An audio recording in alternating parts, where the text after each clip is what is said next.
Hey everybody, we're back at it. Thank you all for being here. I hate when I start with my face like so close to the camera. I don't like close-ups of my face or like anyone's face really. Like it's like a weird thing for me. I don't know. All right, this is a weird way to start things off. But um, uh, thank you, Captain A. Jones, for being around. Really appreciate you. Bad Hoss Simra, how are you doing? Bait Cupcake, yo yo yo. Um, uh, well, no, Captain A. Jones, you were first. You were first. I mean, in terms to type, you were the first one to type anyway. Someone may have gotten here before you, but no one else typed, so you were definitely first. So you won. I'm glad that you got that. Hooray, you won. I wish I could like have more prizes for you guys. I would like give you prizes for stuff like being first. I don't know what I could give you though. That would be very interesting. Um. Yes, you should declare victory, Captain A. Jones. Uh, you were the first person, so I want you to cherish that. Um, X Curbs. Anyone have the playlist for the songs? X Curbs. The I'm using the Twitch soundtrack program. I don't. I wish it gave you like a full listing of all their songs. That would be actually quite useful. I don't know, maybe there's someplace, maybe someone has cataloged it somewhere on the internet. But you can use the program too, even if you're not a streamer. If you search for soundtrack by Twitch or Twitch soundtrack, whatever, right? You should be able to find it. It's a program. I'm using the lo-fi hip hop. Holy shit! Please, for a second there, I thought I was muted. I'm using the soundfi. The lo-fi uh, uh, soundtrack here, right? And just kind of randomly plays stuff, which is really annoying because you can't like pick what you want. But yeah, that's what I'm doing right now. So yeah, there's a lot of good tracks here. I've found quite a few that I like. So hope that answers your question. It's a real pain in the ass. It's not my favorite thing, but I can use the music on my I can use the music here without getting in trouble. So. Um, okay. So okay then. Nova Rose, yo. Yeah, I don't have the Spotify mix. Um hello Umi Oni. Hey, how are you? Meat Bomb? Yo yo yo. Sam. Hey Sam the human. Thanks for stopping by. Um We'll be clipping this out for context and posting it one for years to come. Okay, Captain A. Jones. I'm glad that this is that this meant that much to you. I'm so happy that we could deliver this victory to you. You're very well deserved. Our grandkids will hear this. Great. Hello, Y Funds. How are you? Thanks for being around. Um, we I don't think we've ever talked before. Um, I don't think we've ever talked before, but thanks for being here. I think you might have donated. I'm gonna ask you once. Am I someone you dislike? No, I don't dislike you, Simra. Um, hey, Lord and Pole. Yo, what's up, buddy? Thanks for stopping by, Lord and Pole. Danny. Oh, Danny Graham, who we talked to last night. It was really nice meeting you, Danny Graham. Thanks for being around. Thanks for having me on last night. Yeah, yeah. Nice to have you around. Um, okay, all right. So I guess that's it. Yeah. So well, we'll do our regular thing. That we do on Friday nights. I was hoping to have a specific one-on-one debate for you tonight, but it didn't work out. So, um, exclamation point open in chat lets you know this is open walk-on panel. We're audience members like you. Yes, you may participate. Join the Discord server and go into the robot waiting room so that you can be let in. And there's a Discord link for your convenience. So yeah, we're going to do that. I'm gonna jump right in right now.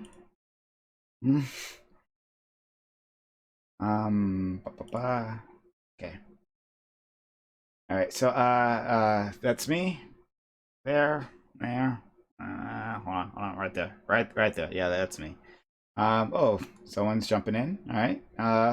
So, but to the rest of my audience, we'd love to have you jump in and yeah. So we're gonna be talking about terrorism. So, but someone has just jumped into the chat. Let's take a look. Hey. Hello, Dr. Vane. Hello. Hey, nice to meet you. How are you? Hey. Do you have a camera? Yeah, sure. Let me see if you can you see me? No, you haven't turned it on. Hold on here. But yeah, to the rest of my chat, oh, we have another one. Okay, great. Hey, Jones, what's up? Yo, how's it going? Hey, got your camera ready?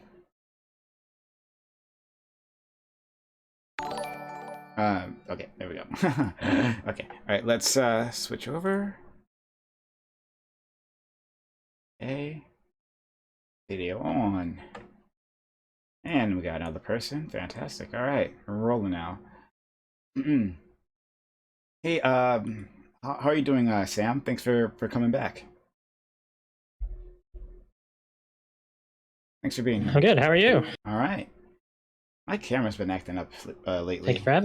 Oh yeah, absolutely. Yeah, my camera's been acting up lately. I wonder if it's showing up on stream. Okay. But yeah, Dr. Vane. Yeah, it's really nice to meet you. Thanks for jumping in. Likewise, I just wanted to say I appreciate that you do this. I was in Dylan Burns's live stream. I wasn't in it, but I was watching it. And there was a lot of conversation about topics that I felt a lot of these white folks don't really have much knowledge of. And it was a little frustrating to hear them talk about things like immigration without having anyone on the panel who kind of even knows what they're talking about regarding it, or is even kind of like reals matter at hand.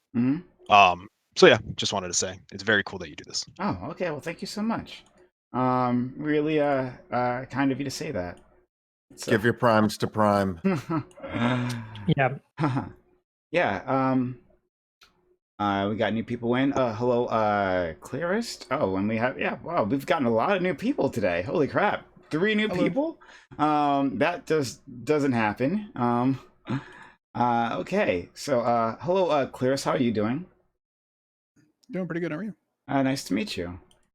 And we have a was Stardust. Is that how you pronounce it? Hi. Hi. Yes, Stardust. Yeah. Hey, nice to meet you. How's it going? It's going great. I meant to jump in yesterday, but I didn't get the chance to. So yeah. Well, fair enough. I'm glad. Nice to meet you. Glad you're around today. All right. Yeah, new friends. Okay. How did you two find the stream? Clarist, how did you find us?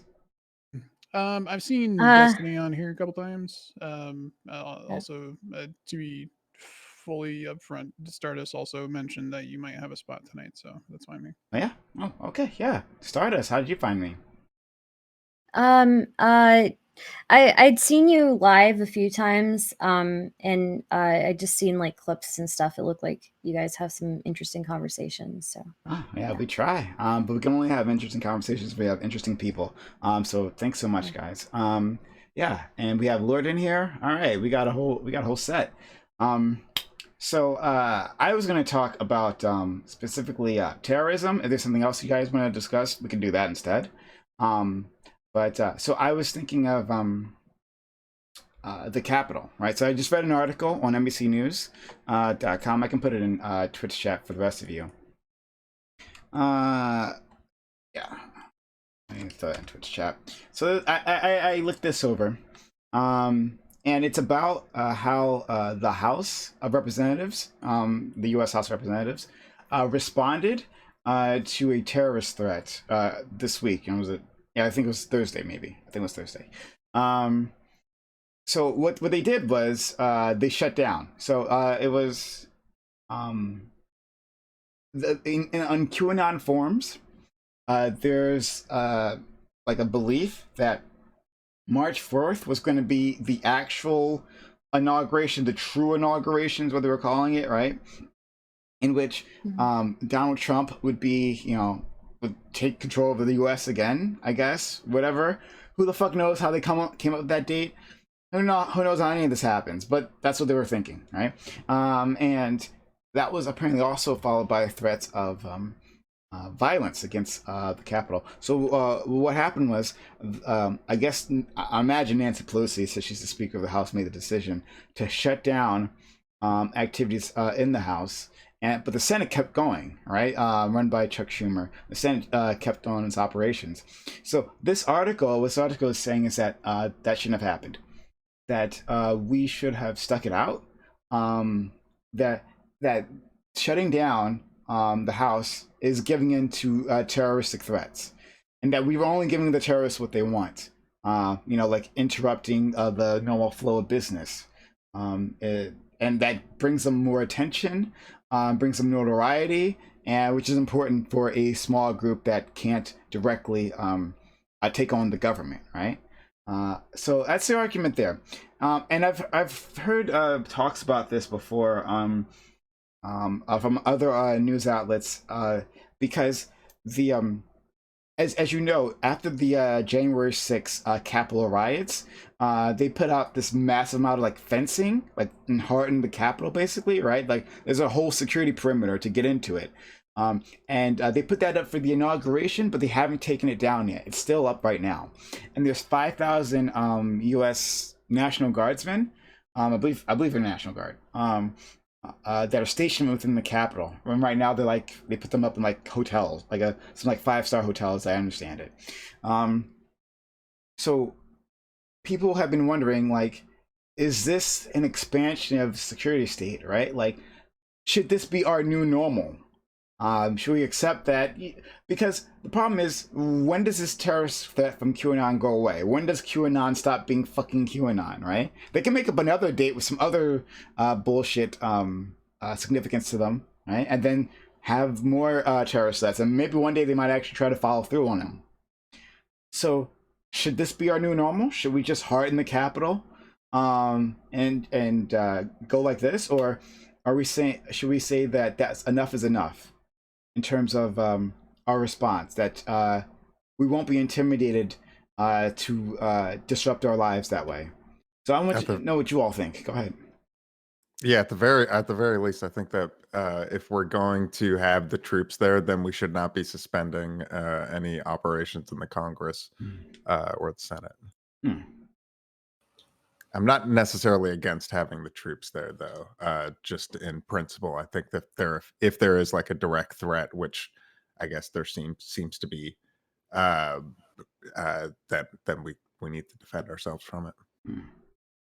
Yeah, I think on the January 6th riots, I think one of the most powerful things is that we continued on through the night. You know, the process just continued. They didn't like stop it and wait for the next day or anything. They just continued it. So I think stopping it is kind of a sign that, you know, maybe they're getting some foot ground in political power.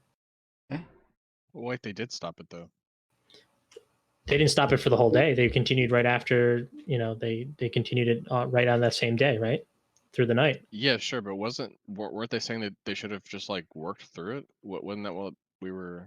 No, they're saying here that there was a threat on Thursday and that they should have worked through that threat instead of stopping for the day. There was no like, as far as the article says, it doesn't seem like there was actually anything happening on the Capitol. It's just like the threat of it. Oh, okay. This is not about January 6th. This is about Thursday. Yeah, sorry, I missed that part. Okay. Yeah, then I would agree with you. I think it was probably a good idea, to be honest with you, because when you think about the Capitol is like a singular target, right?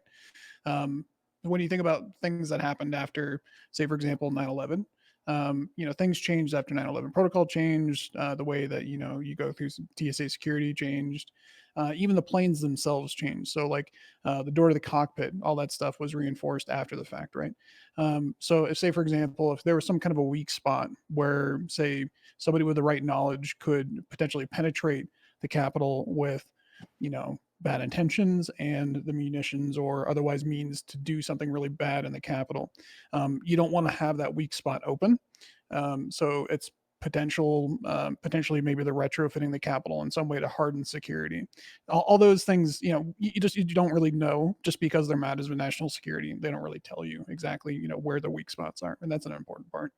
So it's yeah, go ahead. Sorry, go ahead. Oh no, I was just going to say I think the confusion is probably lying in the fact that, or seemingly, I'm trying to skim through the article and listen at the same time, in the fact that the House and the Senate both did separate things, but are right next to Yep.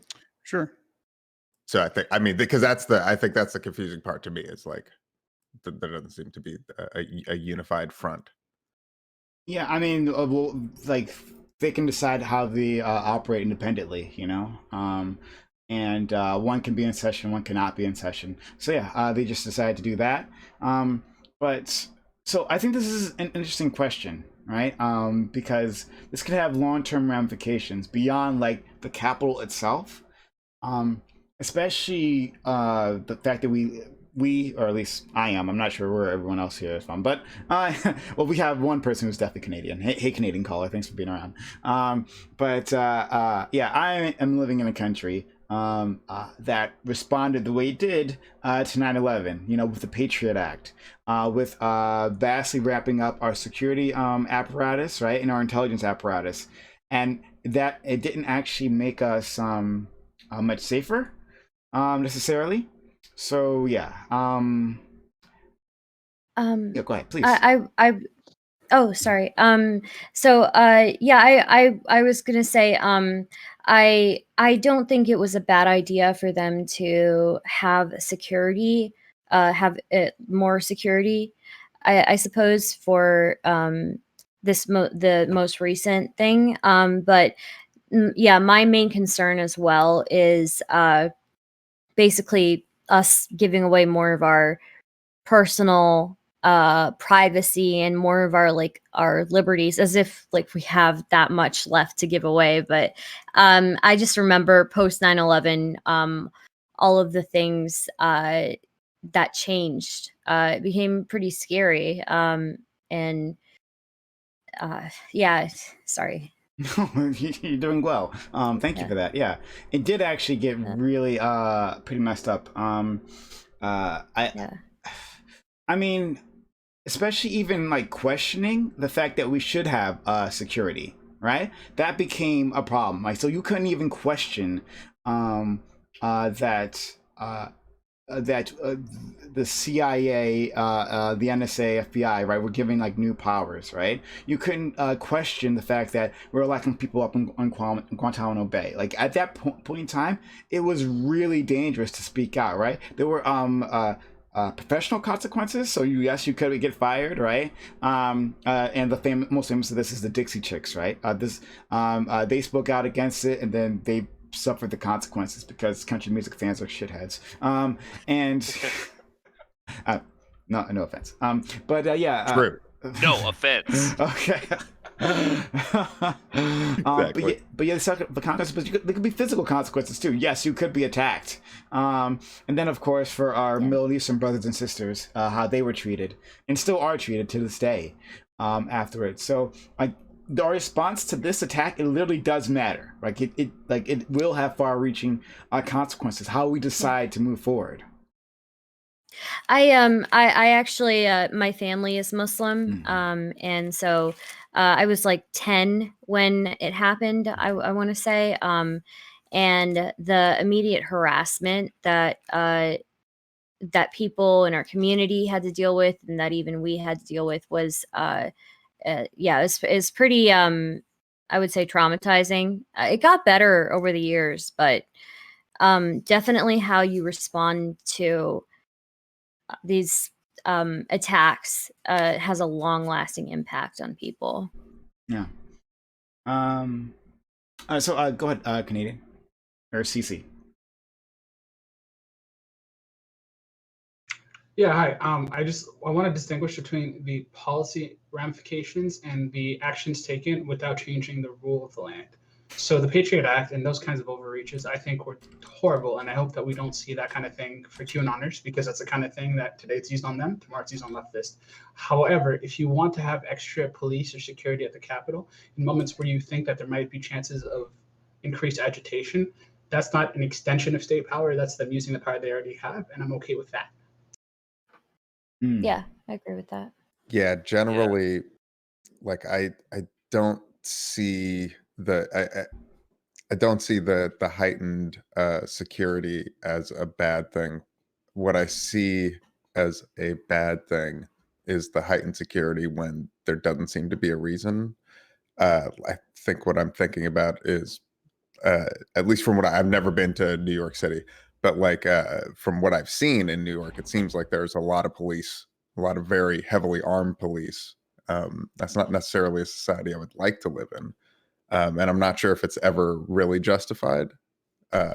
Or like in Britain, how they're almost constantly in like the highest tier of terrorism watch. I mean, they're almost either at the highest tier or the tier below it at all times. Meaning, like, does it even matter? Is that a meaningful um, tier list of it? Just I don't know.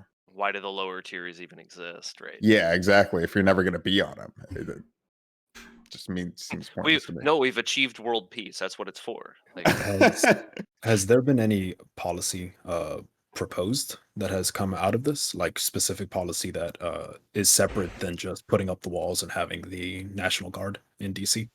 no, So I don't think so, at least. Yeah, I don't think so. And if anyone knows better, please correct me. I don't think so. However, just like this article, right? There's been a lot of like security apparatchiks, I don't know, whatever, right? People who work for like the security agencies who've been like going around saying, well, this is exactly what we'd expect if we haven't taken the proper steps to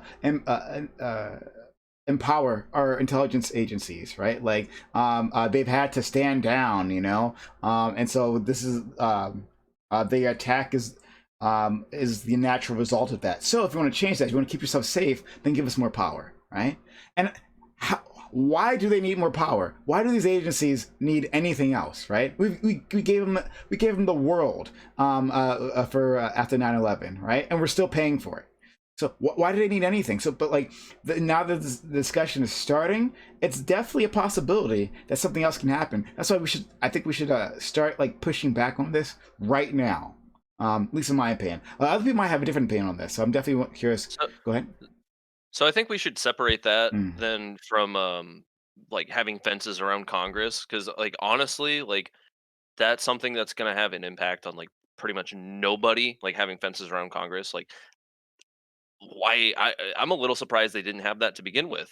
Honestly, like I don't know why that wasn't a thing, but that's Probably public perception.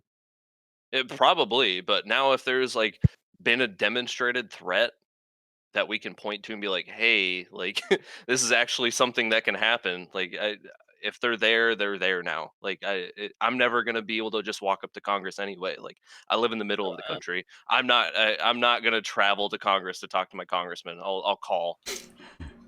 I mean, so the idea, And again, they'll ignore you. the idea They'll ignore me either way.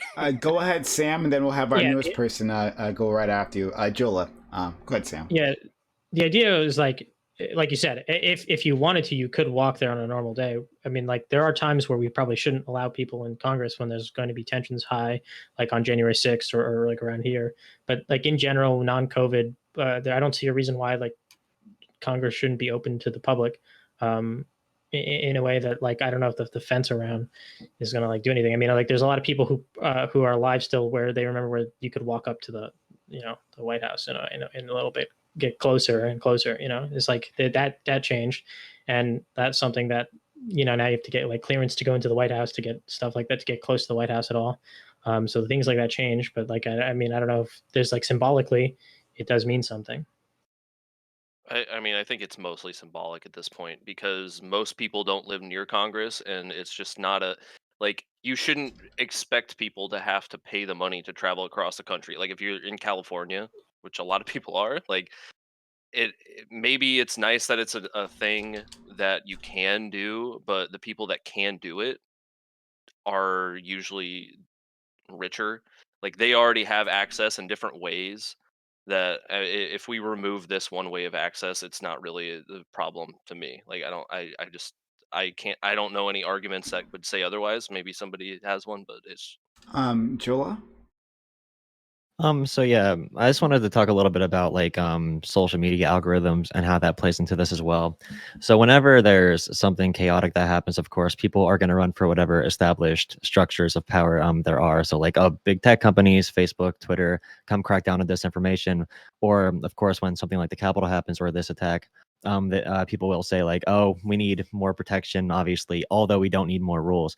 One of the big things we need to focus on optically is making sure all of the blame isn't placed on websites like Parler, because although Parler became like the big buzz topic and everything, most organization of these radical groups comes from Facebook and comes from these algorithms that are for profit.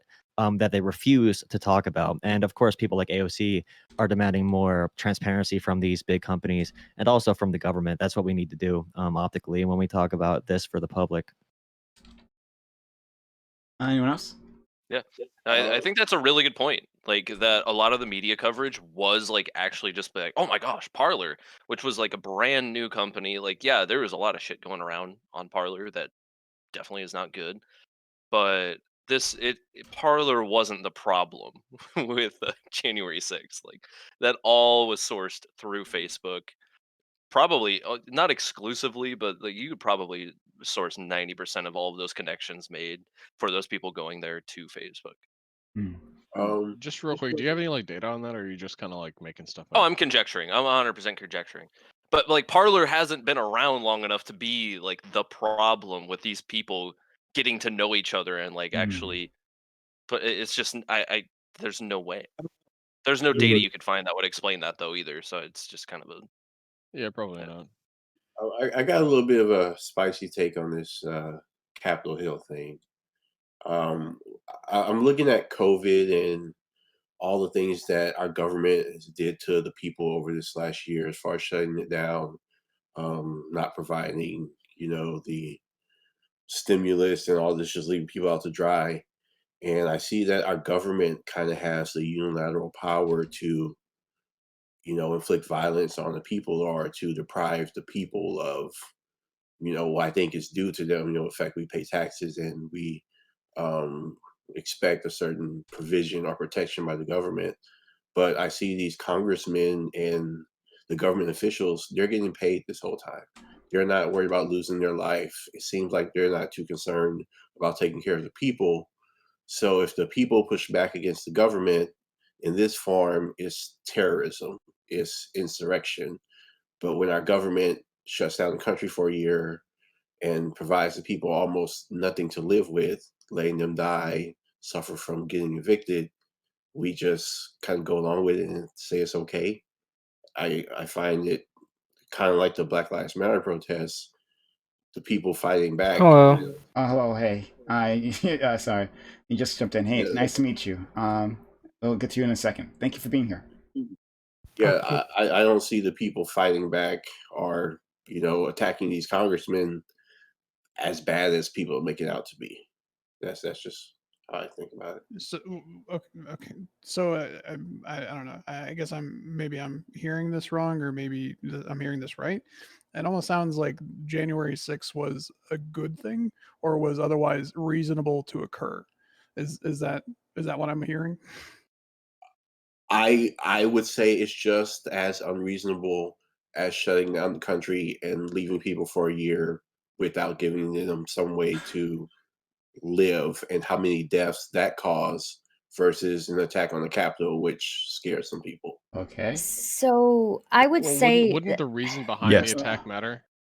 I would say, yeah, I would say that doesn't really make any sense, right? The reason these people stormed the Capitol was because of they thought that a massive fraud was going on with the election, right? Which was a lie perpetuated by Yeah. the president of the United States.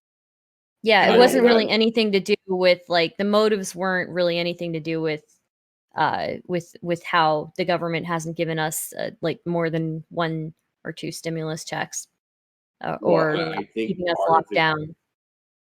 it seems like part of it was that they felt like they were losing their country also.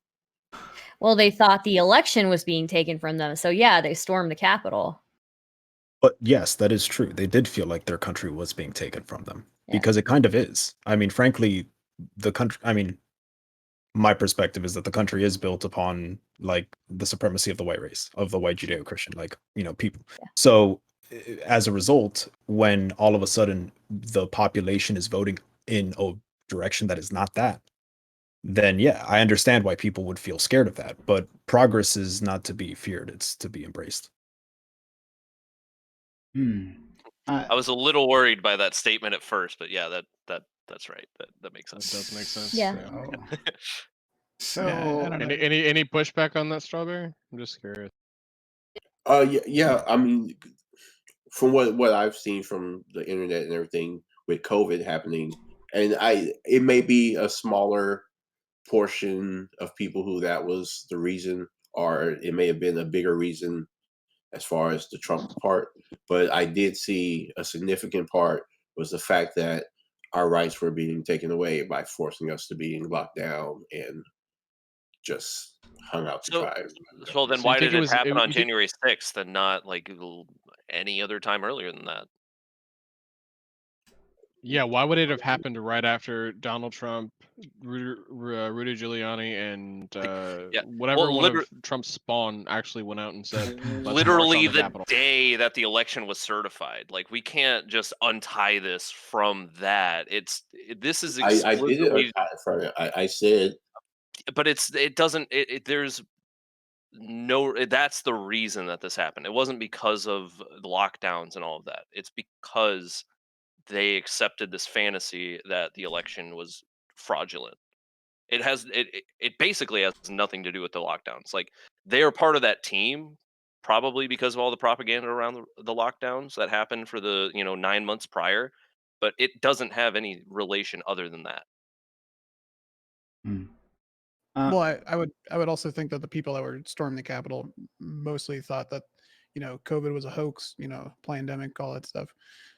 So I could see them being upset about things being locked down, but at the same time, it's I don't know if you can really say that the actions that they were taking were rational in the sense that they really believed that what they were doing was for the best. I think they were upset that their guy ultimately didn't win, and they were trying to get back at the people that could otherwise stop it. The way that they felt that they could stop it. They felt that the Senate could stop it by not certifying the election, and they were trying to put a halt to that, and obviously it didn't work.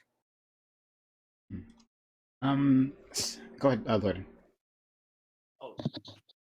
Sorry, I was trying. Sorry, I was trying to mute my mic. Oh, okay, sure. Go ahead, Jola. So one thing about these radical forces, I guess, the biggest predictor of these groups forming is actually living in like all white communities. So, for example, one of the largest areas of like racism in the country has always been the suburbs, all white suburbs. Class issues played a very minimal role in what we saw here, and also it plays a very minimal role in why people vote for Trump. Poor white voters were actually more likely to vote for Clinton, for example. And somebody asked for data on the Parler thing I said, because Facebook, Twitter, and YouTube, they have such a wide scale. Disinformation almost solely comes from those 3 sites. Even disinformation shared on Parler was linked out to those 3 sites. So even on Parler, all that became was another like 4chan, another echo chamber. Nothing was produced from Parler. Nobody was radicalized from Parler. That's where they went to meet. But Facebook, Twitter, and YouTube and their for-profit algorithms were the number one issue. So, oh, wait a minute, hold on. Looks like someone else wants to jump in. Sorry. So hello. It's me, Fury. So we have someone in chat who would like to jump in. We'd love to have you. But you have to jump into the waiting room. I can't move you in without you being in the waiting room. So if you could do that for me. I mean, first of all, who are you to say that they're radicalized? Oh boy. What? Oh, By the way, Prime, can I just say, Yeah. Well, I'm you a little said that they were disappointed. already radicalized on Facebook. How can you say that for sure? well, how do you define radicalized? A pause for just a quick second. Sorry, Dr. Bain, you had something to say to me? Yeah, that rowboat waiting room should be called the Going Merry waiting room. Yeah. I was thinking, you know, because it's like supposed to just be a waiting room, then maybe I wouldn't put like it should be the whole ship. I don't know. But thank you for that. That's really kind. Sorry. Hello, Susan, Dr. P. Suzanne. How are you doing? This is Tiberius from chat, right? Right? Hello? If you're talking, we Okay, can't hear you. excuse me. You're muted. Just want you to know. Hello? Okay. Well, While they get their mic fixed, do we want to go back to what that other? Hello, person sorry, said? I didn't know if it was my turn to talk, so I had it muted. oh yeah, sure. So you're Tiberius from chat, right? Oh, Yeah. Okay. if you're on the Just wanted delay, to mute the clarify. stream. I just wanted to Yeah, all clarify. I was saying was that I don't know how you can say for sure that they're radicalized through Facebook and Twitter, because those platforms, like they have. I guess maybe you're talking previously, but now they have all these fact checkers. Tiberius, how can you those be people for don't sure care that about the fact anybody? checkers. Hold on. Tiberius, how can you be for sure that anybody is radicalized? Well, you can't. I mean, I think like saying radicalized is just like your opinion. Like they think maybe you're radicalized. So That's there's no extremists in the world. Well, yeah, These are just words there that are, like, and I that agree just there are exist like for. some groups that are radicalized, but like it's all about perspective. Like you could say like Ben Shapiro is radicalized, but he's not. Oh, Who says obviously. that? Obviously. yeah. I would like to know what your opinion, Tiberius, is it? I would like to know what your opinion of what radicalized means. Like, do you have a Okay, specific? what's your opinion? No, what's your your opinion? opinion? What's your opinion? Oh, you I'm want to trying know to ask my you. opinion on it? Yes. Yeah, What's the that's why you're definition here. of it, at least? Can you What help is us your understand opinion? What what does your definition radicalized of it mean is? to you? Probably radicalized is like having views outside the traditional norms, I'm or sorry. being Could you like on repeat that? like You cut out. having views that are way outside the traditional norms, like alt right or left. Okay. So would you think that maybe believing that there's a mass conspiracy to steal the election from Donald Trump, despite like I think it was Barr came out and a whole bunch of different officials came out and said contrary, you don't think that's like different maybe from what a normal view would be? Yeah, I'd say it's different, but at the same time, Or like why were they so afraid to have the investigations? What was there to hide? that I mean that wait. what do you Yeah, Like, you I'm just sorry. said that Court they were cases that different. all You went basically against Donald Trump. yeah, I you agree. just Okay, admitted I agree. here's It's another different. One at a time, thing. one at a time. So Do now we're you just think dogpiling them. Yeah. Yeah. Sorry. Start. I just wanted to ask another question. Do you think that maybe thinking that the pandemic is a mass hoax, despite all medical opinions on the matter, maybe that's a little bit different from like the general opinion as well?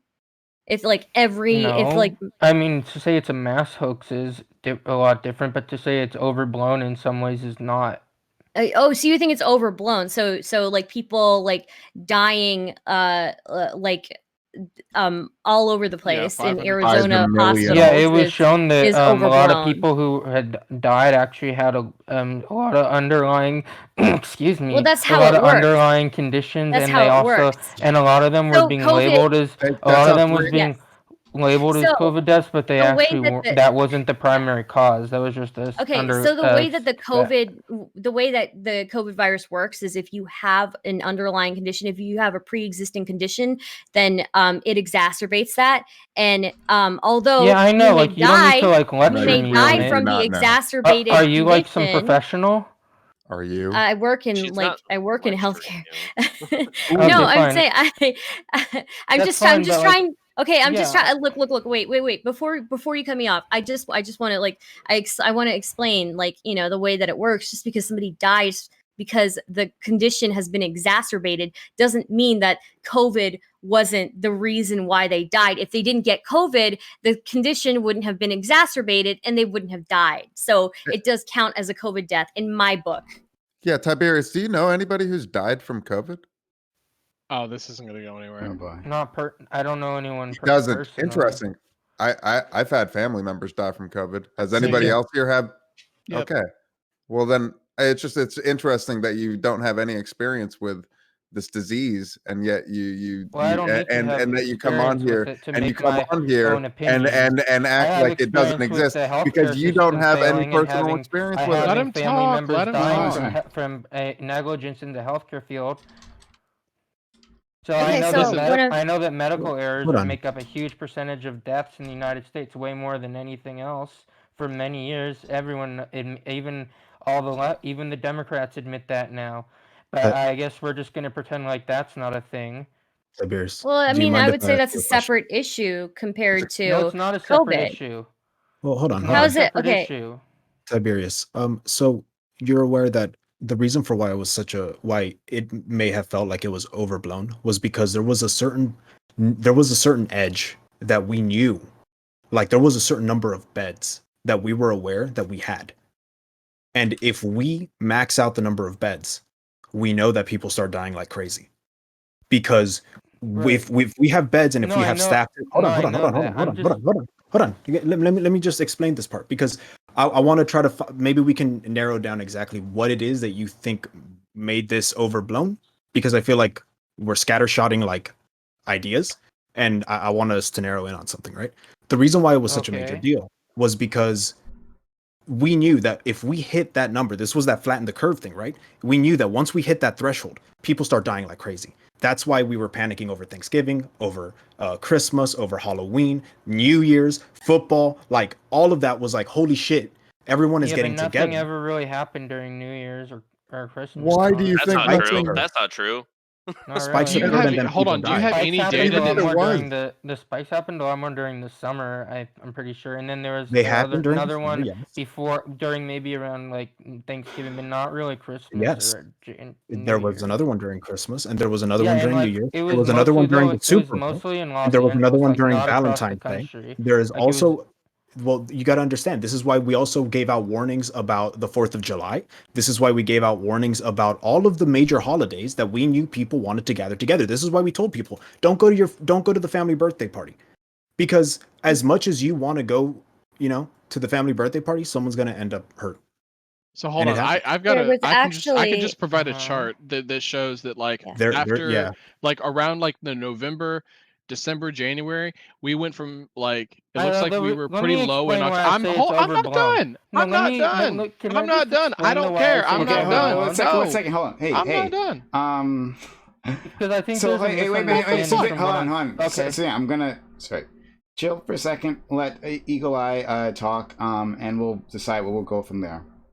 Okay, but can I just explain why I say that? Because I think people are misunderstanding what I'm saying. I don't think anybody's misunderstanding. No, I'm responding to a Okay, direct 'cause point I where you didn't- said I you didn't- didn't see I anything didn't- happen after January. Okay, I didn't see any statistics that showed it went way up. I saw that once He'll show them Biden to you became, right now. I saw that once there's Biden became president, they made everything a lot better. Listen to Eagle Eye. He's got the chart. Okay, Look, so he'll show you. We're There you trying to go. It's prevent you with it's that. in VC chat.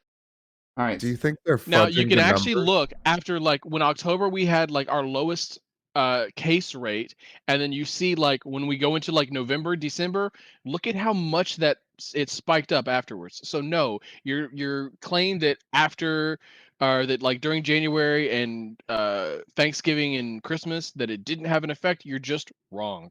Tiberius, do Go you ahead. think they're fudging the numbers? Well, like I said, I think they're mostly Yes or no? accurate. I think they're mostly accurate, but I think that there are some cases where they've said that it was a COVID death where it was really something else. And I know you talk about how it was just exacerbated, but I think there were some cases where they did mislabel Look at the it. chart. It's called a then- comorbidity. Yeah, well, and not always. And then the other thing I want to say is that What do you mean not always? What do you mean not? I mean, what do I'm you glad you mean? said that. What do you mean? Can What you do you mean? provide a Yeah, counter? Can you provide a some like definitive proof that like things have been mislabeled as a COVID death? I've heard No. many stories. I've heard people who. But that's not You've data. heard many stories as anecdotal, Well, right? what Can, is can you your provide like an evidence actual? what is your evidence that it hasn't? Like you can't prove it either. So No, the I- burden I of do proof is believe on there are you, some- dude. I do Proving a believe- negative. Okay. Good job. Okay, well then let's Okay. move on from that because I can't prove it. It's just how I personally feel about it. I can't Okay. prove it. Okay. So Okay, well at least So you let admit me- that you don't have any Yeah. data on it. Okay. So let me explain what I say by when I think it's overblown. Sure. I think the social distancing and the mask are important if you're in close proximity to people for a decent amount of period. But I see people who pass each other on the streets wearing masks, and I think that's absurd, and that's where it's overblown. Hold on. Pass people on the streets wearing masks. Why would that be a Yeah. problem? Because you don't get it just from passing someone briefly. Yes, you do. You No, get it from but the if that breath. person That's not how it sneezes- works. You have to be around someone No. for at least a few minutes. You can't just Mm. get it passing someone. No. I don't wear a mask ever, and I mean when I'm inside I do, but when I'm just walking around I never wear a mask, and I've never gotten it. Okay, I well, really first hope- off, Everyone can I, everyone I if know I does, if I and you can don't- respond you to don't- that? And sorry. also you don't get it just by being passing right by someone. You have to be in a room for quite a while. Tiberius. Or you have to, or even if you're outside at like a festival or something, standing around people for a while, just gathering. then you can- Tiberius, you are Yeah, this is not literal a health fake professional. You have no business telling people how you get this or you don't get Oh it. yeah, so like Serious. the Yeah, so doctor if- really knows. Doctors don't know. They know how to give out a Yeah. medicine. Scientists know how it works. Don't act like Epidemiologists. like I a mean, medical Would doctor you- You're not a Would you like me to- scientist. Okay, Yeah, can I just say No, something no, no, real no, quick, no, real no, quick? about it. You're not a scientist either, and everyone's saying, okay, hold on. "Oh, it's a Hold on. All right, so I'm respiratory gonna have to virus." mute you now. I will mute you. You don't get it just by Okay, passing through don't worry. someone. You Don't have worry. to. Okay, so I'm just gonna mute you, because when I say stop, everyone stops. Okay, so I'm gonna mute you now. And I will. I didn't hear you. Okay, great. So I'm gonna. Because you were talking. Yes, you were talking. So I'm gonna unmute Okay, you well, I stop after. it, everyone. Okay, so I'll unmute you afterwards. So it'll be one at a time. Let's not dogpile this person. One at a time. So let's go with Stardust. You want to say something to this person? Yeah, so just to address a couple of points you said. First off, the example of yourself is again like anecdotal, where there's a huge difference between like basing things off of your own experience versus basing things off of widely done studies, right? Secondly, just because you think you haven't gotten it doesn't mean that you haven't actually gotten it. You could be asymptomatic. And thirdly, if you sneeze, if the other person sneezed, if they just sneezed in that area, if they coughed in that area, I feel like that's pretty important if the next person wants to take over. Okay, so I'm gonna let you respond, Tiberius. And so I'm gonna meet you now. So go ahead, you can respond. Yeah. So first of all, I do want to say that the idea that medical doctors are scientists is not true. There are some medical doctors who are also scientists. They're called physician scientists, but it's actually pretty rare. Doctors, they have a very. I don't want to get into the specifics because I know it's someone who deals with a lot of health stuff, but they're not actually scientists. The majority of them. There are some at universities and stuff. The other point is I agree about. If you cough or sneeze directly into someone while you're walking, you could get it, like right in their face, but that's really rare. So you just said that that you were close to people who do health stuff. Do you mind Yeah, sharing a I'm little close bit to about? people who do health stuff, and I have extreme chronic health stuff that I deal with all the time that's unknown and is not easily diagnosed or Well, dude, treatable. do not get COVID for fuck's sake, please. Holy It's fuck! not You're like that. definitely at a But- heightened risk for it. Don't do it. You have a comorbidity, man.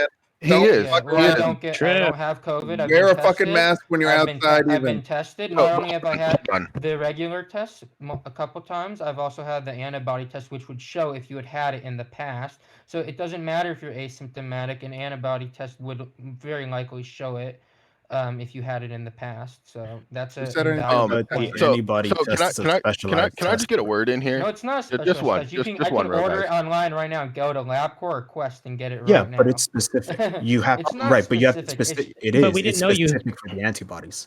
But Yeah, guys, which shows if you have COVID. It's like what my test when I found out I had Lyme disease. You get antibody test, and the Lyme No. disease test is not a good test. No, my friend, it's not the antibodies that we test for. It's for the actual virus because Yo, the antibodies No, we it's test not. for. That's called a PCR My test. friend, They don't do PCR tests we do with the this. we You do the can't. antibodies. That's not testing for the virus. That's called a PCR test. All right, hey, If you look directly Okay. at it, I would suggest not arguing with me on this. I'm like an expert on this Are stuff. you? Unfortunately. Listen, Yeah, I listen, am, listen, actually. listen. Hold on. You've Hold on. got. It's true, Listen, actually. we You're already. completely wrong about Hold that. on, That's hold on. tricky. Your Okay. blood pressure's going up. You need to calm down. Okay. Yeah, Eagle. Just one thing about this, like, who cares about the testing or anything? But he Well, it's is. hard how so many people are so ignorant Okay. about Hold this, on. and you don't know. Don't interrupt. Hold on. We will get back to you. He is like. It should be his choice at the end of the day whether he wants to go out or not. He has all these health concerns and he is at a higher risk, but he's still a free American. And to his credit, he is an adult and he should be able to decide for himself whether he wants to go out and risk it or not. It should not be up to the government. They're not your father. They're not your mother. I do take all the health precautions. Hold on. I'm just making I'm just making an argument point here. Even if he is at a higher risk, it is still his choice as a free adult American to make these choices for himself. If you want to stay inside and you want to hide, or if you're scared of it and you want to wear a mask, that's great. I have no problem with it. But forcing other people that are also free American adults to do the same exact thing that you are just because you're scared goes against their rights. I'm not scared of it. I shouldn't have to do what you want to do just because you're scared. Why do your feelings matter more than mine on the case? Well, I believe that you should have to wear. I believe that we should, at least when it was really bad, it was justified to have to wear the mask when you're in close proximity, having to be around people for minutes at a time, and not But you just can breathe. passing someone on the street. You can breathe air through a mask, which means you can put particles through it, which means Yeah, if I you're mean, I think the hold reason on. why the masks are effective are not because they block everything. It's because they block enough to make it so you don't get enough of the virus. If you're already practicing social distancing and you're staying away from people, then the mask doesn't do anything at all. So go ahead, CC. I'd love to also address okay, no, go ahead. Yeah, go ahead, CC, please. Okay, real quick. The masks are a mitigating factor, right? So having that piece of cloth over your face reduces the amount of droplets that you're spreading out in the air, and that's supposed to help. Is it 100% effective? I don't know. It does help. It's not just supposed to help. It does help. Let's be very clear. Thank you. I would like to address the Can guy I who finish what I'm saying? No, you've been talking. Let other people talk. fine. Go ahead. Okay, so Fury, you say you care about your feelings, what you feel. So I'm going to ask you a question. All right, hypothetically, right?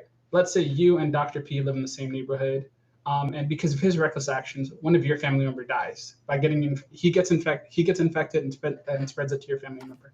How would you feel about that? So if my family member took it upon themselves to go outside and be in close enough proximity with him to catch the virus from him directly from his actions, that was their choice as a free American adult.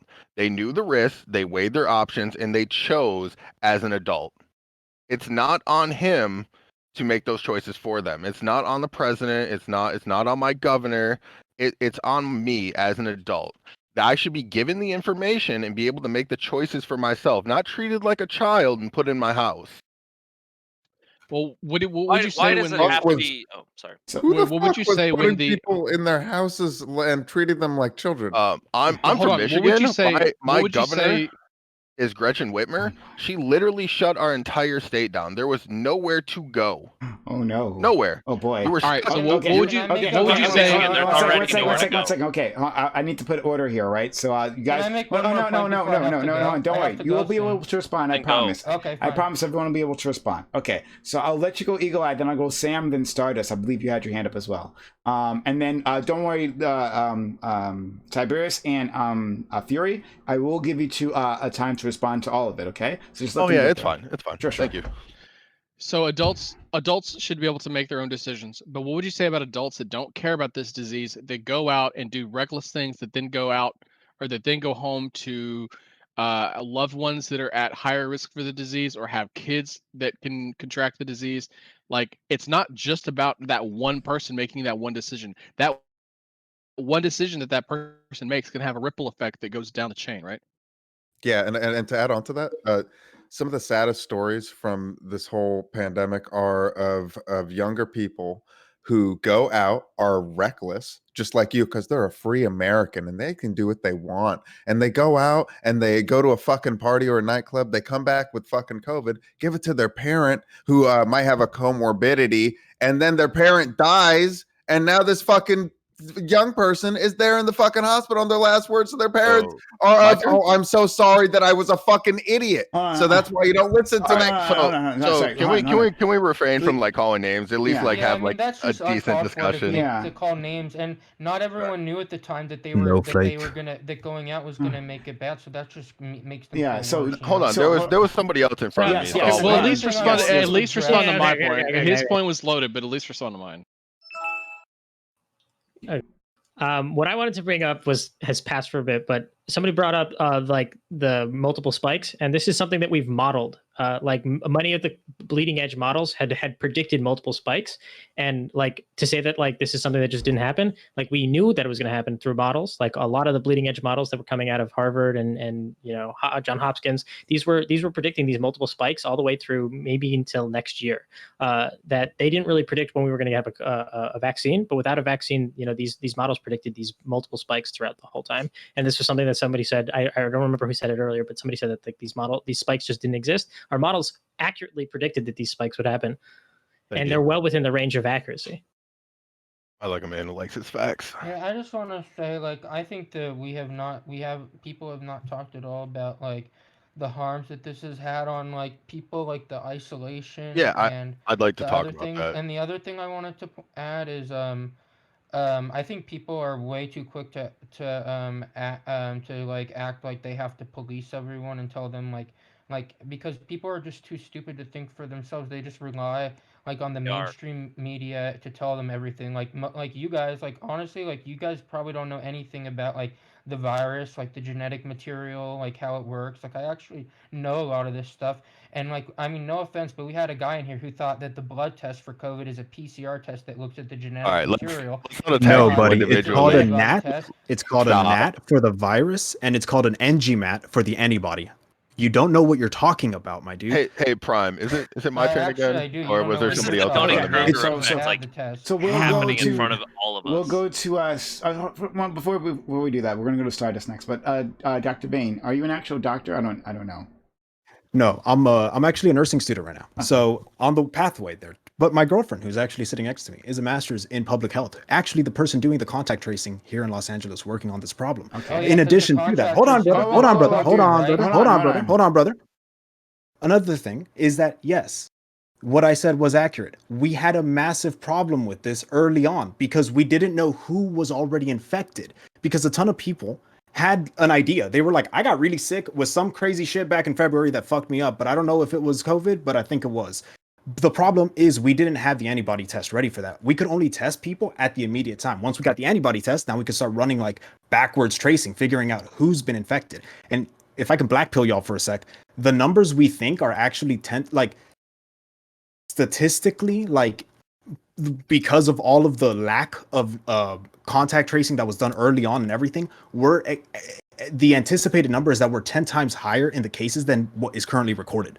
Like, that has been in total, like in the history of it. There has been 10 times more because Trump did a terrible job in the contact tracing. From the very beginning, there was no plan. From the very beginning, we could have solved this problem if we had just shut down hard once.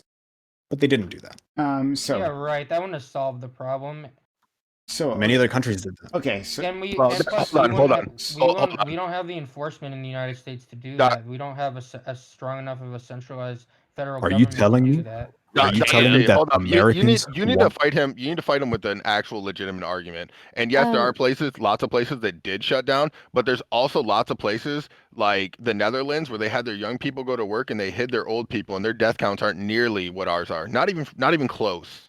Hey, there's places all over the world. You want to bring up my point? Okay, because I know you're just gonna dance hold around. on. I'm trying to hit all of them. So I came in pretty hot, and then respond. everybody came in at me. Yeah, one second. So I'm gonna let you. Hold on a second. Hold on. Holy shit. Okay, Stop. sorry. Go ahead. Yeah, sure.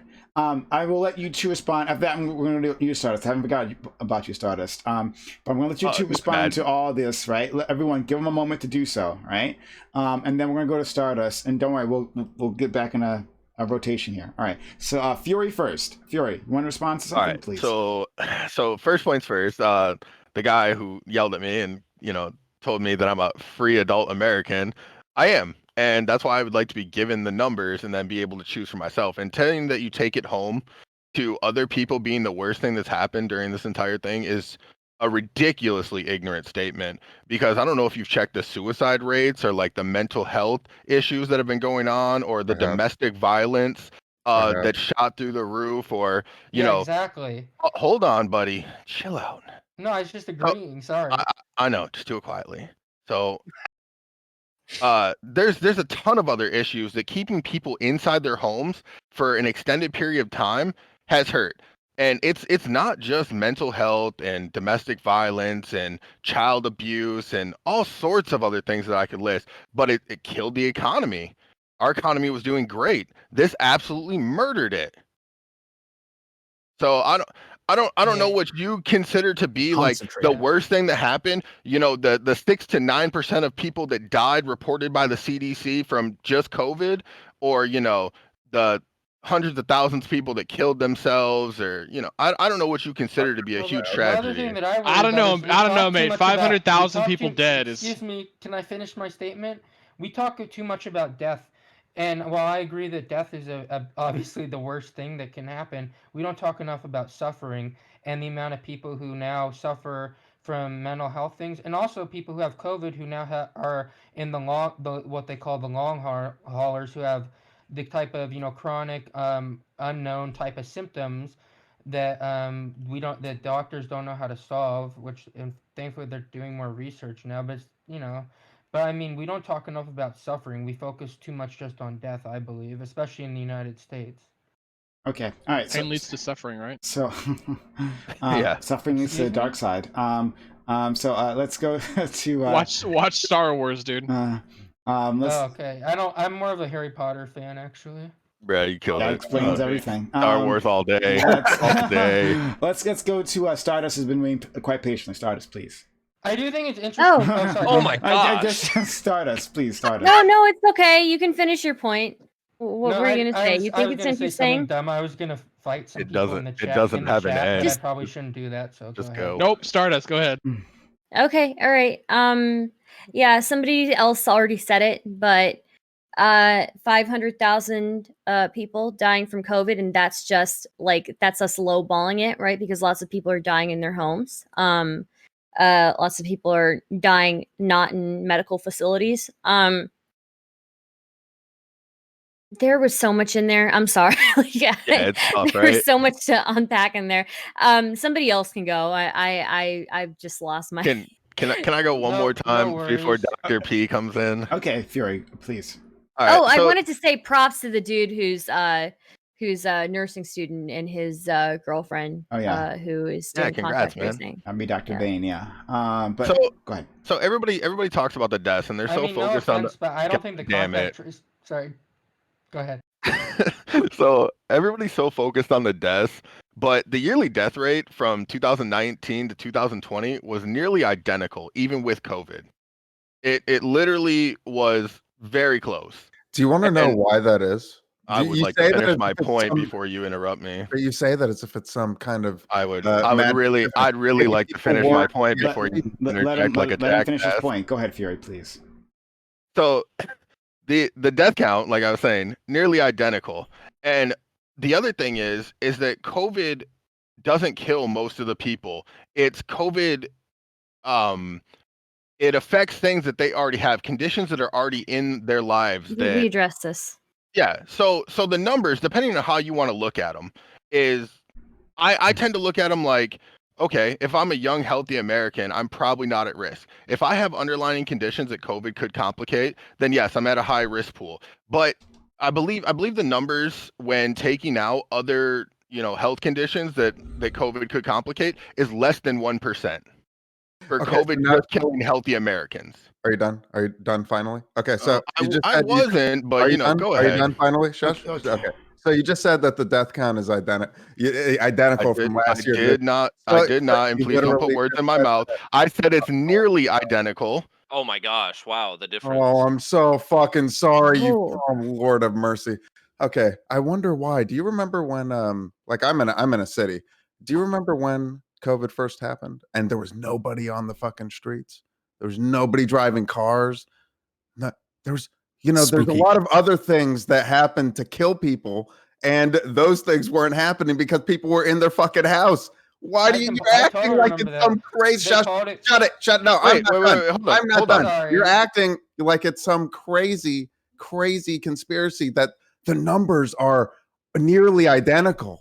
Like No, I'm not. I'm just saying. no, it's not, dude. It's not. And you're acting like it is to prove some point that you don't have. You don't have. I do have a point. The numbers don't lie Fury, are hold on. almost identical. Fury, I have directly contradicting evidence from the CDC. If you look in the voice chat, there's what's known as excess deaths, which is basically what is the average number of deaths that you can expect over a certain period of time, especially during a certain part of the year. This lines up with basically none of the previous years that we've had. In fact, at its worst, when COVID was really at its worst, you were getting around 40 to 50% extra excess deaths per week from COVID. So, and when you say excess deaths, that's not just specifically COVID. That's just basically looking to see how many people are dying. How many people are dying right now, as opposed to previous years that you can expect year over year, just strictly as a statistic.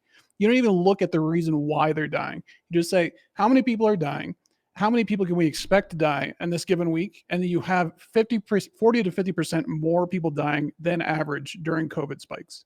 It is nonsense what you're talking about. It's not true. It's not nonsense, and It the is numbers. nonsense. I have numbers from the CDC contradicting you. Go look at tired of it. people just pushing down people's points and calling them nonsense. You wait, need to hold say on, why hold on. it's So hold on. nonsense. No, stop. So he did. He backed it up with perfectly- evidence. Yeah, He backed it up with Substantiated evidence. what you were saying. Yeah, He did. I completely respect your point. You have numbers that show this.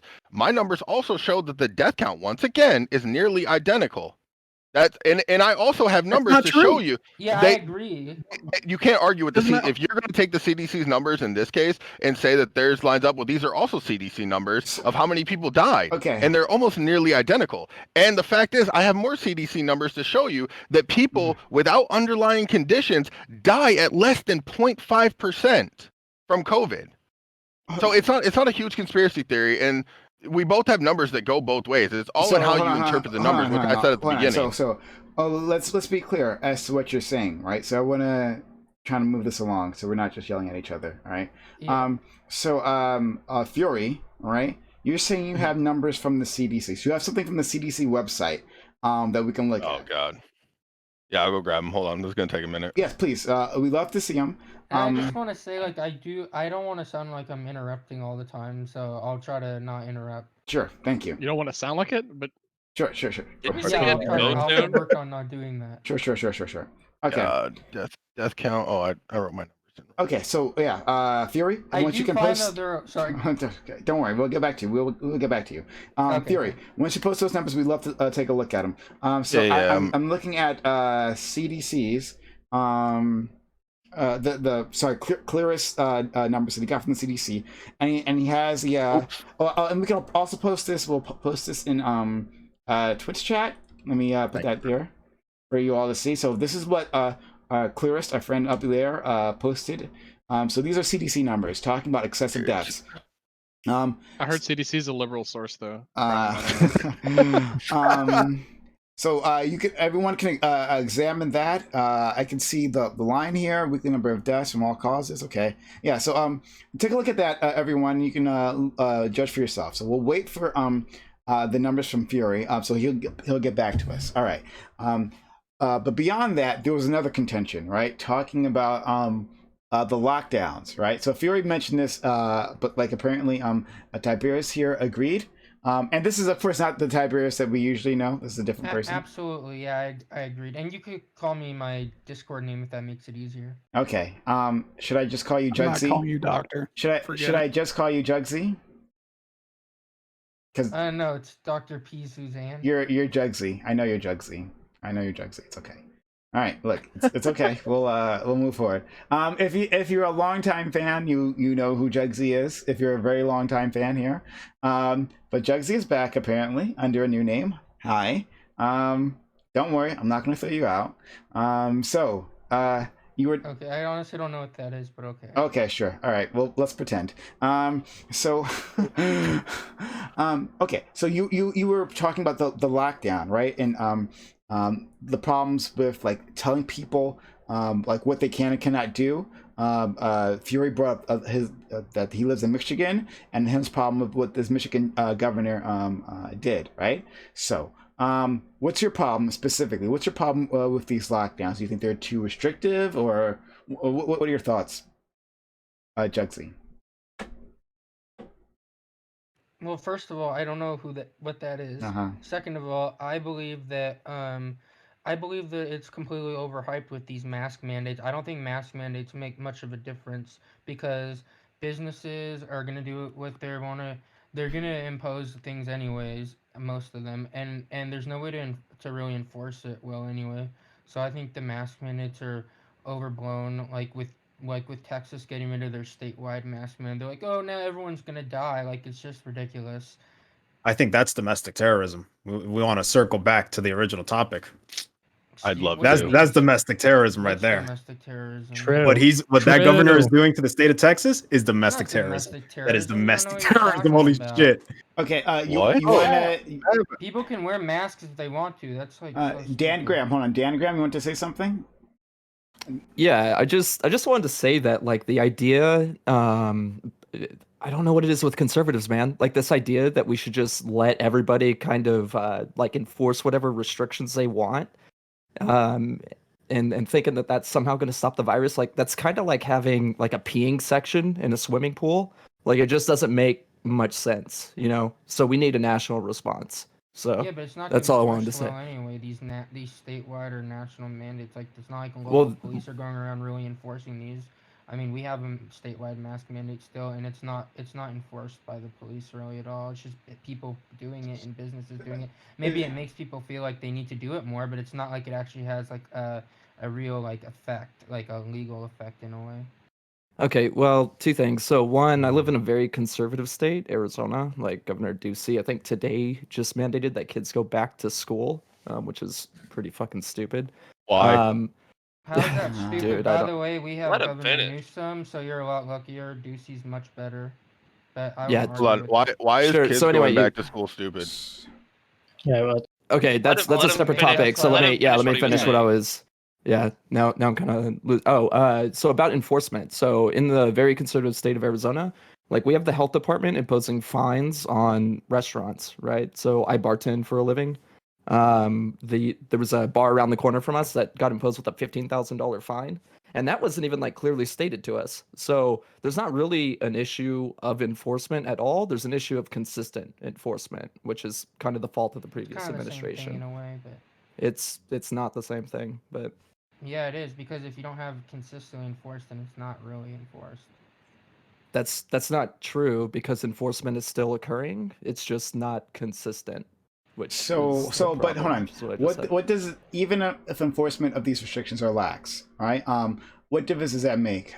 If they are important, right? If they can have an effect, if they're lax, then it's not something you have to worry about, right? Like one way or the other. If you're not the type of person who wants to follow them, then it's nothing. I don't mind them having mask mandates. I just think like people overreact about the importance of having like statewide or national. You want to talk a national mask mandate? That would do absolutely nothing. Okay. So that would be all for so just you're that would just be all for political points for Biden to impose a national mask mandate because there's no way to there's no like national police force that's going to go around and enforce that, and local police aren't going to enforce that in states where they don't have a mask mandate. So that's just political so points. That's you're pretty obvious. so Sure, it's Real pretty quick, crazy that he hasn't just as an implemented one aside, then, huh?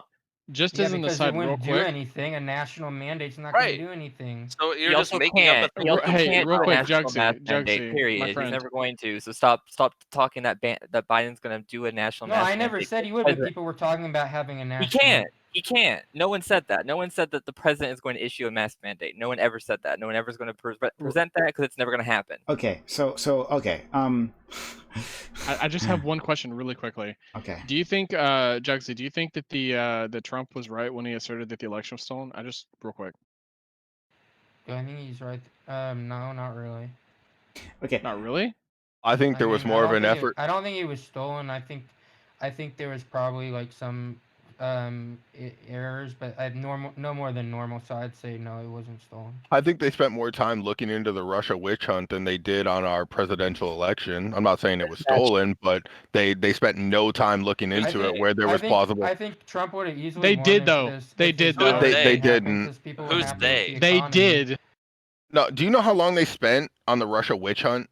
Who's they? Who's they? Our federal government. Mueller, and federal government. How long? I guess. How long they spent in federal court talking about the Russian coercion and the Russian witch hunt? Do you know how long they spent? Hold on. Do you want to know the difference between those two? Do you want to know the difference between those two things? Hold on, Jugsy, simmer down. Everyone stop yelling. Everyone stop yelling, right? Sorry, also I don't go by Jugsy. It's Dr. P. Suzanne.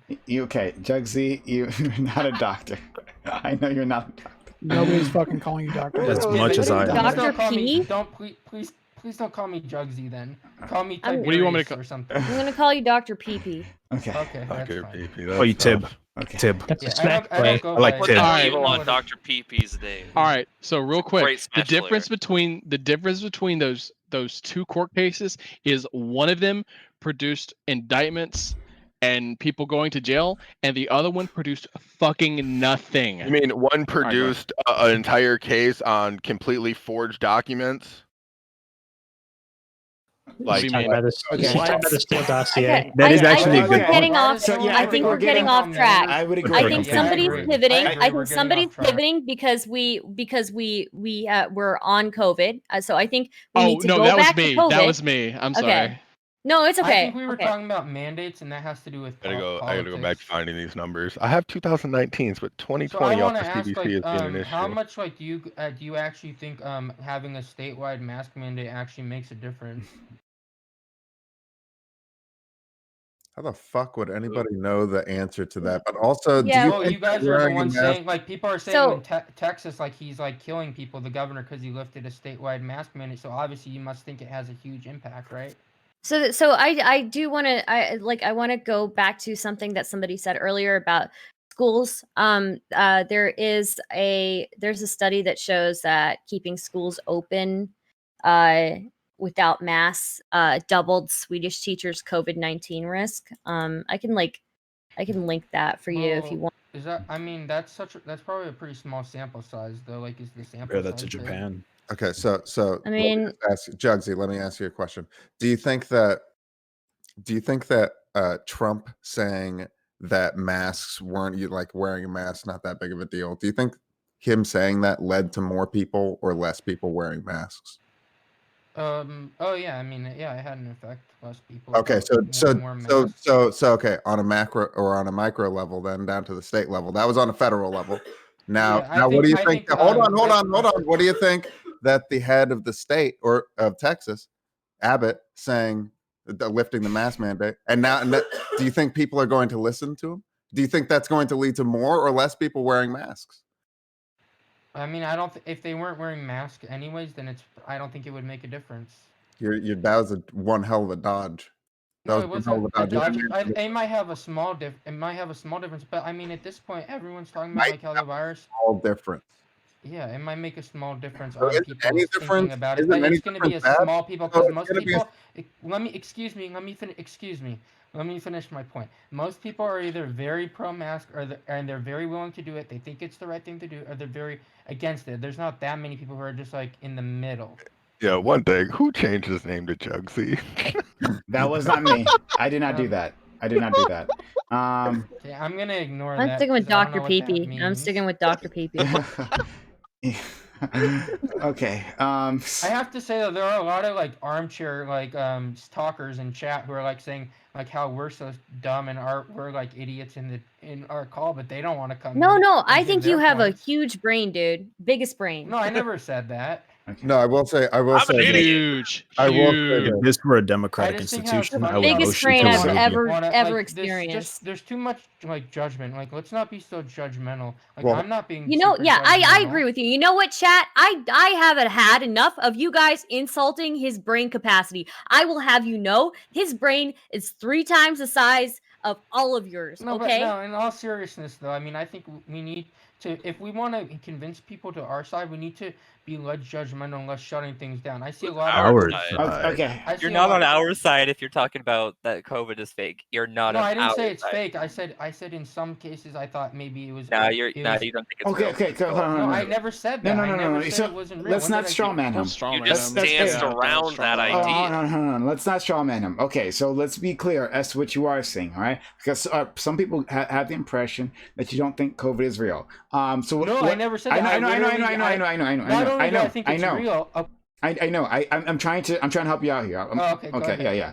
So some people have the impression that you feel that way. You're saying differently. Okay, that's fine. Yeah, because they're not thinking for themselves. They hear me say one thing and they automatically go. No, I literally. And the thing I find I'm most concerned about is someone who has chronic health problems is the long haulers with this, the unknown medical problems that can come from it, like with other viruses you can get, like from Epstein-Barr virus, etc. So I think the long-term consequences could be very serious as well with the deaths. I just think that sometimes I just thought that there were some cases maybe where it was overblown, mostly in terms of when you should wear masks.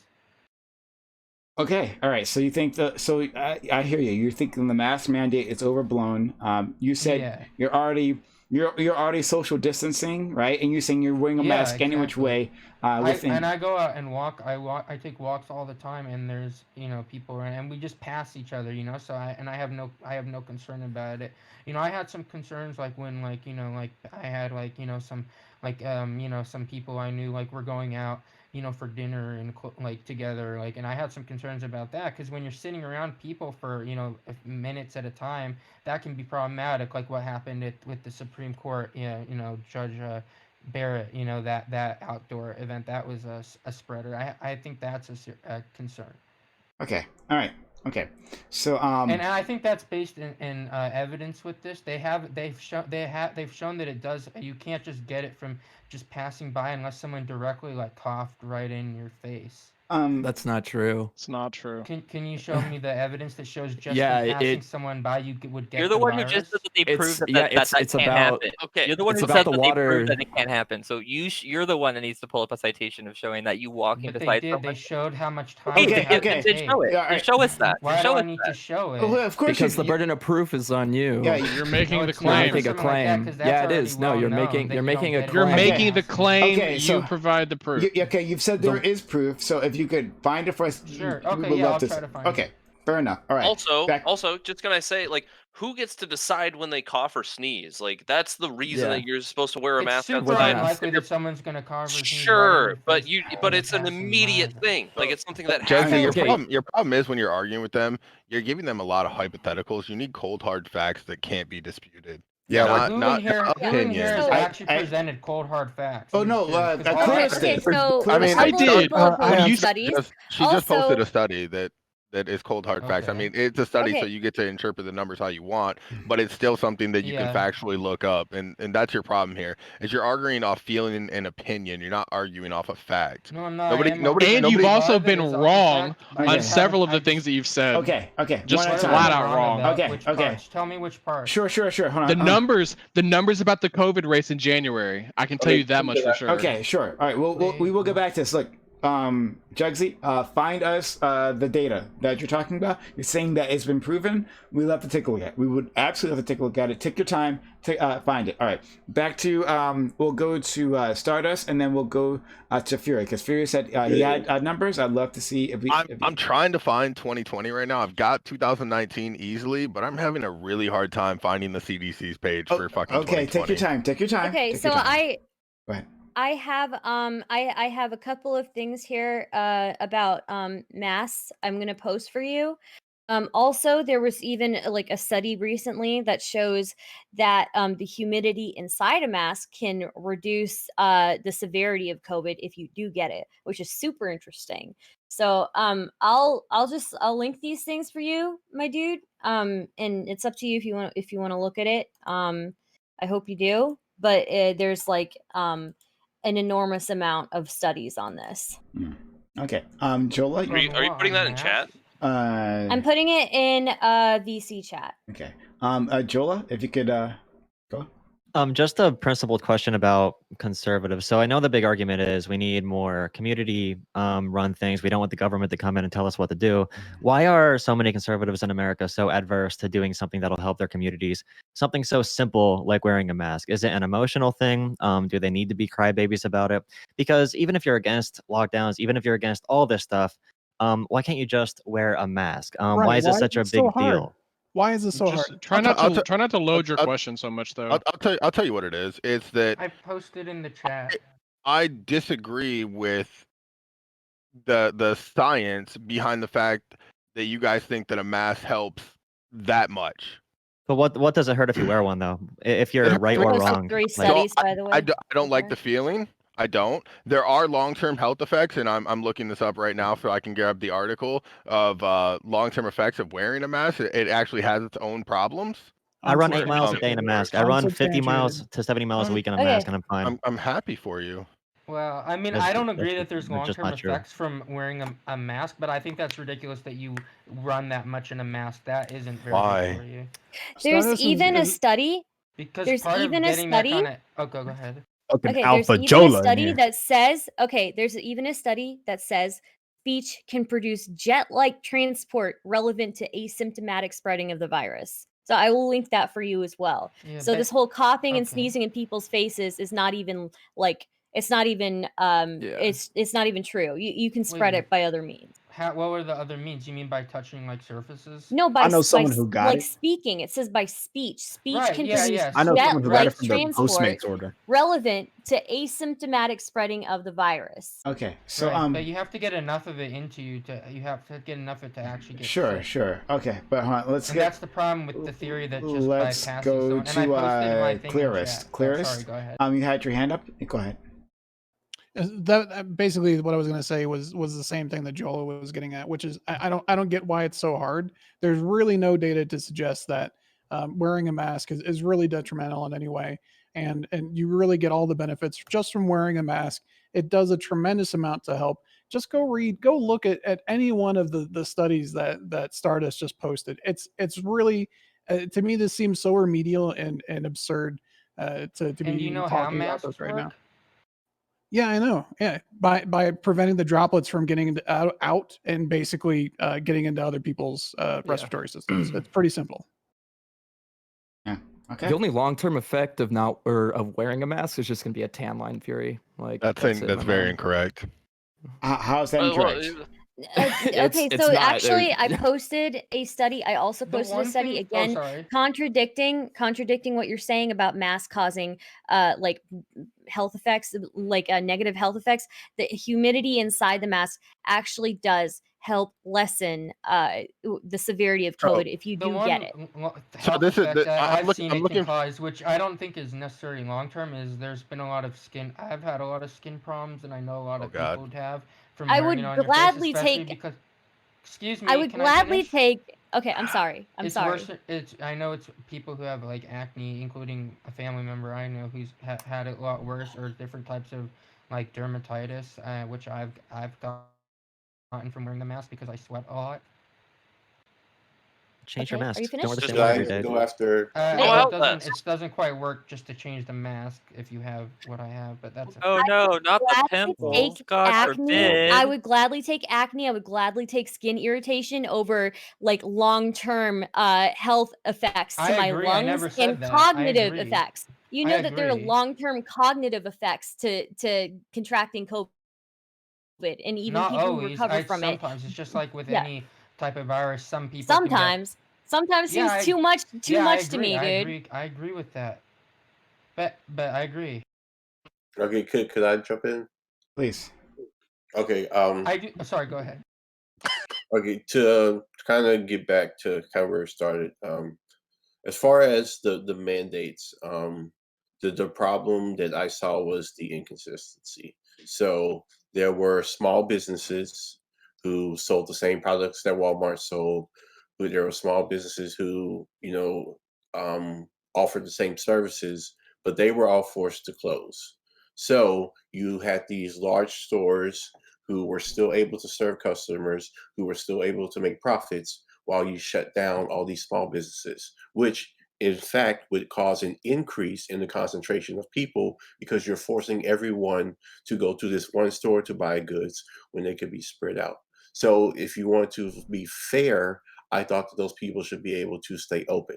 So that's why I would say shutting down and locking down would be a little extreme. So let's go to Now, finish your okay. point and then we'll go to Fab, please. And if you look, even during the lockdown, of course, they stopped the sporting events initially, but they opened up casinos. They started back sporting events. Some, I know in California, but some strip clubs were open. So you're telling people to shut down their business to provide for their family, but yet you see athletes playing basketball next to each other, but that's okay because it makes enough money. You're Oh seeing yeah, I totally movie, agree you're with seeing that. you're seeing Hollywood production. They're still shooting TV shows, movies with hundreds of people to make money, and those people are still allowed to, but the small businesses have to shut down. That's the problem I have.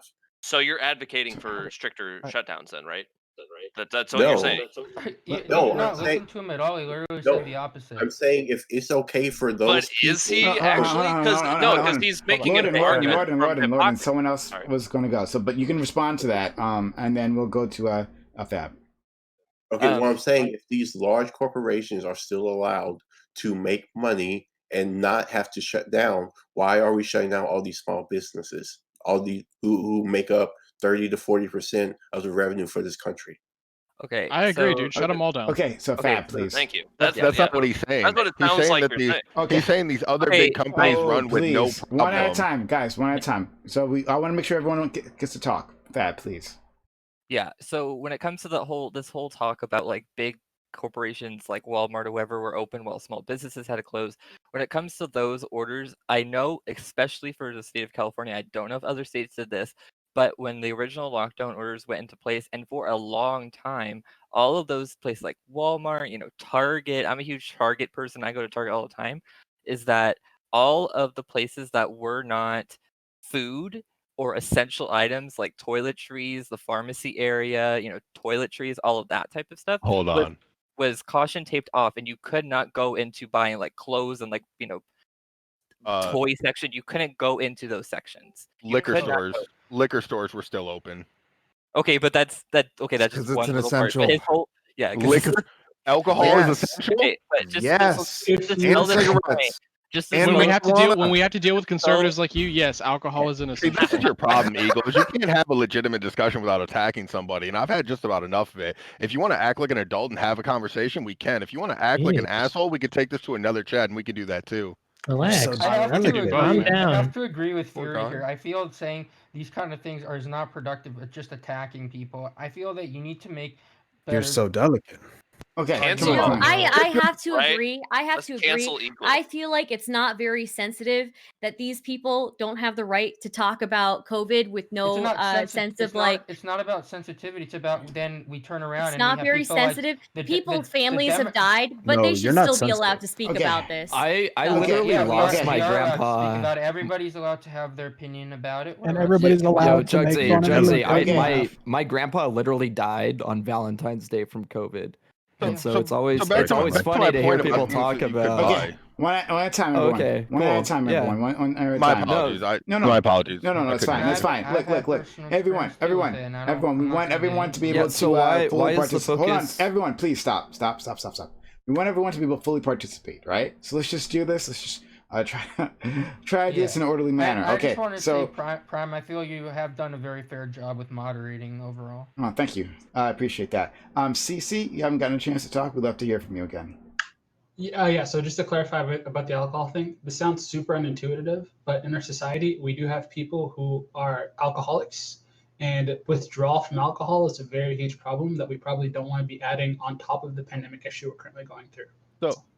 So to this point though, I literally could not go and buy seeds to plant a garden, which helps feed my family for the year, but I could go out and buy a fifth of Jack Daniels.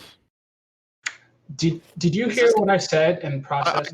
I did hear what you said, but dude, that's objectively not true because I guarantee on one of your social media feeds you have a meme saying Walmart's still open, and how's Walmart like an essential business, dude? When they first closed and they sell seeds, my guy. Walmart sells seeds. When Walmart was open, you are entirely correct, my guy. Walmart was open and they did sell seeds. The only problem is the aisles were caution taped off, so you couldn't go down them.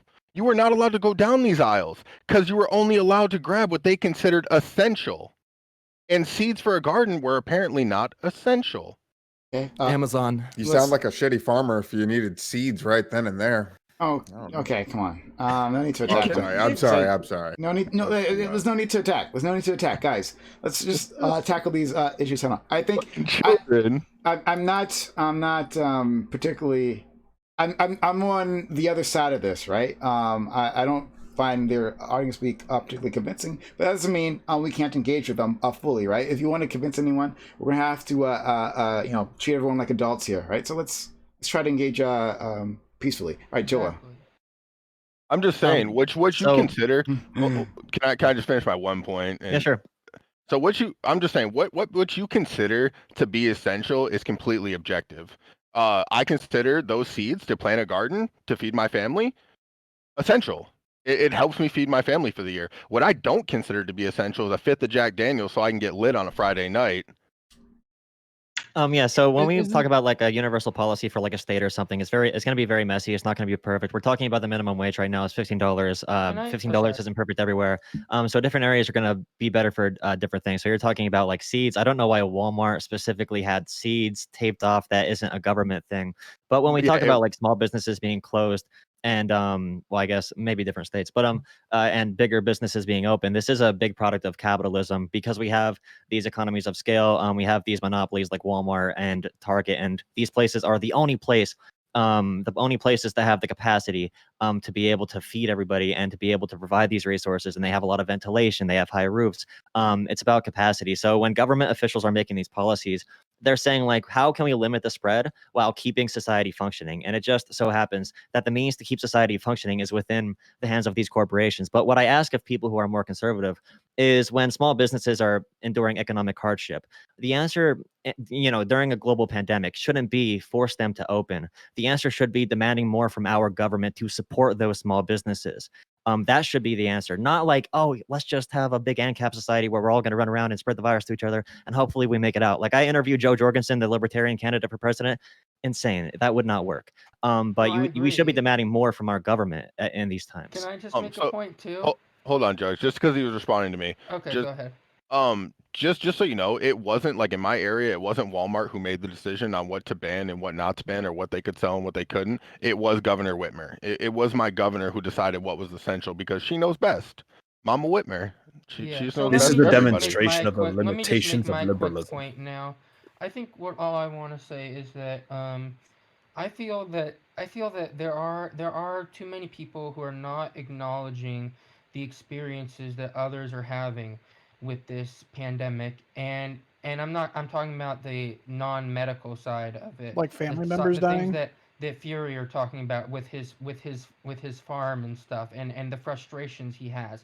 I feel when we just deny it and we just talk about how those things are stupid and don't matter and they're lesser than the problems directly from COVID, then it makes it a lot harder for people who have those things to want to do the health measures that everyone's advocating for. How can you not see the hypocritical nature of that statement? How can you not understand how people have family members that How's are dying? How's that hypocritical? All I'm asking for is that you got because you're talking people's experiences, and then it makes it a lot. You're talking about. Hey, maybe what you're saying, about people listening more. Maybe what you're saying about letting people listen more. Maybe you should take that to heart. Right. You're talking about you're talking about people not understanding your particular experience when you're specifically saying I don't feel like I should have to wear a mask and get a little bit of irritation. I in my never face. said that. Well, you. Well, Okay, let him all finish. right. So Let don't him worry. stop When cutting him off. people I've have muted family members Jugsy. dying. Don't worry. We'll get back to you, Jugsy. We'll let you Listen, respond. I said that. That was me who said that I shouldn't have to wear a mask. And I'm truly sorry that you lost somebody. Like, I'm truly sorry, man. It's terrible. But people lose people every day. It happens, and it doesn't make it any better. But what I'm saying, and my whole point to that is, why are your feelings on the topic more important than mine? Because honestly, my the feelings repercussions are much protect more serious. They're lives. much more grave, and losing a family member is a much bigger deal than your individual liberties being sanctioned for a short period of time. I almost lost a family member due to depression. He tried to kill himself. He overdosed on Tylenol. And you know what? I did lose a family member due to COVID. Hold on. You lost one. I almost lost one due to the fact that he couldn't go see his friends. He couldn't go to school. He couldn't be a normal kid. He sat in his room all day, depressed out of his mind with nothing to do and nowhere to go. He had That's an awful thing. He had to see That a is an awful thing. therapist. He had to see a therapist via Skype, which didn't do anything for him. He ended up in the hospital twice trying to end it all. All I'm saying is, why are your experiences and your feelings more important than mine? They're not. They're equally the same. They're to address that real quick. I actually think that's an important thing. So I talked to my cousin who's younger, 18 years old, and he's having similar issues with depression and being inside all day, et cetera, with the lockdowns, et cetera. And so I think that's a big issue, but it's one of these things where you're blaming what we need is better mental health care in this country, not to lift the lockdown measures, Sorry, which but could are I make a quick helping point? which are helping not spread the disease, because it's very frustrating. Sorry, I'm getting triggered, but it's very frustrating. I don't know how Dan over here is doing it, as someone who knows people who have died from this, like to sit here and listen to like people who are essentially advocating for policies that would lead to more people dying, possibly. How do you know more that they of my lead to more families. possibly? How Okay. you don't? That's a Can I guess. just That's say just something? That's Wait. ridiculous to say. Okay, just hold on, based hold on on, that. That just having hold on, better hold on. therapy or See, mental this is health why I would work. muted you. This is why I muted you. Hold on, one at everyone. Okay, sorry. One at a time. Can I just Please respond to what? and then we'll go to Sam, who hasn't gotten a chance to talk. Then we'll go to Lord, and then we'll go to Dan. Okay. Thank you, bro. I'm sorry. What's your name? Furry. What, Fury. Fury. There's only one R. Fury. Sorry, Furry. Public schools, terrible. So I'm sorry, I forgot what the fuck I was gonna say. Anyway, wear a fucking mask. Oh yeah. But okay, base. Just so you asked why do that I have no evidence, and I'm sorry. Whenever I turn on the news, I'm seeing evidence that you're seeing what the news wants to show you. But So are you saying that Dr. Fauci is lying? Are you saying that the All the CDC is lying? Are you saying that the World Health? Okay, so cool. So now that we have a baseline now. Furry over here doesn't believe. All right, so the name's official. Fury. Excuse me, There's come only on. one R, buddy. Okay, I'm sorry, Fury. I'm sorry, Fury. Don't get furious. Captain A. Jones, finish your point. Because I don't have those views that they're lying. Don't worry, I'll mute Yet you. people- It's good. All right, so I keep going. No, I just wanted to establish a baseline that this guy thinks that the World Health Organization, the CDC, I didn't say and anything. people I like said Dr. Fauci are lying. You just said that. I said that you get a Literally, lot of just that fake they're news. lying all the time. I did, and you do. You get a lot of fake news. You get what the media wants to show you. You're not getting all the numbers. You're not getting all the facts. You get exactly what they want to show you at that time. Okay, all right. So gotcha. So we're moving on. That's not wrong. We're going to go to Sam, and then we'll go to Lord, and then Dan. Sam. Okay, so we keep saying that Silence. lockdowns, that we keep saying we can't know that lockdowns don't stop the spread of COVID. I just posted a pre-paper which showcases multiple models that showcase that limiting the local mobility of people lowers the rate of spread in those local areas. This showcases that lockdowns work. The only thing that they showed is that having long-term lockdowns means that people are more likely to disobey those lockdowns, and that we need to have more preparation for those second waves, and that is what may cause those second waves. This paper looks at multiple different reasons why these second waves could happen, and why the spread of these things happen, including like lockdown and different other policies. This model shows that lockdowns work. That's what this does. Like, I don't know how else to explain it to you. We have a lot of stats that show that lockdowns do work. Okay. All right. So we'll let if Fury and then Jugsy wants to respond, we'll let them respond. So I'll let Fury go first, then we'll go to Jugsy. I forgot where we were at. Okay. Well, then I'll open up. Move to, on. One second. One second. Some QAnon then I'm bullshit. gonna open up to Jugsy. 1 second. Some QAnon bullshit.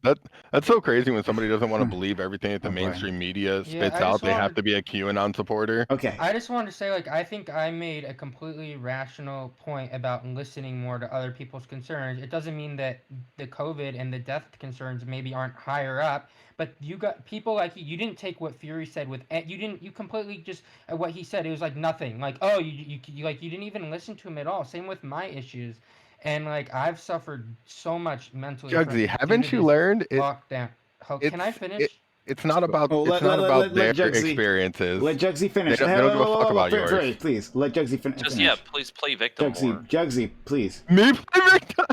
No, Jugsy. Okay, well, look, I agree about having data and evidence, but there's not always data and evidence for certain things. Sometimes it is more about someone's experience, and I think that what's made me more willing to do all the health protocols and masks is when people have talked to me in a way that also acknowledges my feelings about how this virus has affected my life. Okay. What's different is when you come at it from a perspective of you are willing to accept new information rather than you're coming from it from a perspective where I know the information and it's up to other people to like move you from your position. Yeah, but literally, like I'm young, like I'm not very old, like I have some like the things that excuse me, the things that like Fury was talking about, like I've had stuff like that, like it's exacerbated a lot of my problems, like the isolation and not being able to go to school. Like I was doing like walking classes, like I was like taking like speaking. That's the problem. You're thinking about you. No, because lots of other people are in the same exact situation. Okay. All right. So let's go to a study to show. That's the problem, is that you think everything you need like some study to show. You don't for something like that. And you're talking about him only talking about him, but like Clearest comes to his biggest point here is he had somebody die from COVID. You know how many people in America haven't had somebody die from COVID? So I mean, if we really, there you go. You're one. Okay. Now, how many people in here have had somebody die? Because I guarantee that number is lower than the people who haven't.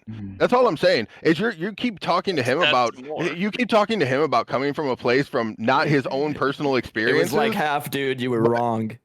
So you were wrong. Okay. No, you were literally wrong. You're not supposed to raise your hand, and then you just ignored it. Everyone, shut up for a second. Fury, finish whatever point you're making. Then I'm gonna go to Lorden. You guys keep coming after him about going from his personal experiences when that's all you guys are doing too. Like Clarence is coming from a point that he had somebody die. Don't reduce what Stardust did. She provided all the. Hold on, don't worry. That's what he's saying because he's coming from a place of personal opinion.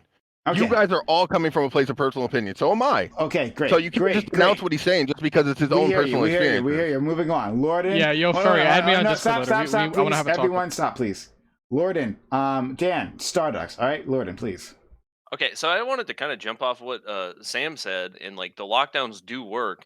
We are focusing our anger on the wrong place if we're still talking about like being mad that lockdowns are continuing. Like what we should have done back in March of last year was shut down everything for 30 days.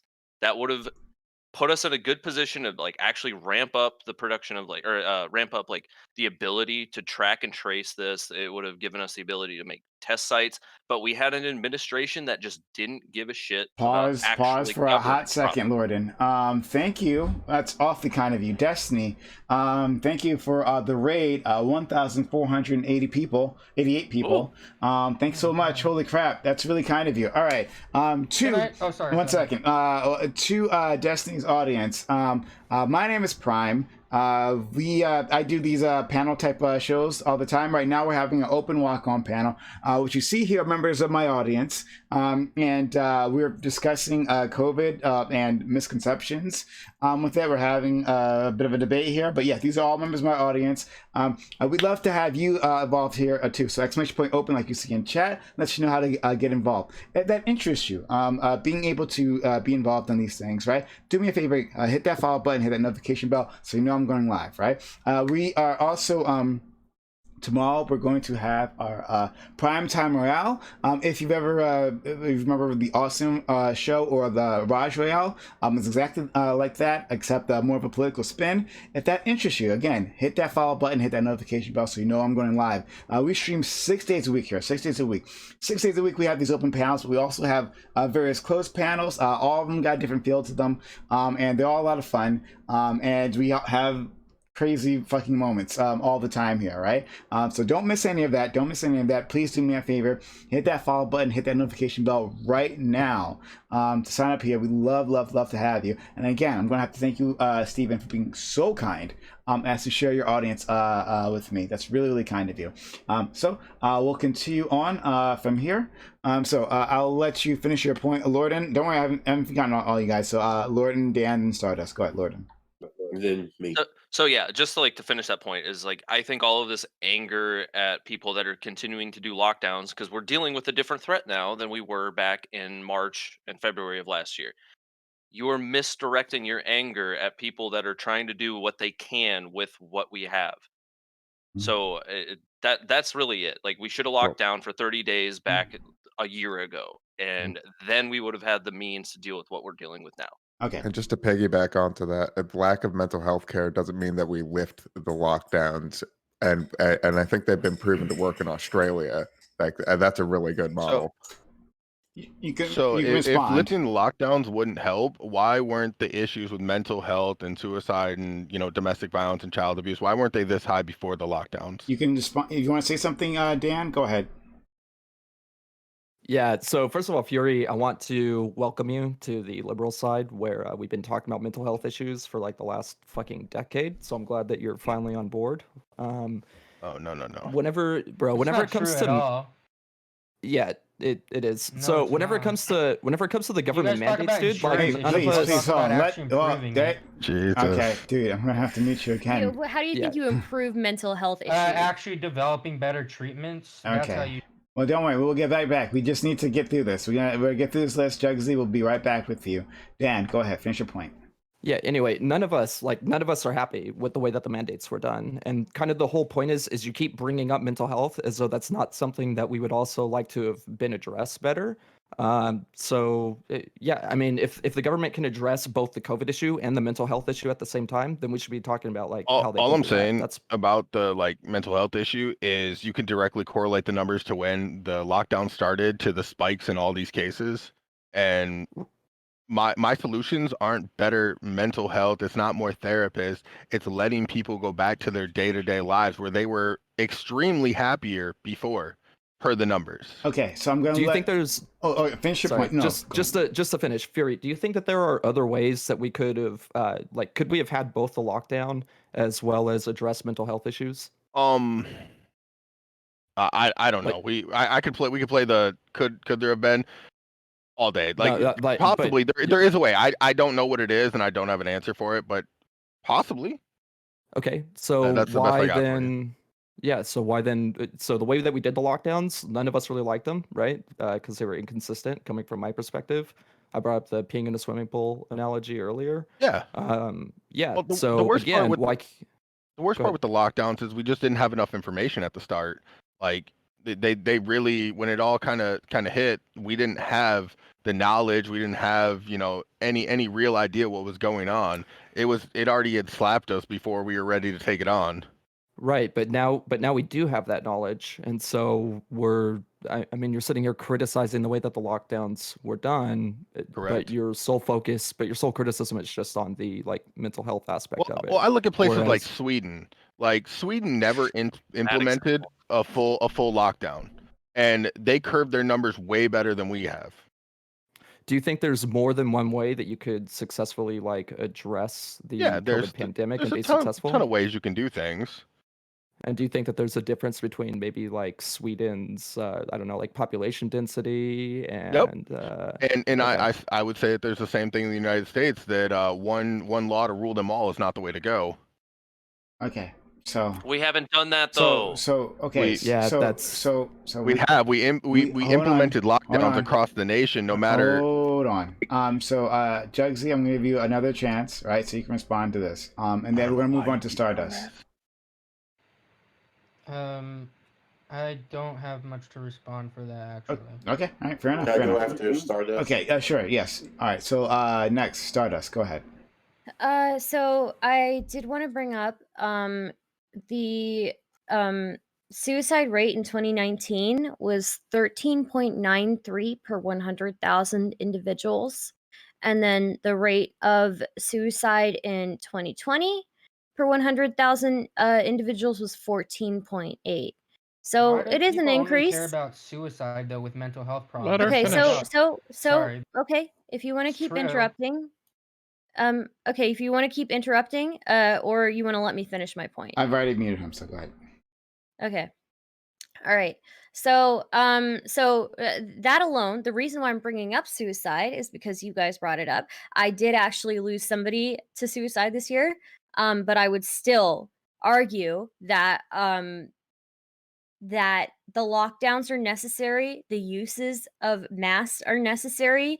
The amount of death that health professionals see has dramatically increased in the past year. There's going to be like people having PTSD for years to come from this pandemic. We've had 500,000 COVID deaths so far, and that is there's like the comparison between the amount of deaths from suicide have nothing, like it can't compare really. I would also say that you made a point earlier about lefties bringing up health insurance.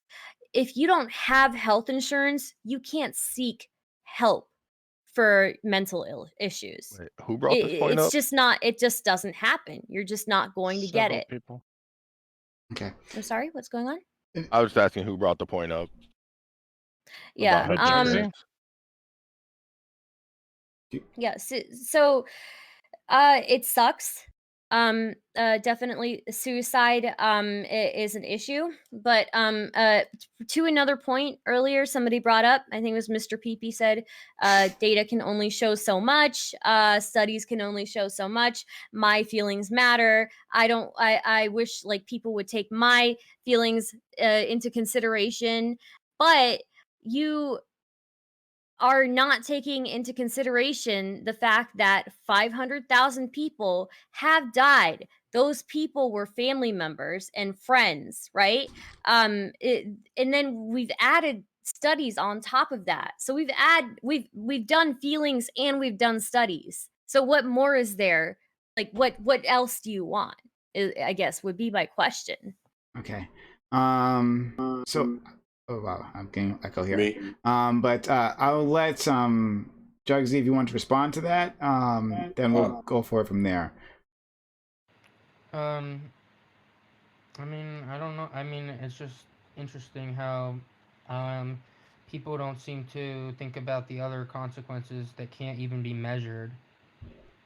That people have from the isolation, especially people who already had mental health conditions or other conditions from the the isolation, the not having the routines in the schedule, the personal connection, and that doesn't take away from the fact that the masks wearing and some of the lockdowns were necessary. Okay. Could I jump in? Hold on. So yeah, we'll go to Strawberry, then we'll go to Cece and then Jola. Okay.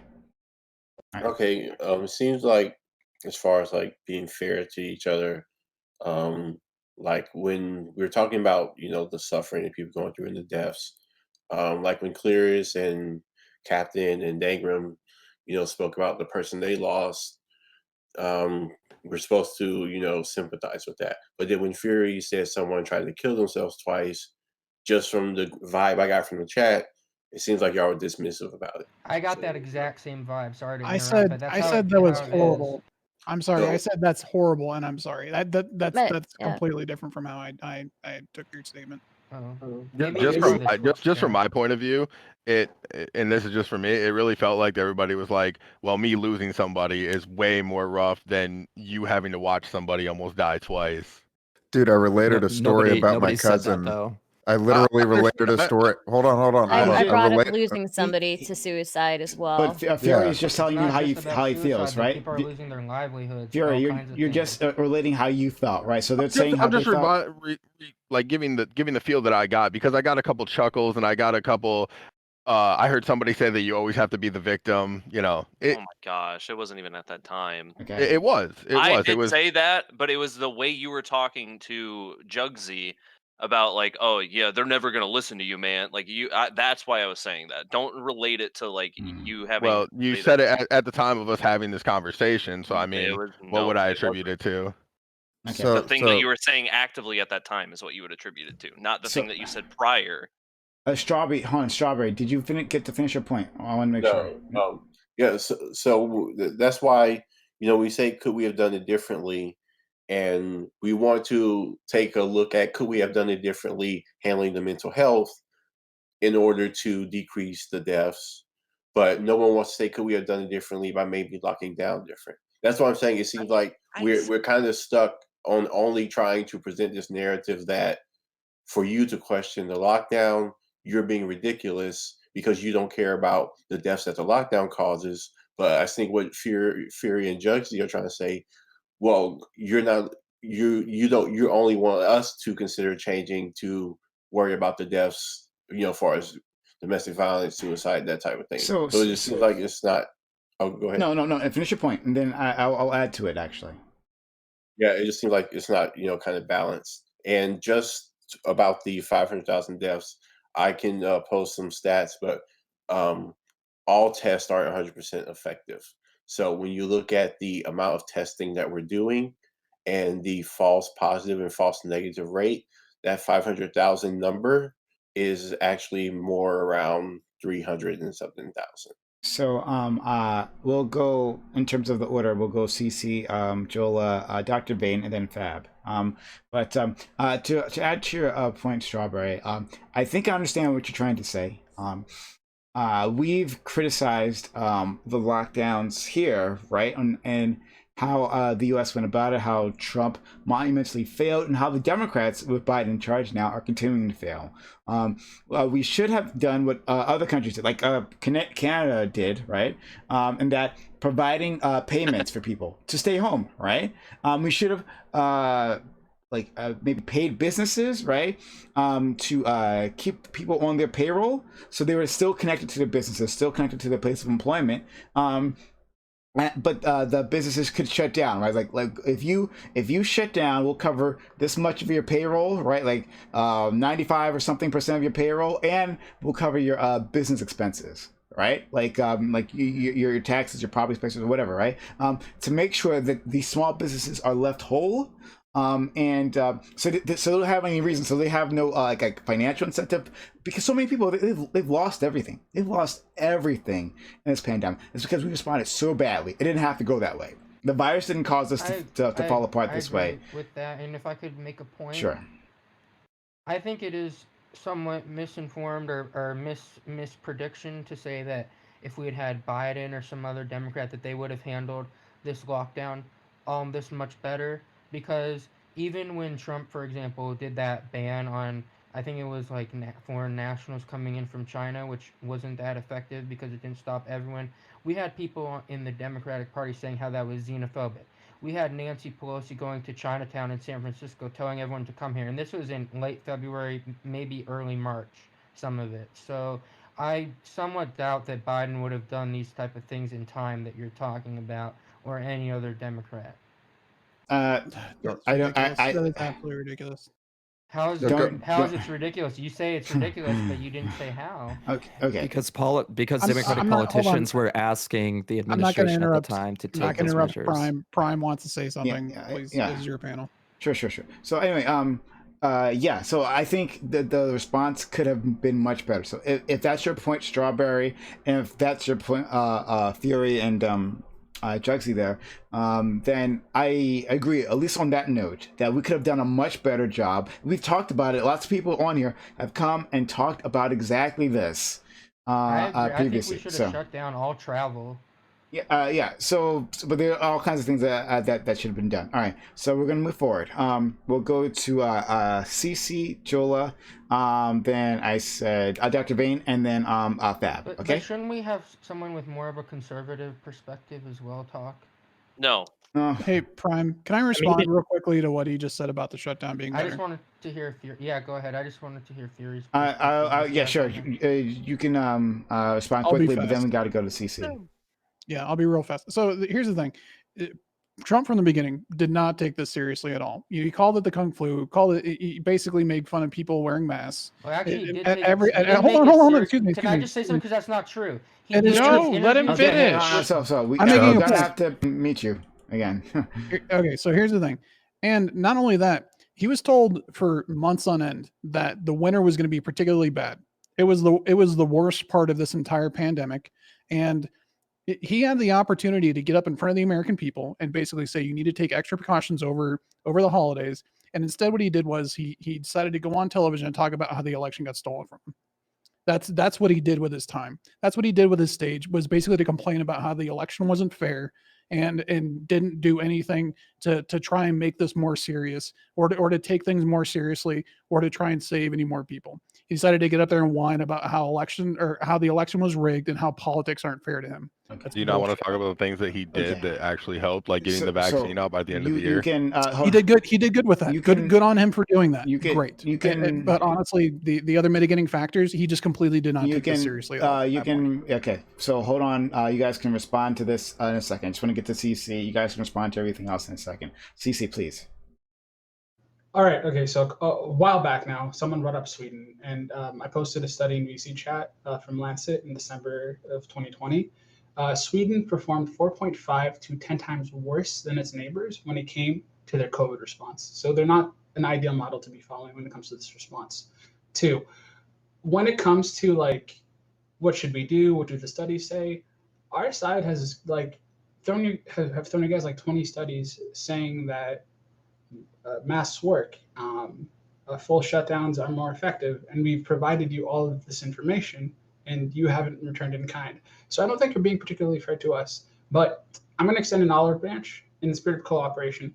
What do you think we should have done better in order to mitigate the risk of this pandemic and all these issues you are so passionate about? Okay, Fury, you can respond first, and I'll let Jugsy respond afterwards. I honestly don't believe we could have done any better at the start because I feel like the information we had was limited and a lot of things we knew about it were false. And like I do believe that China withheld information. Like they knew things that could have helped us in the beginning, and we just didn't get that information. So it was hard.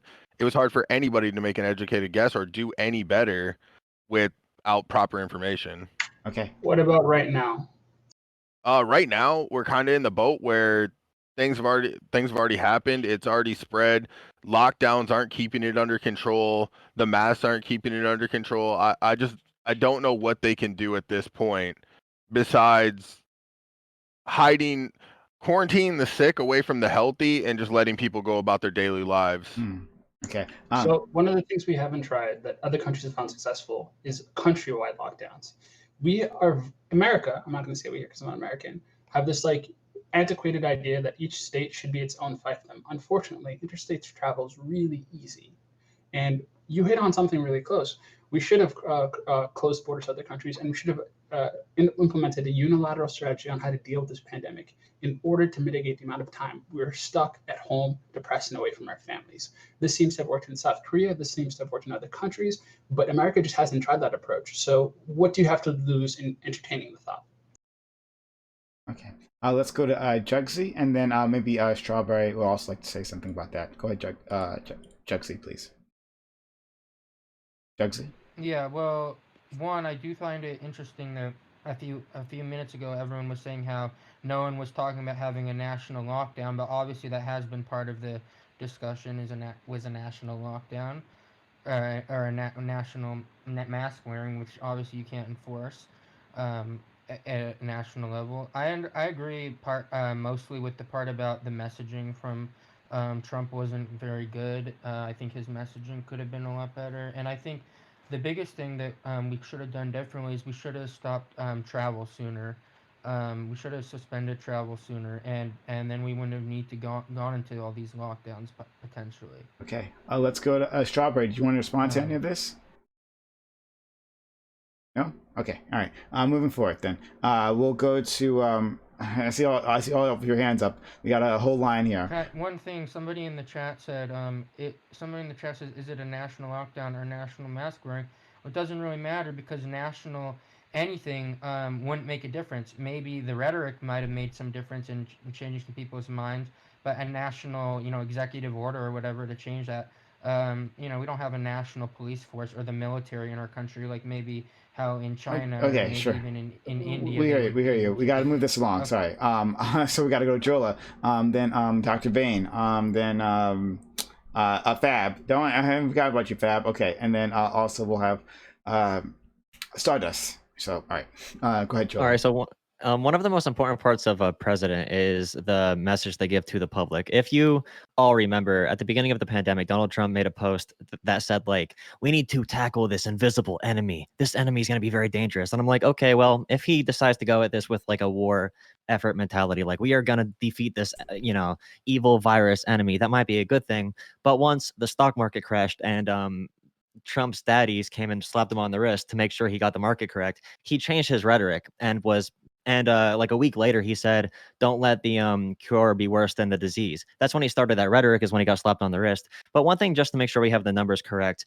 so 400,000 more people did die in 2020 than in 2019. And when we talk about pre-existing conditions, it's not like that's a small section of the American public.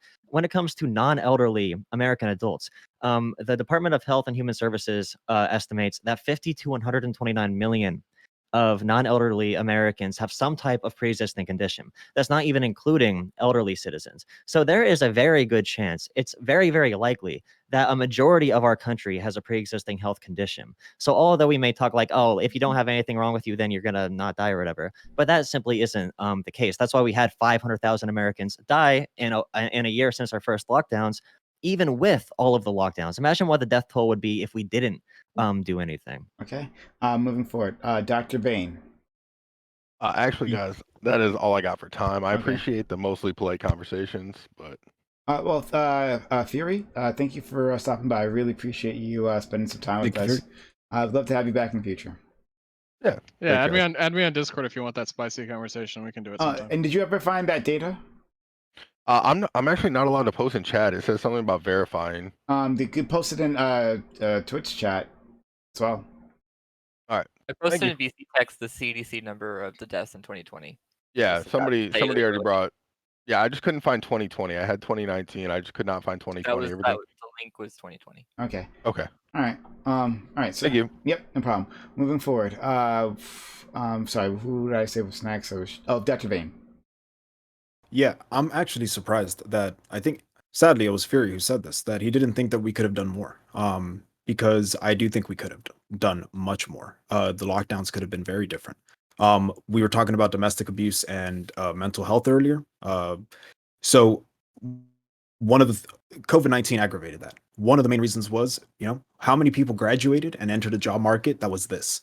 How many people got fired or furloughed because their job didn't need them? How many people had to pick up extra shifts? How many people had their entire schedules redone because if you're a student, you either are no longer able to be in attendance. How does that impact?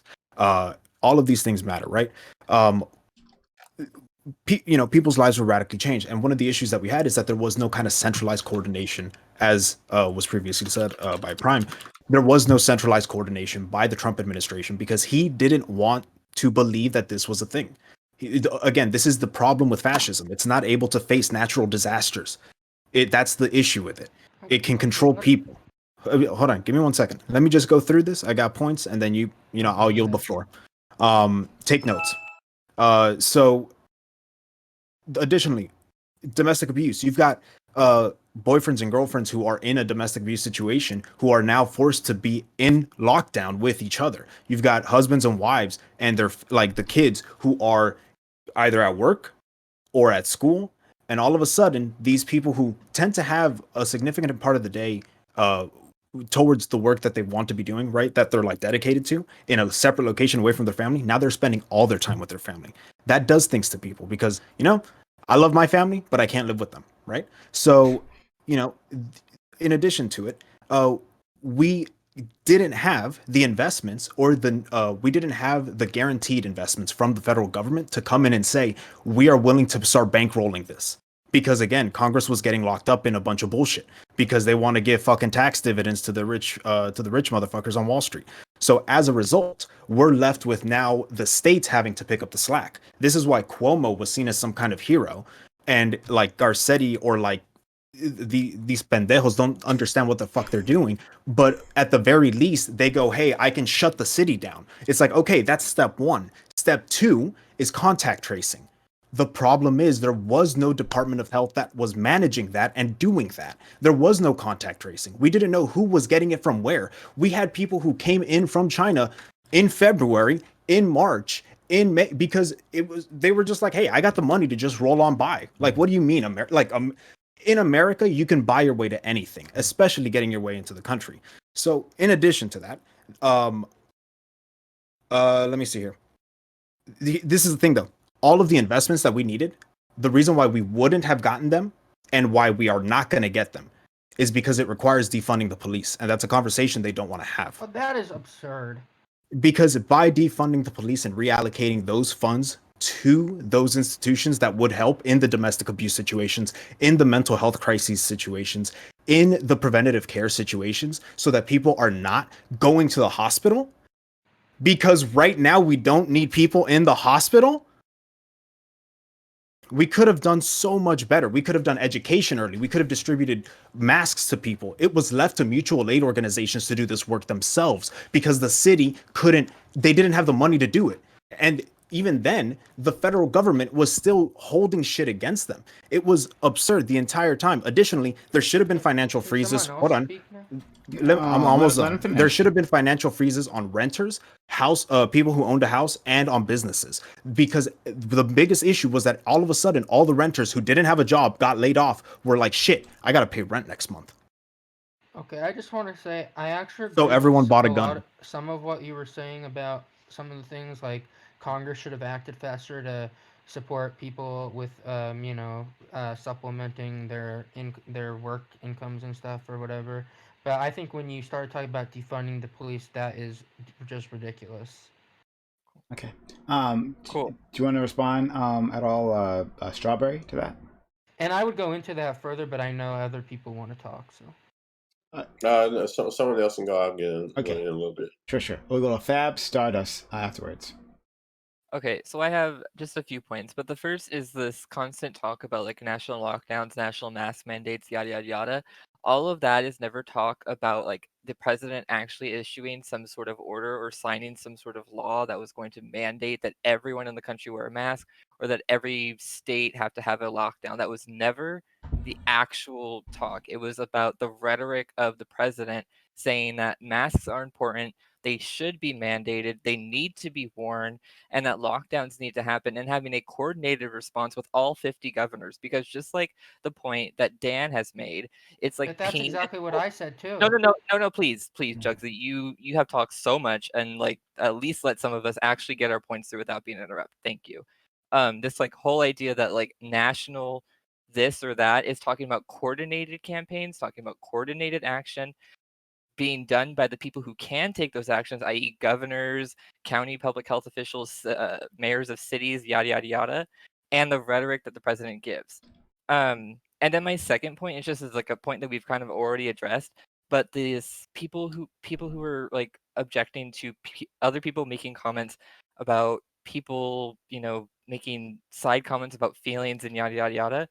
All of that, at least for me, the reason why I may have come out dismissive, why I was scoffing, is because people who were bringing up their feelings were doing it to justify their policy stances. And that was what was ridiculous, is to say, well, I don't think like the masks were important, or I don't think the lockdowns were good because I had this experience.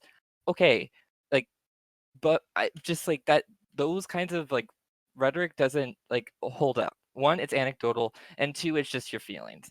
So like actually talk about policy, actually talk about what has worked, and not how what you feel. That's what I personally was objecting to, when people were constantly talking about their feelings and then using that as a justification for any policy stance, no matter who had said it on this panel. Yeah, and I agree with that. So that's what I was saying. Like, you honor both people's stories and both people's experiences, or don't bring it up. Because if you don't want to bring up someone justifying not to have lockdowns using their personal experience, they don't use your personal experience to bring up why we should. Okay. Yeah. So we'll go to Stardust. Stardust, you were next, and then we'll go to Sam. I just wanted to add on, I don't know if anybody else brought this up, but you guys remember the Woodward tape that came out with Donald Trump? That was what I was about February to bring up. 7th. Yes, so February 7th, I think it was last year, February 7th, we all heard the recording of Donald Trump talking, being advised on the coronavirus, right? So even if China wasn't like fully forthcoming, we still saw, at least by February 7th, that Donald Trump had adequate information on this, right? If we go through all the public statements that he's made, February 10th, a lot of people think that goes away in April with the heat, as the heat comes in. February 24th, the coronavirus is very much under control in the USA, stock market looking very good to me. February 26th, the number of people infected is going down, very substantially down, not up. The 15 cases within a couple of days is going to be down to 0. 2 weeks later, there were over 1,000 confirmed cases in the US. February 27th, it's going to disappear one day. It's like a miracle. March 2nd, I've heard very quick numbers, that of months, on a vaccine, I guess. March 6th, I like this stuff. I really get it. People are surprised that I understand it. Every one of these doctors said, how do you know so much about this? Maybe I have a natural ability. Maybe I should have done that instead of running for president. Then March 6th, I didn't know people died from the flu. And again, March 6th, I don't need to have the numbers double because of one ship that wasn't our fault. I'd rather have them stay on personally. Anybody who wants a test gets a test. I mean, it's just, it goes on and on. That's CNN, that's fake news. When CNN said, Americans say you are not taking this seriously enough. Yeah, there's so much. There's just so much. Yeah. Okay. I mean, Yeah. that's all I had to say, really. Yeah, and that's the timeline you were giving about how things happened, and I think that does speak to the rhetoric was problematic. Yeah. Okay. All right. So then we'll go to Sam. But maybe we might change subjects because I think we've kind of run this down. Yeah, I mean, we could change subjects. It's fine if we want to change. I can. The stuff that I want to talk about is kind of past. So. Okay. All right. That was a lot. I think another thing we should talk about is why shouldn't kids go back to school? Because the science. I know It's the same subject. Same subject, but I posted a study on that already. Yeah, I posted a study on that. Okay. Yeah, the TLDR, Jugsy, is basically kids are fucking disease spreaders. Like categorically, I think we all agree, kids don't fucking practice good hygiene. True. Kids will be the epicenter of spreading this contagion around. And now the counter may be, well, kids are less likely to die anyways, but the issue is the kids are busy fucking giving around to each other, and then they go home to their parents, who then have to go to work, who then give it to other people. And then this goes down the chain of continual infections. And that's the predominant issue of allowing kids to go back to school. Yeah, I brought that up earlier where it might not just be like the It was one already brought person up that's spreading it. Okay, but if you look at the statistics and the testing, the rates in kids is like 1 or 2%. Like it's not even a factor. Yeah, compared but hey, to- guess what? We've also haven't been allowing kids to go to fucking school too. But you've had Yes. It's like that's you true. know, it's like No, when we I look at agree, mask but what I'm wearing, saying, you've it's had like infections rates weren't as high as we were projecting. It's Also, almost like I just lockdowns personally and mask feel- wearing reduced it. Kids Okay, are more I- I likely just to personally be. feel that there's a lot of risks in everything, and I feel at this point I don't think teachers deserve to be treated differently now. I think it's time that they go back. They can wear masks. What if They'll have the protocols, but I what don't if think we teachers should. didn't want students to come back yet because the students still put them at risk? Okay, well, Well, a lot of people Okay. have jobs though where they could be at risk, and they still doing them.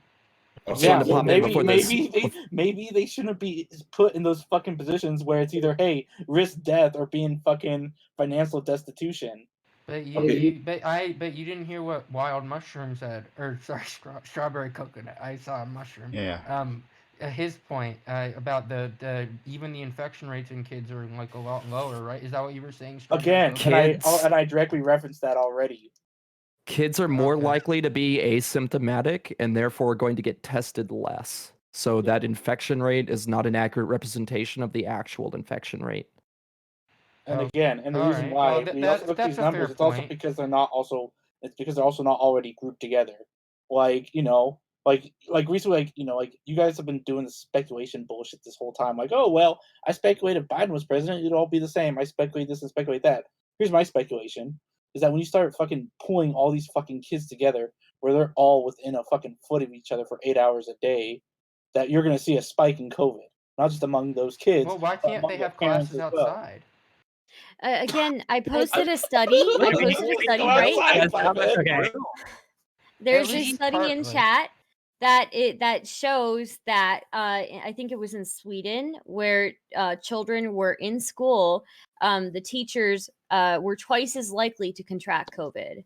Okay, and I'm not trying to get political here, but I do know, like, I Oh, know, really? like, Dr. Fauci, like, I'm sure most of you admire him and stuff, and I think he's a fine guy, but he has come out and said that he thinks kids should be back in the classroom now. So do you disagree With with protection. Dr. Fauci? With proper yeah, protection. With protection. Yeah, Which we is don't how have yet. Which is, With yeah, with don't have protection yet. and within course, yeah, we don't have the so do you protections not? that he's So do you not referencing. agree with That we should go to Californians going school to be once all the teachers reopening are their vaccinated. schools in a Yes, few once all the months? teachers are vaccinated and once all the schools have proper protections, yes, we are We're not not at going that. to be able to get everyone vaccinated by then. The schools that can. No, wait, did I say everyone? No, I said when all the teachers can get vaccinated.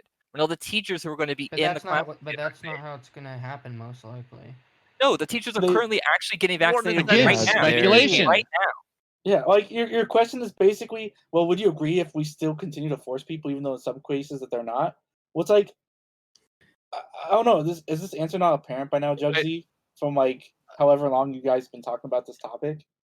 Okay, fine. I mean, I get what you're saying. I think there is a lot of protection. People, they're mask wearing. I mean, some places they have them like in little cubicles in every desk. So I do think there's Some adequate places, protection. Aren't you wait, are back in I school. may Some be places are. confusing you with Fury, but weren't you against mask wearing? Exactly. No, I I never was. said I was against mask wearing. I said I was.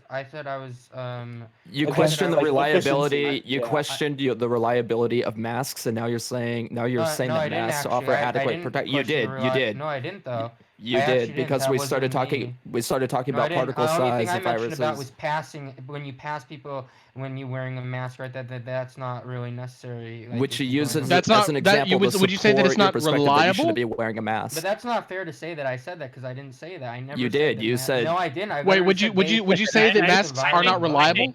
Hold on. Would you say that masks, if you're walking within 6 feet of somebody, would you say that they're not maybe reliable? Yeah, I say that they'll help because they help decrease the amount of Oh, virus okay. that you So get. we But so then we, you only. so we have a change. You changed your opinion then, because that's not what you said at the beginning of this Yeah, it is conversation. what I said, but whatever. It's not. You can rewind Okay, this and look at what you said. Pull the VOD chat. Okay. I'm sure. Chat's agreeing. Chat is I saying think- that you did say it. Yeah, well, There's- Chad's been against They'll pull the me and VOD. the other guy the whole whole time, so I don't think Chat's Maybe not one guy not puts against spewing chat's not ridiculous against anybody. They're trying to hold yeah, they're trying to they're hold not all of against- us accountable to what we say. yes. And everybody in chat and go to- everybody on this You know how panel they knows feel what you about said. fact checkers. Dude, go to previous VODs. Chat calls me out all the fucking Prime, time. I mean, It's do not you this remember me bias. saying that masks don't work? I don't think I said that. I know I didn't say that. You questioned their questioned- effectiveness.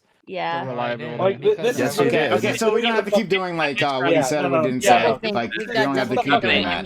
Yeah, this So is the Donald Trump rhetorical device. I didn't say overtly, "Hey, that's fucking baby." I motioned to move Therefore, on. I did Honestly, not. I said in masks no way are imply. okay, help- all right. You know, I like- think we got him. helpful. I think we got him. I think we got him. Yeah. All right. Okay. So, all right. I said if you're that's all why- I said is why if do you you're keep right doing this? walking by someone like on a walk or Yeah, something, you why don't need to do be wearing a you- mask if you're continuously walking. That's all I said. I yeah. said they are affected. I literally brought up the Supreme Court thing with the Sure, super sure. spreader with We got Amy you. We Coney got you. Barrett We that got they you. should have worn Buddy, masks buddy, because buddy, they buddy. We can got you. wear We got you. We got you. Okay. Okay. It's just hard when like everyone's saying I said something that I didn't. Okay, fair enough. All right. So, before we do anything else, to my audience members, if you've been enjoying this content, we do this content all the time. 6 days a week we have this content. And we have open walk-on panels. Anything can happen in my open walk-on panels, as you can see. And in fact, it gets a lot crazier than this. This is actually pretty tame. So if you want to be part of it, do me a favor, hit that follow button, hit that notification bell right now so you know when I'm going live. Also, I need your support. I need your support to keep this channel alive. This channel, all this doesn't happen without your support. Thank you, Captain Nate Jones, for donating a hot tier 1 gift sub. Yes, that's exactly the type of support that makes this channel possible. Hey, we're doing this all the time. All the time. We even give you different types of shows. Like we're doing our primetime morale tomorrow. So it's like the Raj Rail, like the oh, thank you, Lord and Paul. Like the Raj Rail, like the Austin show, but more political. I think you'll like it a lot. I think you'll love it. So please be so kind and support this channel. If you have not subbed yet, please sub to the channel. Right, just $5. $5 to keep this content going and growing. $5 to make it happen. Oh, thank you. Oh, wow. And we got a hype train going on. Okay, all right.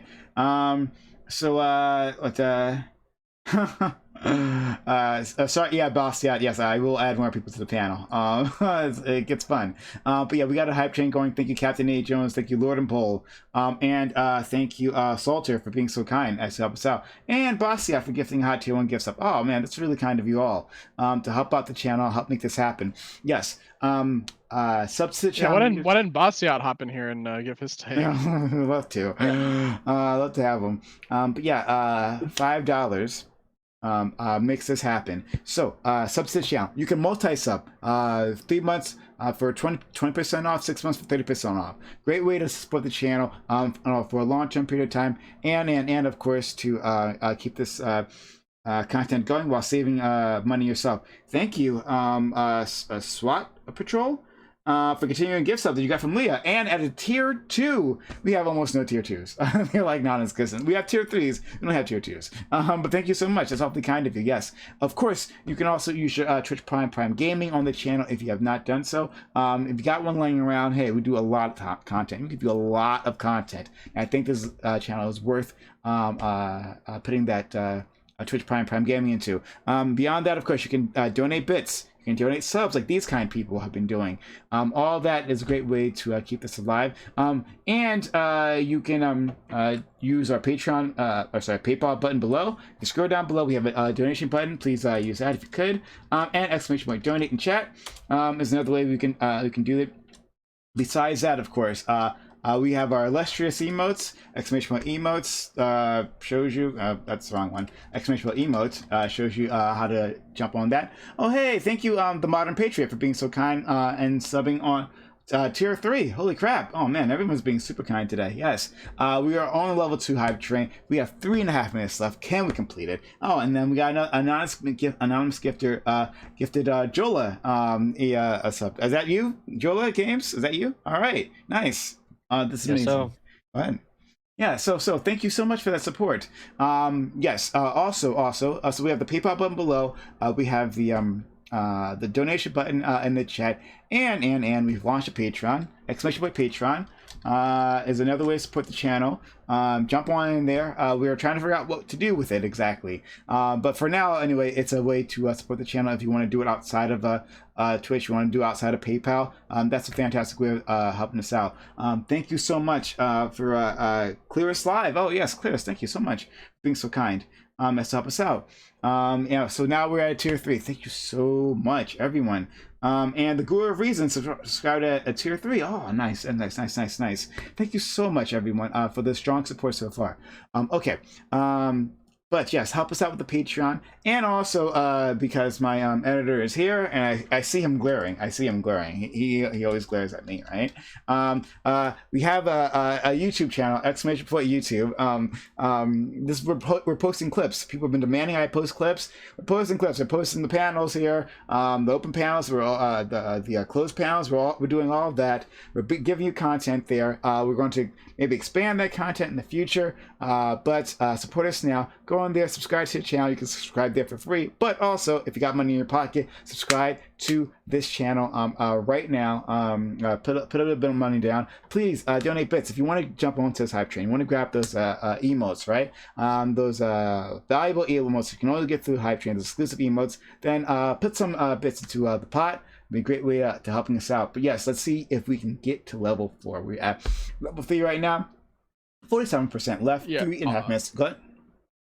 Oh, I was just gonna say, the one thing was we've doubled our YouTube subscribers since in the past like week or two, and I think that's really great. So. Oh yeah, no, thank you for that support. I have seen numbers grow, so thank you for that support. Yes, we have 3 minutes left on the hype train. If we're at level 47, can we get to level 4? Can we get level 4? Need your help. Now's the time. Now's the time to jump in, support this channel. This channel does not continue without the kind support of so many donors who have been supporting this channel for months now. But yes, it's thanks to you that this channel is still here. So please help us out. Less than 3 minutes left in the hype train. Help us out there. We're at 47%. Can we get it done? Do we have any more heroes here in chat? Do we have any monsters here in chat who could gift a whole bunch of subs? That'd be cool. I mean, that'd be cool. I mean, if you've got a whole bunch of money, I mean, give us a whole bunch of subs.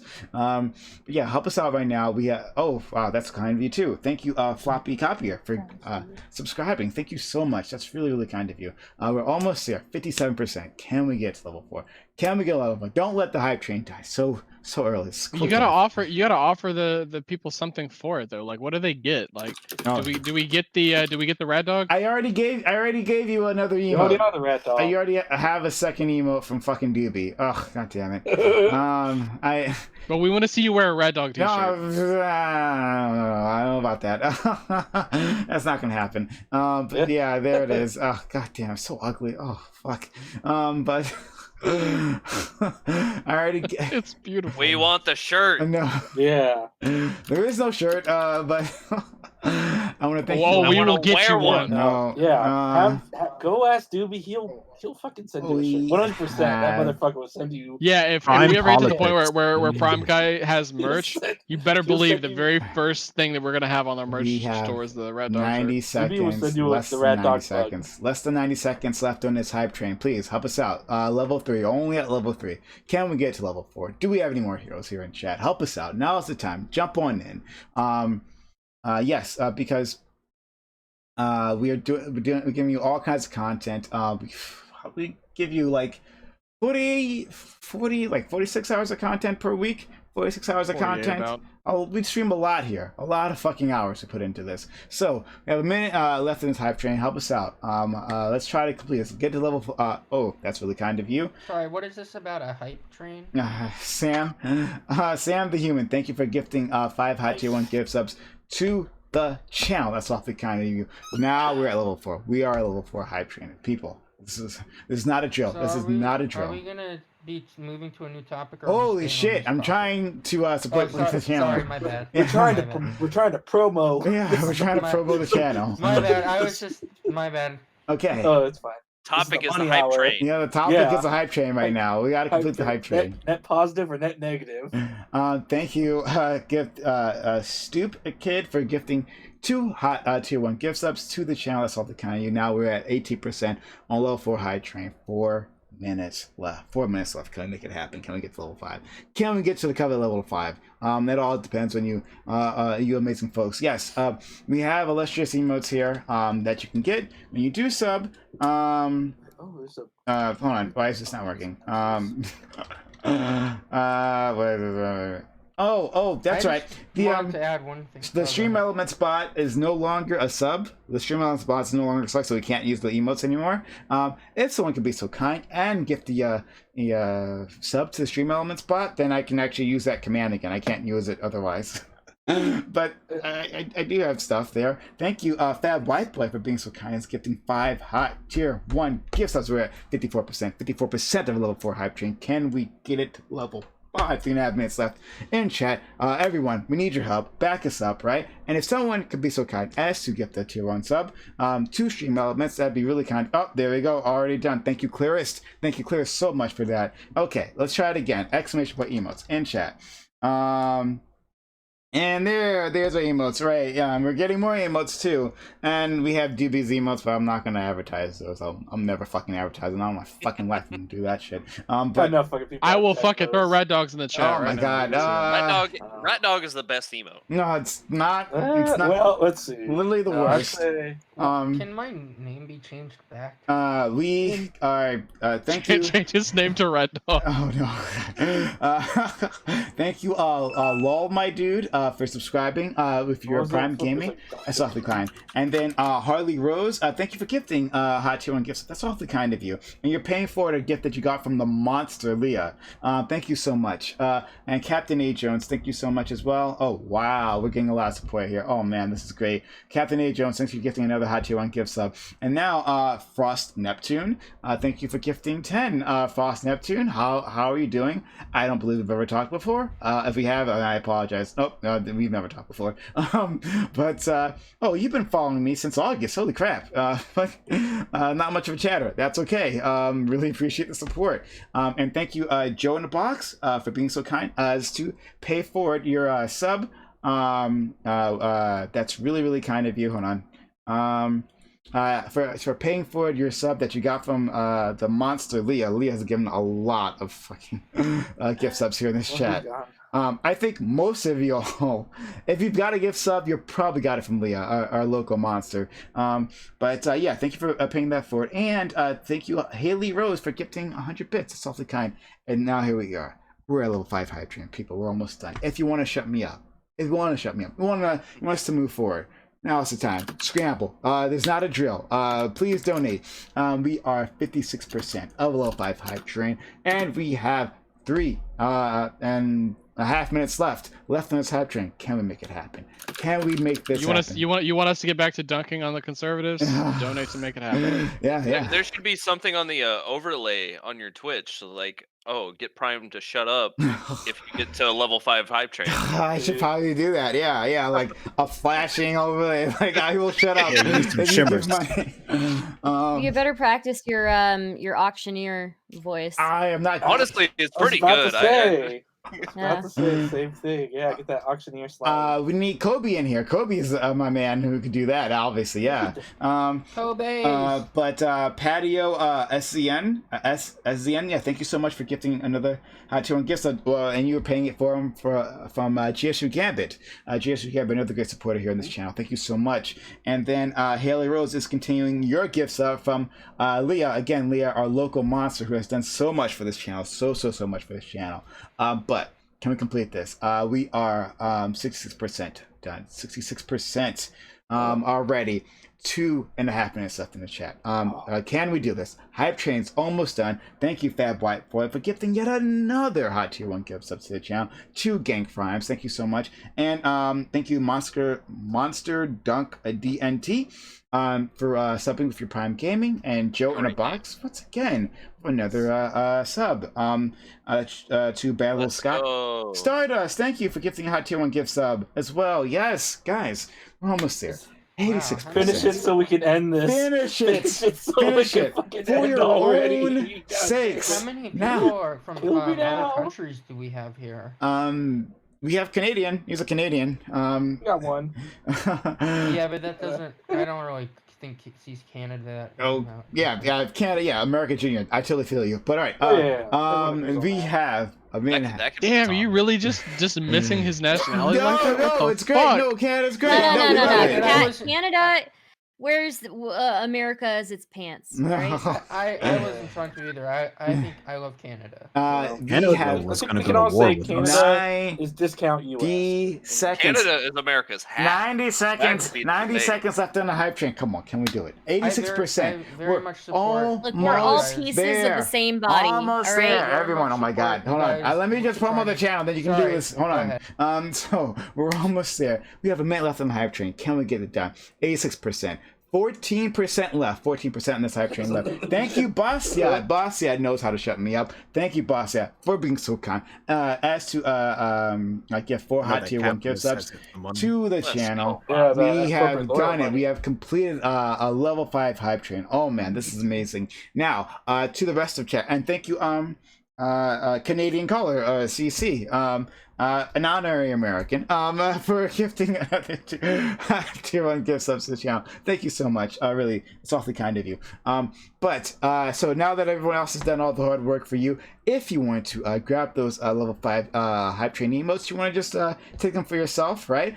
Just throw a few bits into the pot. Just throw a few bits in the pot, and you can have those emotes for yourself. But to everyone, and we've had a lot of people who are so kind to donate today. Usually it's just like 3 main people. Mega donors. Oh yeah, right. Yeah, 3 mega donors. Yeah. Well, I have to say, I do think it has to do with me being on here. It might be. Matt Chun, thank you for using your Prime Gaming on this channel. Yes, and Matt Chun is going to grab those emotes. CMA Gruder, thank you for gifting another hot tier 1 gift sub to the channel. Hey, we did it. We did it. Thank you so much, everyone. It's because of you all that we can keep this channel alive, that we can keep this content going, right? I cannot do it without you. This is a team effort. So thank you so much. Everyone who got a sub, everyone who subbed themselves, welcome to the worst generation. Thank you so I've never much. seen some money. All right. Now I'm done. Okay. So, All right, what's the topic? Back to it. all right. So, yeah. Please, new topic. Thank you, Sidearm, for subscribing for Prime Gaming. It's really kind of you as well. Thank you so much, and thank you, Davis, for throwing in some bits. Though I think you've missed the hype train just barely. Okay, so yes, new topic. Prime, I hate to do this, but can I ask a question? Sure, you can ask me a question. Yeah. Okay. I can't argue, and I think everyone would agree that stopping the spread of a respiratory virus by isolating people does help. So, looking at the elected officials and the people who were enacting these policies, they didn't have to deal with the economic hardship. So they didn't have to consider that. So they were able to continuously get paid. Okay. They were able to continuously get paid while this lockdown was going down. So the question I have is, if it wasn't just up to the elected officials, if the general public, meaning the majority of the public, was okay with not locking down, and they were okay with the risk of staying open, would you all be in support of that, or would you still say that they should force the lockdown? Okay. If the general public I'll answer this, and I want to hear what other people want to say. If you guys want to jump in on this, but I'll answer this. It's part of the problem with a democracy in general, like a weakness in a democracy, right? Because what does that mean, the public support, right? Let's say we had a national referendum on this, right? Let's say it passed by 51%. It passes, right? We have majority support, but we can understand that a lot of people here, their lives are now on the line. Right. So even if people have made that decision and with poor information, right, taking that risk on, it's not just them taking that risk, because this is a thing that spreads community. It doesn't give a shit about our referendums. It doesn't give a shit about our democratic processes, right? So people will die together, right? This will spread together and people will die together. There are people here. There are people, a part of my chat, who tell me they're immunocompromised, and they're afraid to go outside, right? I have people in my own life who were sick, who have pre-existing conditions that would have been exacerbated if they had gotten COVID-19. Those people would not have taken that risk. I can guarantee you. Right. So even if, yes, we ran a referendum, that doesn't mean it's actually for the best. No, what's actually for the best is to follow the advice of public health officials, and of course, combined with an economic package that could have supported people through this process. Right. If you take away the incentives to break the rules, right, and you make this a nonpartisan issue, because Trump made this into a partisan issue, made it to a cultural issue, when it wasn't originally. If we can remember that far back, last March, when we first locked down, this wasn't a cultural issue. People were kind of banding together to get this done, but then Trump changed all that. So again, we follow the guidelines, right? We lock down hard in the beginning, right? But again, we support businesses, we support employees, right? Make sure everyone still is able to eat, right? We support our frontline workers who are risking their lives out there to make sure that we still have food on our tables, right? At least for us in the cities here, right? From there, we solve this problem. We're probably not done with COVID-19, maybe not even now, right? But we don't have 500,000 deaths, right? It's an imaginary thing. So no, simply saying that having a referendum would be good enough, right? No, because you can't take that risk on for me. You voting yes and winning out, I'm taking on the risk that you decided to take on, and that's unfair. That's my opinion on that. And to just respond to that, the people who that risk wouldn't be acceptable, they can still lock down. Like, they can still isolate. Except they can't, though. Except here's the issue: is the logical inconsistency of that is that inevitably those people would be affected by the negligence of the other people. Like, for example, like, grandma has to get her fucking food eventually, and it's gonna come from little Timmy, who's just not giving a fuck, and when he comes in there, oh shit, well now grandma has it. It's literally the issue of many of our elderly healthcare facilities. Those healthcare facilities have been fucking locked down since the beginning, since the one in Seattle got completely fucking ravaged. And that was from one person that did it. And so this idea, like, in these healthcare, and there's other healthcare facilities that have been in that same situation where they have been in lockdown for fucking months, then all it takes is for one fucking healthcare worker who, minimum wage and who aren't actually trained to like be healthcare workers necessarily, but like who will fuck around, not wear a mask, and then they go in, and then they literally infect that whole area, and it is purge out entire healthcare communities. And so this premise of like, oh, people will just stay locked down if they chose to, while everyone else can do what they want, is not a viable means, as opposed to the alternative of otherwise forcing it, as well as implementing the other supplementary policies that Prime had already talked about. But you kind of just disprove your point, because you say if they lock down, they're still going to get infected anyway. No, because there's a difference. Hold on, no, let me finish. Because there's a difference between if everyone had engaged in the lockdown for the 2 to 3 week period and like was doing what they were fucking supposed to do, the infection rates would have been far less, as we've already seen. Like, as we can already show even now. Like, now, like, we fucking screwed the pooch fucking bad when it comes to following proper protocol. But even now, I think even you would admit that our COVID numbers, our COVID deaths, could have been a fuck ton worse if we didn't follow proper precautions. Would you agree? But we did follow. That's why I don't understand. Yeah. Well, I'm saying, hold on. What I'm saying is, I asked you a simple question: is that if we didn't follow those precautions, though, would COVID deaths have been a lot worse? So yeah. Okay, so we agree on that. And so, what if we followed the regulations better? What if we didn't have what if we didn't have the president going around and perpetuating that fucking wearing a mask is akin to fucking being subservient to a communistic regime? What if we didn't make mask wearing a fucking political stance, as opposed to like something like, hey guys, we're gonna be like the rest of the fucking world and just hash it out for this certain amount of time, and then finally fix this shit. I don't. Sure. Oh, go ahead. Yeah, no, go ahead. No, I'm saying this idea that this one person is just going to go around and just affect 1,000 people, like this one super spreader guy. Like but like you said, even if you lock down, grandma's still going to have to eat. Grandma's still going to. That's what I'm saying. Like, well, no, but the difference. Well, okay. So the difference in here. So basically, you're saying, well, wait, I know you're not positing like, well, if they're gonna get it No, anyway, so fuck it, why let them? I know you're not positing that, are you? No, I said, well, grandma can lock herself down. You said, no, that doesn't work because eventually grandma's going to have to eat and someone's going to affect her. Yes. So what I'm saying is, even if you force the lockdown, eventually grandma's going to have to eat. And yes, but there's gonna be far less. There's gonna be a far less likeliness that grandma's gonna get infected because far less people are still gonna have it. That's kind of the issue, but also there will be more availability of beds in the hospital for when she does get sick, so we'll be able to help her. Yeah, that's the flatten the curve. And that on the second part as well. Yeah.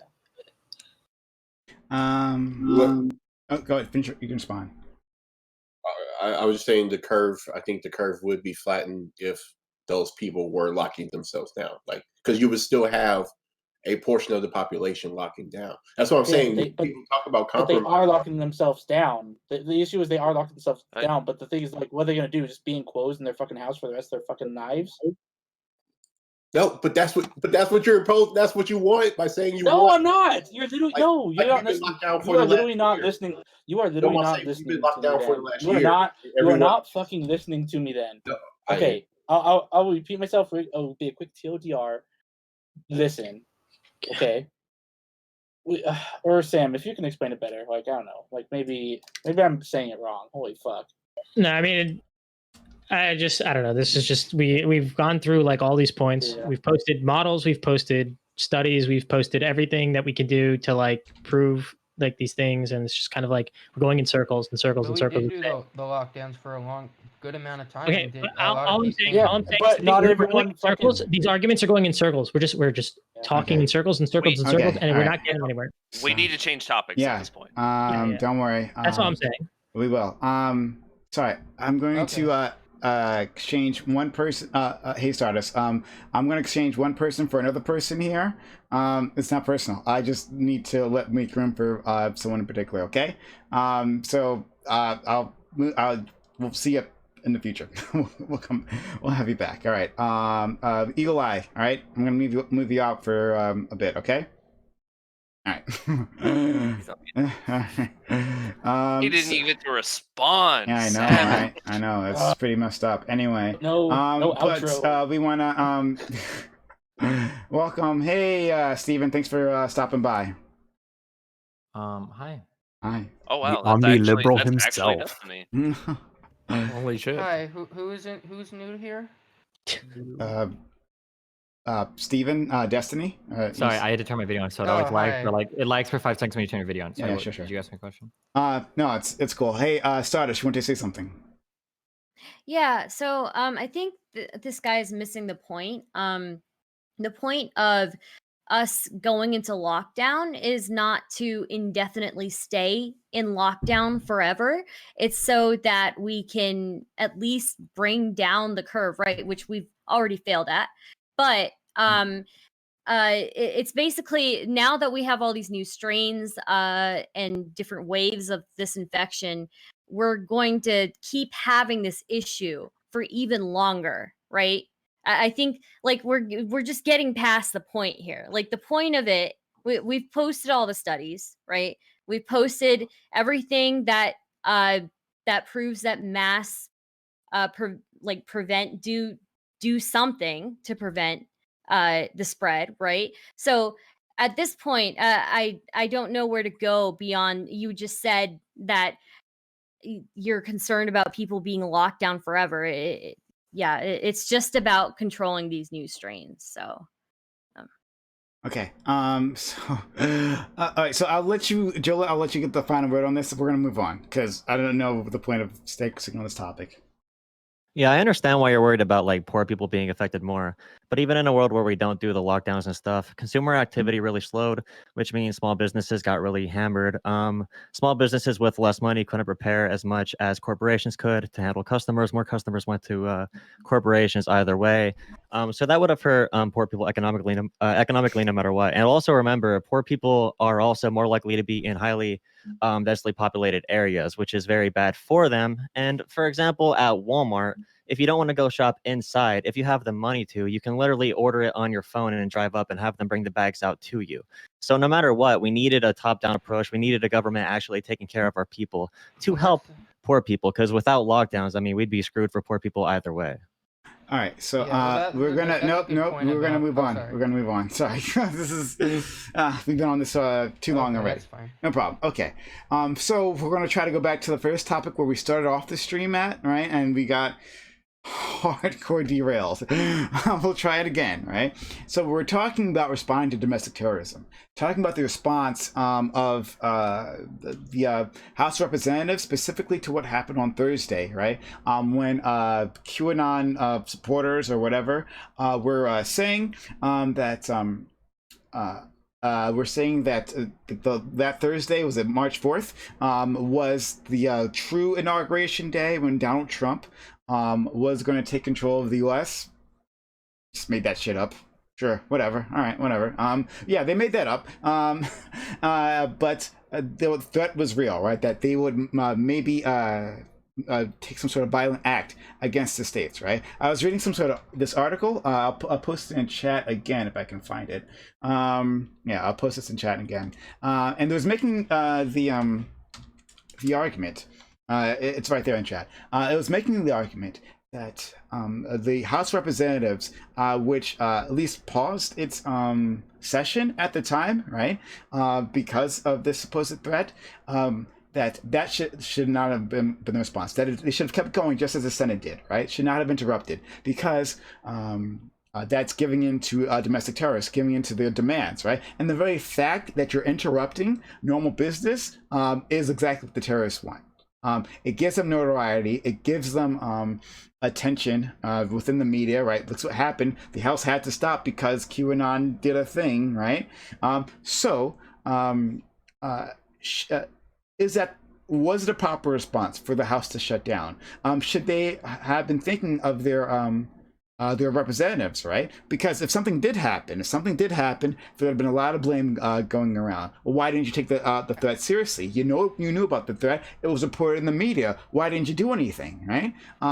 Yeah. But on the other hand, you have to understand that this threat, this QAnon, and this far right terrorist threat isn't going to go away anytime soon, right? So there are going to be more threats in the future. Are we simply going to give in and interrupt Congress and its important business, which it never actually does, every single time? So we'll try this again. What do you all think about this? Well, I completely agree with what someone said earlier. I think we had the National Guard there. They've already been treated real badly. I mean, why isn't that enough to make the House of Representatives have felt comfortable to meet? I feel that should have been enough. You know. Could someone post me the link to that in particular about like what the particular threats were that engaged in? So I think like, ultimately it just depends on the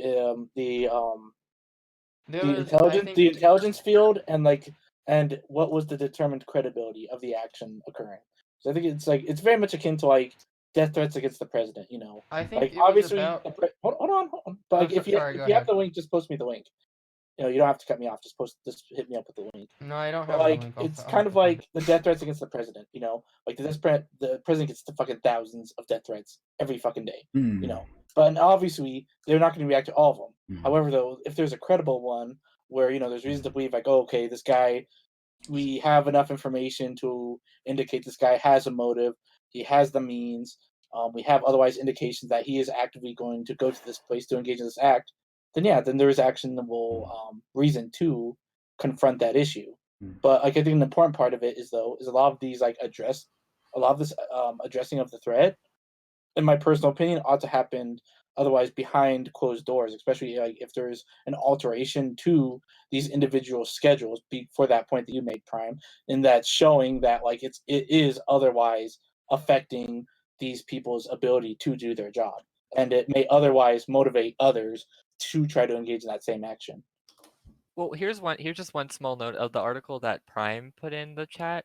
And I didn't know this. I thought the entirety of Congress suspended their activities.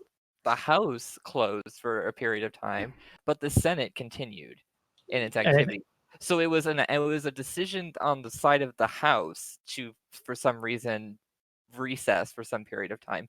It wasn't a decision of Capitol Police to shut down the Capitol, because the Senate was still in session and still was continuing on Yeah, with whatever they were doing 2 we days we know ago. that.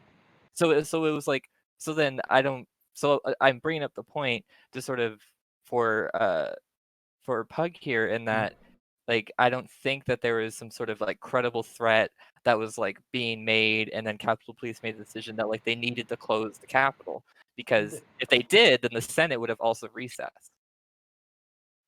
Yeah, I Let mean, me just say this: from what I've read, and I can share sources, the threat was about as credible as what the threat was on January 6th. So it was imminent then? Apparently it Yeah, was. it was there. From the Yeah. intelligence. Well, they didn't have very good intelligence on January 6th, honestly. So it's about the same that they have now. Not very good. So they're taking it everything way more seriously. That's probably why they did it. But if they did, but I'm just still confused as to like why the House would recess but the Senate didn't. Like, if it was Because serious, the House has way more has so many more members. Like they probably like No, the, okay. also. Well, that's like wild That's not a speculation. Yeah. I think they don't. Yeah, All I House mean members, it's all hard to House members speculate. don't gather in the House chamber at once. Like, that's not how it works. Go ahead. Right, I Right now, understand. I during COVID. understand. I don't know, honestly. Go ahead, Stephen. This is like we're all speculating in the dark. Like our answers on this would be entirely informed by what we would see in an intelligence report, and we just don't have access to that information. It's entirely possible that if there's a super credible threat, I'm pretty sure every single person in here would be like, yeah, they definitely should have called a recess or taken the day off. If the threat was like dumb or not very credible, then I think all of us would agree that they shouldn't have. But we're all just kind of speculating. Like, we have no, I don't think anyone, or unless someone here works in intelligence, we don't really know like what the threat was, right? But Stephen, if maybe we all wouldn't agree, because again, the House took the recess and the Senate didn't. So that's the case, right? Wait, but who wouldn't agree? Like, so I'm curious. Let's say that there is a credible threat on members of the House, and they actually felt like there was a decent chance that some kind of violence would be enacted. Is there someone in here that thinks that they should have still just called their session and done their regular work? Well, okay, let's examine this, because while this is happening, right, the Capitol is still hardened, right? So after the previous Capitol riots, they put the massive fencing up. We have 5,000 National Guard troops stationed at the Capitol. We have all these security measures there. Should we, right? Like, should we have actually changed? Like, is that enough? Should that simply give the lawmakers confidence that this is enough? Because what else can be done other than that? I mean, the Senate seemed to have confidence that this was enough. This could protect them. So yeah, maybe some people would disagree. Dr. Vane? Yeah, so I just wanted to note this. We could probably just apply How come Occam's you razor. call him a doctor, but you wouldn't call me a doctor? Oh my God, because you're not a doctor, Jugsy. You can call this entire time. Oh God, He's not a Jugsy. doctor. He says he's a nursing student. Okay, don't worry. I mean, I'm on the way. I'm Oh, on the so way. you just don't Sorry, I was respect just what I asking. say, Doctor. You can call me whatever you want to call me. Okay, don't worry. I'll rename you. My name is a social I was construct. just It kidding, doesn't kind matter. of. Sure, Go sure. ahead. All right, so I think we can kind of apply Occam's razor to this. So apparently, according, I don't very much believe what this woman has to say, but according to the House Speaker Pelosi, this was the GOP just having their like policy meeting that the DNC already had, but they did it on Zoom like normal people during a pandemic. They want to have theirs indoors, like how they are. I think that might be just it. The National Guard is there with like real capacity. They're not there for like show, like how it was during January. They're there like now with the capacity to actually hold back something that, frankly, for the activists that have been on the ground that kind of like keep an ear out for this kind of stuff, nothing was supposed to happen. Like nothing was supposed to happen. Wait, like how can we know that? What? There wasn't any chatter over it. There's nothing like because here's the thing, Parler was one of the greatest benefits to us who were doing also like analysis on what the right wing is doing, because like if we're trying to listen to like what our adversary, because I'm on the left, if we're trying to listen to what our adversaries are doing, I'm in their spaces all the time. I'm listening to what they say. So like this wasn't, we didn't expect anything here, but like in January, yeah, we all knew something was coming. Everybody knew. Sure, Like I'm just if you saying did, not everything is going to be done on like public social media, right? of Like, course, so if you, but so that anybody, so if you've ever worked an intelligence job before, you get, there's like daily reports that go out that like monitor Yeah. threat levels of activity across the absolutely country. for sure. And then if there is something going on that intelligence knows about, this is why I'm saying like we're all, this is just hard speculation. Like it might not have been anything public, but there could have been something. We just don't know, right? True. Maybe there was chatter on something where some guy messaged some dude and he's like, "Yo, like I left a pipe bomb under AOC seat, like I think it's gonna go off there," or some crazy shit like that. Like, we have no idea, right? Like if it's something like that, then who knows? But I was like, thinking to be that's what fair, happened. like but to be fair, like being someone who's previously worked in naval intelligence for 6 years, like even in the Pentagon for 3, like with those threat levels, yeah, you're correct with those threat levels, and like it would be something like like I had stated before, like it's something they wouldn't like put out there. They wouldn't just like, hey CNN, guess what we just found out's going on, Yeah. But but to the certain degree though, if they did find that substantial threat, it would be enough to like send both of these to get the House of Representatives and the Senate out if it was deemed like credible to one of them. Like it would it not seem to make sense though? Like it'd be enough for. I don't know. We don't know the location. For both of the houses to go, yeah, and I understand. We don't know the time and location of the threat, right? That's what. Well, yeah, sure. Well, sure, yeah, I understand, yeah, and I agree. Like this is where we get into the speculation part, though. However, though, like, and yes, it is speculation, though. However, though, like, if there was the threat that was great enough, and if it was determined to be a valid threat, that it would be reasonable that both of them of the House and the Senate would otherwise be forced to evacuate by just one. Yeah, it's possible, but if we were to like spend some time together with our imaginations, we could probably conceive of some threats that might only affect one half of Congress, right? We could probably be creative and think up of something. I don't want to spin those theories off right now because I don't want to trigger any FBI. It's in the same building, right?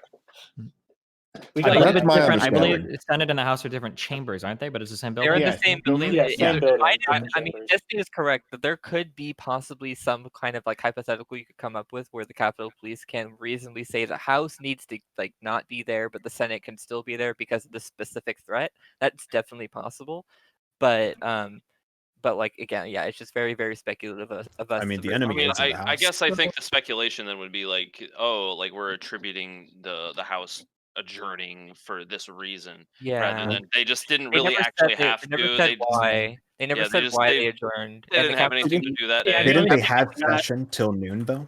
They had session until noon, and then they were there. Yeah. But this is also, so this will be standard practice for like national security related stuff. They're not going to come out and explicitly say like what threat there may or may not be. Like that'll just never happen. Even the Dr. Pug will know more than me because I don't read them firsthand. But like even on the little security briefings, they don't release like in detail like this is why we think there's a threat here. Like it's a pretty vague, pretty general thing. Like there's a lot of threats that come and go in the country that we'll never know the details of because it's on a need to know basis, and they don't want to like reveal like how they come across that information.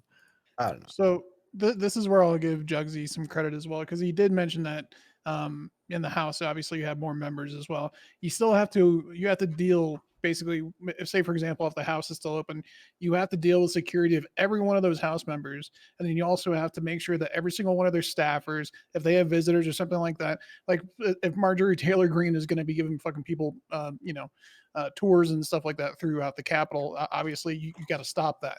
So I think that this being a temporary measure, I don't think it's all that unreasonable. I think it's totally reasonable to basically say, Senate, you're fine, whatever, you can go in and you can have staffers and do your normal business. But the House, you're just maybe a little too much logistically to handle right now. That actually makes a lot of sense with 100 members in the Senate and 500 in the House, and thinking of each House member has 12 aides, etc. So, well, that's what I said initially. You actually dissuade me. Yeah. I imagine at that point though, like then, I don't know, like this is a shoot from the hip kind of hot take, I guess.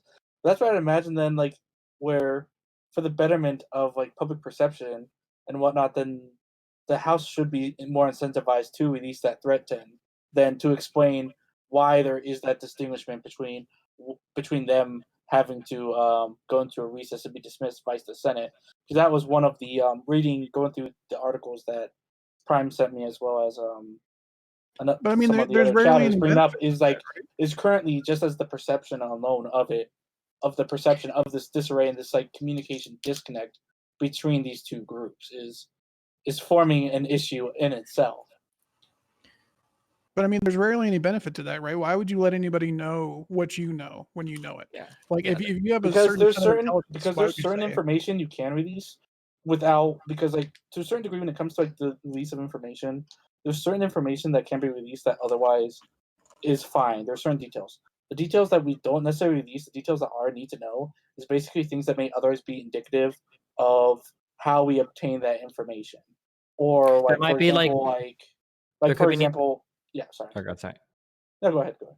I was saying there could be need to know stuff, but it could be a second thing too. Is that like, especially when you talk about canceling an event, you probably don't want to release the specific like requirements of what has to happen for an event to get canceled. So somebody might say, you know, we originally weren't going to cancel today, but we actually got 4 discrete different threats on one day, and that's, you know, that's our trip. Because then people know in the future, it's like, all right, well, it just takes 4 phone calls and we can get Congress shut down every time, right? So I'm just saying you're in a really tricky spot when you release information like this. It's really, really hard to figure out like what you can responsibly release without giving people basically like here's a guidebook to shutting down Congress in the future. Oh, fair enough. Okay. So, Joel, you want to say something?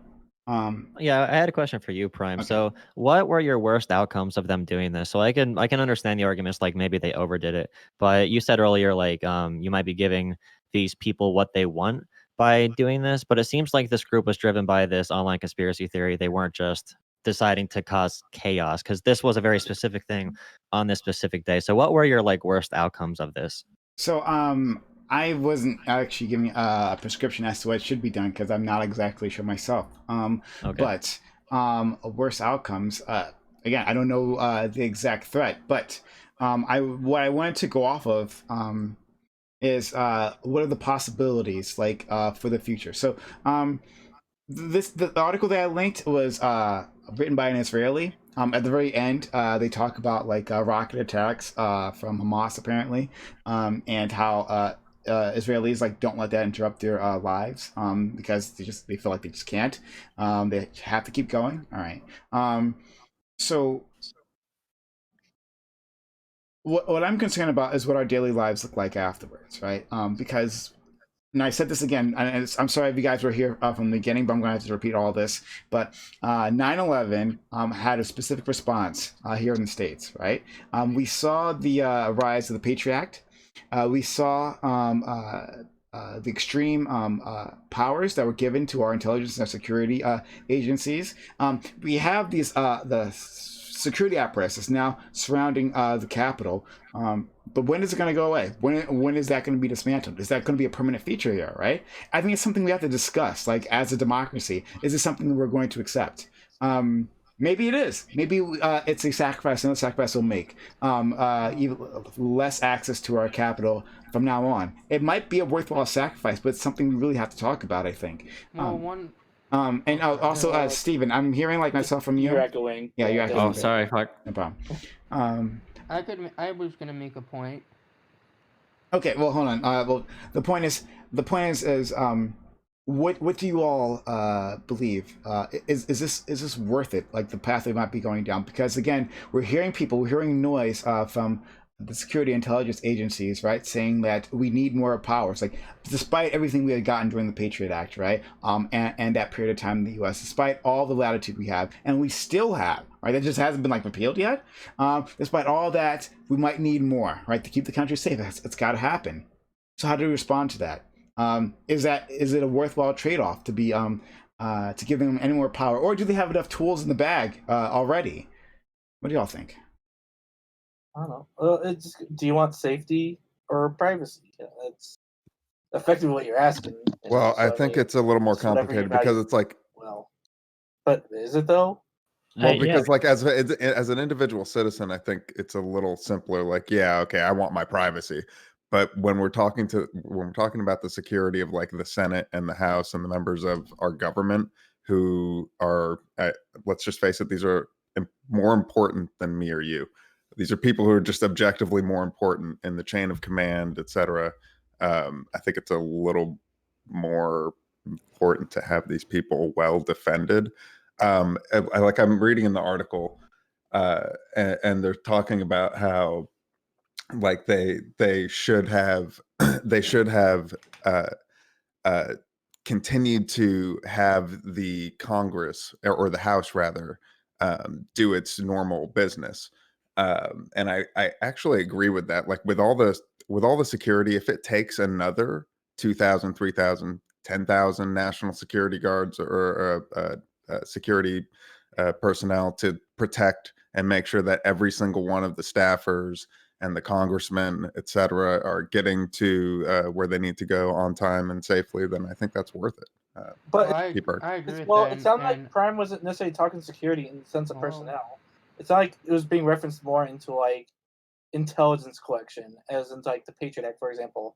Like that's the Patriot Act wasn't about like necessarily about like, oh, we're just gonna put in more fucking people at the airports. It was, hey, we're gonna fucking listen into people's fucking cell phone calls and start Wasn't- actively doing more broader intel collection, not only more free access intel collection on foreigners, but also on U.S. citizens for otherwise more gray area general claims to justify those. I think Prime was sort of more like we're referencing sort of like escalation of like sort of like the rationale of like, oh, we needed the Patriot Act because of this. I don't think he was sort of like alluding that we were going to get like more intelligence apparatus because of January 6th. I think he was sort of talking about like, will the security around the Capitol be like, we need this now, and it's gonna have to be permanent because of January 6th. That I think he was he was making a parallel. He wasn't sort of saying that we're gonna get Patriot Act 2.0. I mean, I have a feeling that it will correspond to whatever the threat level that the intelligence organizations, et cetera, whoever's monitoring this, thinks that it needs to be. I mean, I kind of trust these, or maybe I'm really naive for that, but I kind of trust these organizations to protect the Capitol, except for I guess January 6th is the exception to that. But I do kind of trust them to to know what they're doing. Which then calls into question. I think the problem with this whole thing is that, and I said this at the very beginning of this, like, I think the problem is that it was sending mixed signals, like that the House was doing one thing and the Senate was doing another. Although the logistical reason that was brought up earlier is a reason that could definitely convince me. Although we just don't know because wild speculation, as Steven said earlier. I think basically the way that the security apparatus works right now, between the NSA and all the other intelligence agencies, all their measures are already so intrusive. You don't even really need to escalate that much to be able to cover a lot of your bases. And if you're talking about just straight physical presence and obstruction in DC, I mean, I used to work 2 blocks from the White House. I have a lot of experience with Capitol Police, and they're already very, very high on themselves, and they already do a very good job of keeping everybody away from certain things, and especially the White House in particular. The White House has been marked off in these huge regions for quite a while. So if you ever go to like the front of the White House, you weren't even able to see or walk up to the gate. Like they had people push back like, I don't know, 100 yards or something, all the way back to the street for quite a while. It's the norm there. If that becomes the norm with the Capitol, I think that it's generally a loss, because before you could at least tour the Capitol and it was nice and stuff like that. But I don't think it's that big of a deal, just from a physical presence perspective. Yep. I The- agree. the- I think the Capitol Police needs to be strengthened. I think they need to be more of a protective force, like the Secret Service is to the president, and less of a TSA like branch. You want I mean, I think you want to say something, Stardust? Oh, I was just gonna say there's already such a huge presence within the DC area of the Capitol Police and of the Secret Service. I don't really see more presence around the Capitol making a huge difference in the environment in the city, just as somebody who's like from that area and has worked in that area as well. So let me try to take this from a different angle. All right, so we have President Biden, and the bravery of establishment Democrats in the face of of threats has not been great, right? Like they haven't had like a great track record. We could see that literally after 9/11, right? And who voted for what, right? Who voted to give these powers? Who voted to have these foreign wars that we're still embroiled in right now, right? So do you think that a President Biden would fight for these, would fight for our civil liberties, right? Well, he would take a stand here. I'm really curious about that, and especially because, like, honestly, like, people keep saying this man is the most progressive since FDR. He hasn't been fucking showing it. He's been retreating on all his campaign promises, right? As we can see. So, do you think that this is where he would take a stand? Wait, what's Biden retreated on? What? Oh, Yeah, I don't agree with that. Oh, you don't agree with that? Are you Be sure? careful. Okay. Okay. Where's his muscle behind $15 minimum wage? What the fuck is he supposed to do? What the fuck? Okay. Oh my god. All Well, right. I Here we go. I he agree with can that. use Here we he go. can use the bully pulpit. Oh That my was a God. bad example, Prime. No. senators Actually, voted no, against it's a this, so- no, it's a perfect fucking Someone example. will teach. Oh no, we can do this. No, we can do it. Okay. $15 an hour minimum wage. Yeah, where's the muscle? What can he do? Yes, he has the bully pulpit, right? Like, Biden. I feel like what we've seen here with Biden is the same thing we saw with Obama, right? Can't figure out how to fight. Can't figure out how to place pressure onto senators or the congressmen, right? When it's a progressive issue, when it's something that's going to help the people, right? As the president, right? What he could do, he could go to West Virginia. He could go to these other states, all right, where we have these Democrats who've voted against the $15 an hour minimum wage, and he could let all the constituents know this is what your senator has done. This is what your elected representative has been doing, right? He could actually put out that support. I don't think he agrees with the $15 minimum. I don't think he does either. I don't think he does I don't agree. either. I don't agree with the 15 an hour minimum wage, but regardless of whether I agree with it, I think Democrats, if they could pass it, they should, because it's amazing fucking optics. Even if it's a dog shit econ policy, people would like it enough that they would support the party. I worry problem about how that would affect small businesses with how bad this Oh my economy God. is. Yeah, and how- regardless of that, Biden can't. Here, the reality is that you're holding on to a razor thin Senate. Okay, we've got 50 fucking votes in the Senate. Yeah. The idea that we're going to expend political capital trying to dig into people that we are like barely have a majority on, that we're split even on, and we're relying on the vice president for a tiebreaker broke. That's just not happening. So you wanted here's 15 an hour minimum wage. The time for that was in the election last year. That was it. We don't have enough in the Senate. We're not getting it. That's it. No, I mean, hold on, no. Well, enough for the Senate. So we'd have to have eight. We'd have to have. So were there against it? Yeah, there were 8. Like Go more ahead, than one. Stardust, go 2 ahead. Democrats. No, there was 8. I believe there was 8 Democrats who voted against it.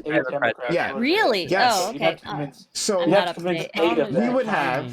So hold on, one second. Hold on. We would have to have 8 more senators, right? Beyond that, what we already have to make this happen, right? If Biden cannot get his caucus together, right, for these priorities, he said it was important to him. He said, oh yes, $15 an hour minimum wage. That's the one thing he threw to Bernie Sanders, right? We're not just talking about a 15 an hour minimum wage, though. If you want to fight for 15 hour minimum wage, you can do that down the line. Right now, you're talking about holding up a $1.9 trillion coronavirus relief fund to try to get 15 an hour minimum wage tacked on a really hacky, like, budget consolidation measure. Like, this is not like the normal way that you would try to pass some major legislation like this, number one. And then number two, even if you could, again, we're saying that there's 8 senators now, you'd need 8 more. Maybe you don't. Maybe you need 5 more and you could get 3 to flip on it. Maybe you need like 4 more and you can get 4 to flip on it. Sure. But right now, when you're holding on to the Senate with barely 50 fucking Dems with the skin of their teeth in there is no fucking way that you're going to sneak a 15 an hour minimum wage, one of the largest minimum wage hikes in U.S. history, onto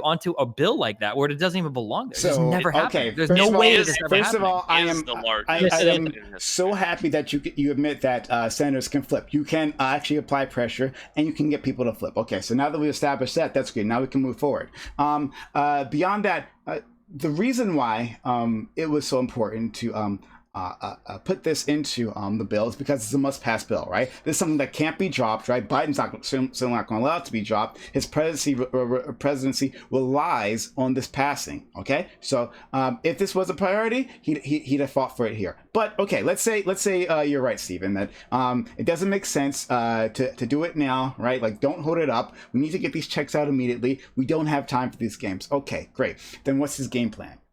what's the next step for President Biden? We've heard that it's not going to be within this bill. Looks like that's not going to be the case.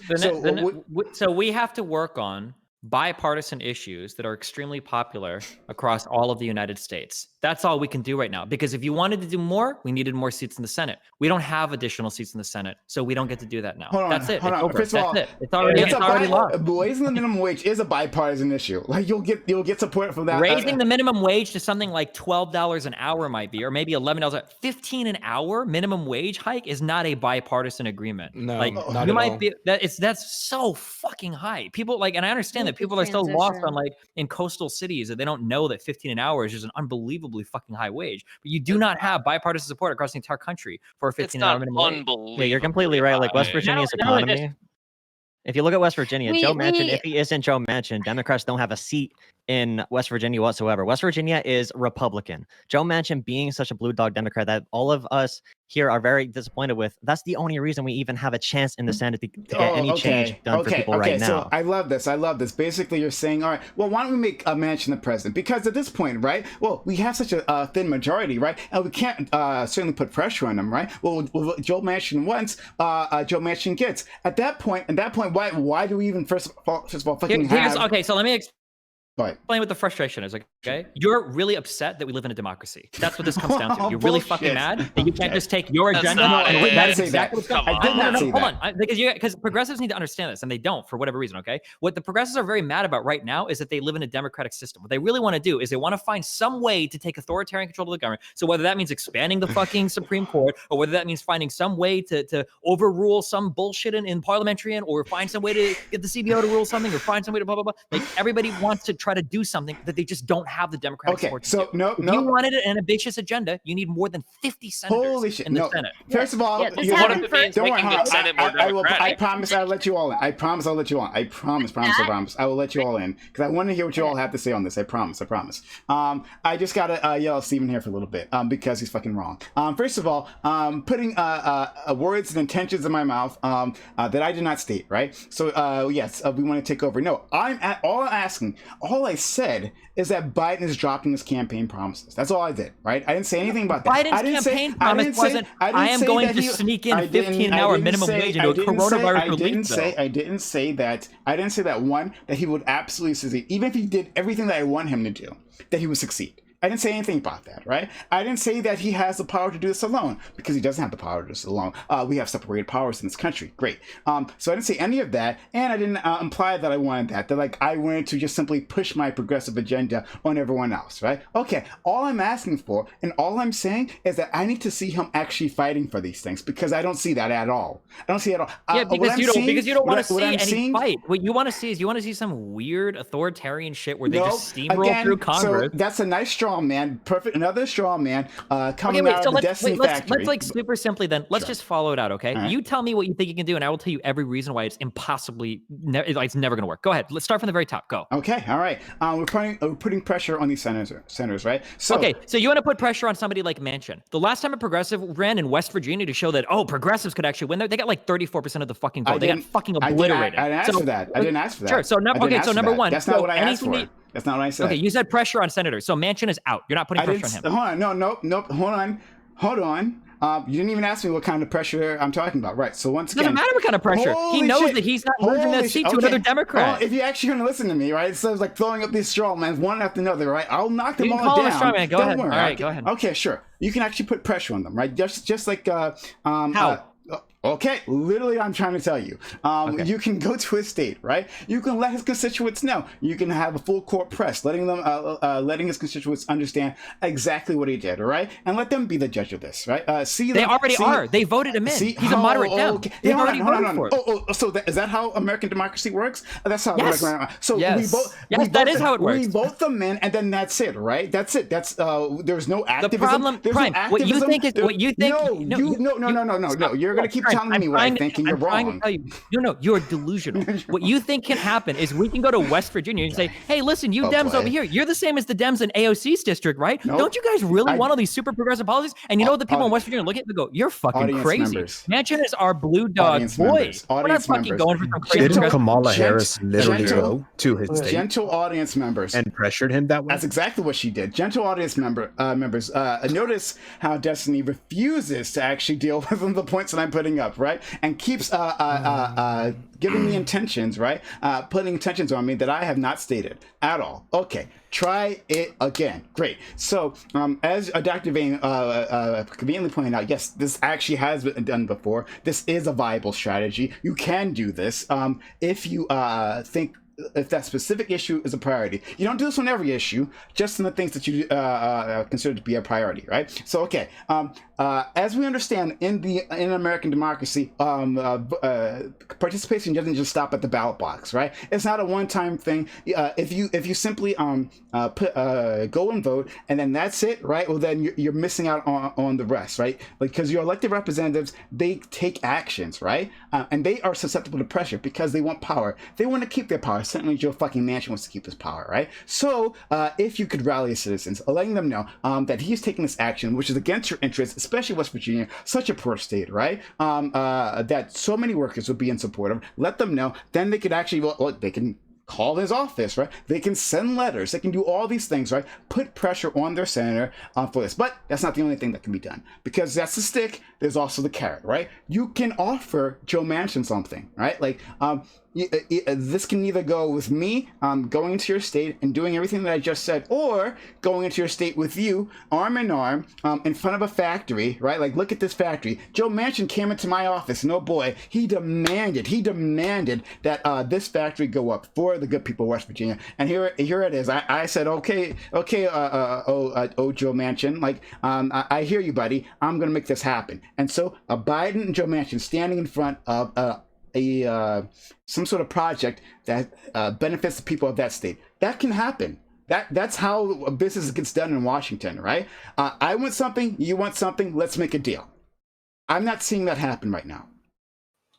You can respond. I mean, like, I like everything you said is like really cool, but it's just like, I'm sorry, but like, you're not going. Pressure exists on a political level when somebody thinks they're going to lose a seat. That's where pressure comes from. Manchin is not getting fucking primaried by a more progressive Dem. If Manchin loses his seat, he's going to lose it to a Republican. So Manchin knows, because he's not an idiot, and Biden knows because he's not an idiot, then people aren't about to fucking bully Manchin out of his seat, because we would rather have a 50th Dem that is incredibly moderate or blue dog in that seat than having a 51st Republican. It literally doesn't have to be. It literally doesn't have to be a person who's more progressive.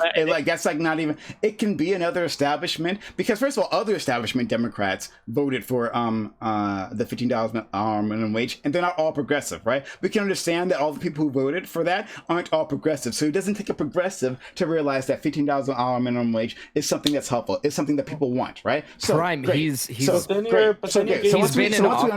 once we understand that, we can know that literally anyone else can primary him. Like, if that's what you're talking about, yes, anyone else can primary him. But again, there's sticks and there's carrots. You can offer him something. It doesn't have to be like us threatening your seat. It's another option. There are many tools within the tool bag as a president that you can use for this very moment. But I'm going to let other people in right now. But go ahead. So a lot of people want to jump in.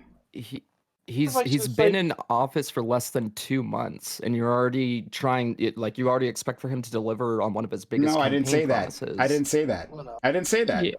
Like, I didn't say that. Like, Manchin, I said, you know, like, I'm reading articles like directly relating to the Kamala Harris and Manchin relationship, and it's tenuous at best of whether or not they'll fucking like be in line on fucking anything. And like the premise that's being proposed here, like, while you can push your voters and maybe like using your voters to peer pressure you to change your policies may work, but at the same time, it ultimately still goes into like Destiny's point of the voters are still voting for him. And now, like, even if hypothetically in that scenario where you do have a candidate where they happen to do like the 50 minimum wage, but would that not be indicative that there's probably some other policy that we ultimately otherwise disagree with as well that we're going to want to push next? Like, for example, like we'll get the blue dog Dem that's for the $50 minimum wage, then oh shit, They're against healthcare. So now we got to wait fucking Hold on. 6 years to get the other guy in now. Dude, and that's a far longer process. Are you serious? Are you serious now? Right now? Kind of, yeah. No, like seriously, like that's the point is right. Like Stephen mentioned, right? The point is to actually put pressure on them, right? So like what the other guy may or may not do is not actually important, right? It's just that are you in do you think that you could lose your seat, right? So someone else can primary him, so it's whatever, right? I'm not like, it's not we're waiting for this other person, right? The point is to put up a credible threat against Joe Manchin and his power. That's the point, right? So no, we're not like imagining what the next person will do, right? Hopefully someone would, I would love for someone to fucking primary this guy, right? But again, it doesn't literally have to be someone who is a raging progressive like I would love, right? It doesn't have to be that person. It just has to threaten his seat. He doesn't give a shit who replaces him. He doesn't give a shit about any of that. He wants his. Wait, can I ask you one quick easy but, question? Okay. If he thought that 15 an hour minimum wage was important to his constituents, why wouldn't he just support it? Oh, because first of all, Joe Manchin has a business there in West Virginia, right? Where he's paying his workers, I believe, as I understand, 10 cents over the minimum wage himself, right? So this would actually directly affect his own pocket. That would like raising minimum wage directly. He doesn't personally have the business. Just to be clear, I mean you're basically right, but like he doesn't own the business personally. It's like he has ties to, I think, a couple of So businesses. he's invested in those businesses, correct? Right. Okay. Right. All right. Yeah. So he's invested in those businesses. It's a conflict of interest. So yes. So he's invested in those businesses. So he himself would be losing money if that was the case, right? If more money went to labor costs. So he has a vested interest in not changing things right there. And beyond that, money in politics, which I haven't forgotten. We're going to have that fight later on. But money in politics, yes. His donors, I'm guessing, weren't going to be too excited about this either. We can look up who his donors are. But I'm sure if we go down the list, I'm not sure they'd be super excited. I'm raising their labor costs either. But West Virginia in general, I'm from a small coal town. That entire state is decimated coal towns. A $15 minimum wage would economically be devastating for these people, and they are allergic to that policy. So that line of thinking wouldn't exactly work there. Actually, we had polling. Sorry. I mean, I want to go back to something you said earlier. You said something about like pressuring for important things. We had like the Votorama today. We had a 10-hour delay on that because we were trying to get Democrats to be on the same page, right? That's like something that happened today. So we're trying to push for important issues in this COVID bill. Again, this $2 trillion COVID bill. Attaching the $15 minimum wage is not going to happen. That's just like not going to happen in this COVID bill. If we spent 10 hours today trying to get unemployment insurance, right? UI stuff to be across these 8 Democrats, we're not getting a $15 minimum wage. That's just not happening. Okay. You know, it would have been a good move if they had instead pushed for like checks monthly, either retroactively or happening like now till the end of the pandemic. So like give us something that is secure. They did do a retroactive. I think they retroactively. They literally cut how many people could get it. They literally cut how many people could get it. So the idea that Joe Manchin. Wait. I thought didn't they retroactively forgive taxes on prior unemployment disbursements through 2020? No. What? No, it's gonna be the unemployment for this year up to $10,000 will be like not taxed for this year. So the UI going out for after this bill is the part that my understanding was that they made it retroactive through 2020. That I think it was up to $10,000 and unemployment insurance benefits would be non-taxable. Maybe, but now here's my question then: how many people who are in a financially like dire situation even know how to like implement those taxes, like those taxes? Well, you don't have to implement it. You're not going to owe them at the end of the year. You don't have to pay taxes on it. You don't have to implement it. You just do your taxes or pay somebody to do taxes or whatever. H&R block. Sponsor me, H&R. TurboTax. You just do TurboTax. All the while I'm here fucking paying $1,000 back to the government. Right. Why do you think that Manchin would want to save some employees and some businesses that he's invested in instead of like winning his seat again? You think that's more important to him? Sorry, save some employees? What do you mean? So you're saying that like he's gonna? So we're full on the conspiracy train now. So you're saying that he's invested in some businesses that hire some employees that are working at below what the new minimum wage would be, and you're saying that he's willing to throw all of his constituents under the bus and risk his election because of his investment ties to these businesses? These guys are worth like $7 million. First of all, so I'm thinking. I know watching the behavior of our politicians in general that when it comes to their own personal interests, that is first and foremost. So when it comes to maintaining their power, that is the most important thing. How do they maintain their power? Well, we have these amazing, wonderful donors who fill our campaign. Hold on, wait. When we say maintain their power, that's a good thing. We want politicians to maintain their political power. That's the whole point of No. Yes. Maintain the power. Sorry, I mean maintain their seats. Sorry, that's specifically that's their what we seats. want them to do. That's Not what politicians necessarily. should be doing. Not- Yes, absolutely. That is hold on. literally If they're not actually, fundamentally disagree with that. actually fundamentally completing the wrong. work You're of the people, kind of a then no. democracy. If they're not actually completing the work of the people, then no, I don't want them there. No, simply them being there, something like fucking Nancy Pelosi or whatever the fuck, right? Being there for years on end, right? If they were actually She's one of the most accomplishing- effective leaders that we hold have on. in the House. If they're actually, okay, so. The Senate majority matters, though. Let's not get distracted by that. That's a completely different conversation. Sorry. But like my point is, I'll go to you. I go to you next, Stardust. I will go to you next. The point is not simply for them to be there, to exist. No, the point of them is actually accomplish the goal of the people, to represent the constituencies to the best of their ability. If they're not doing that, they can fuck off. I don't need them there. You don't need them there. But we can get back into this. Stardust, please. Yeah, I just wanted to add something that might kind of play into why he didn't vote for this. Is it says about 50% of West Virginia employees are employed by small businesses. So I imagine that a $15 minimum wage hike would negatively affect that group of people. I mean, it's just speculation, obviously, but it would. Yeah, So- that's just what I. Yeah. An $11 we've seen- minimum wage is much more popular, and that's what Manchin wants. He wants an True. $11 minimum wage increase. Much more popular. I think it's 15 points more popular in West Virginia, and among every Democratic voter and Republican voter. So, so- that is the policy right so now. let's That's the understand. non-virtue signal position. So yeah, the average worker, or at least 50% of the average workers in West Virginia, would be negatively affected by the $15 minimum wage hike. So of course he wouldn't vote for it. Actually, so first of all, the 50%. So 50%. First of all, you're just assuming that would you would lose all jobs there. We've seen hikes in minimum wages. I'm not saying I No, didn't but say that's- anything about but you losing said- jobs. Well, you said Yeah. negatively affected. What do you mean by negatively affected then? They would get less hours, things like that. It's a mixture of things, right? Okay, so we've seen hikes in the minimum wage, right, in other states, right, and we've seen like even localities like next to each other across the border, right. We've seen the results of these things. I'll have to pull this up, but we've seen studies of these results.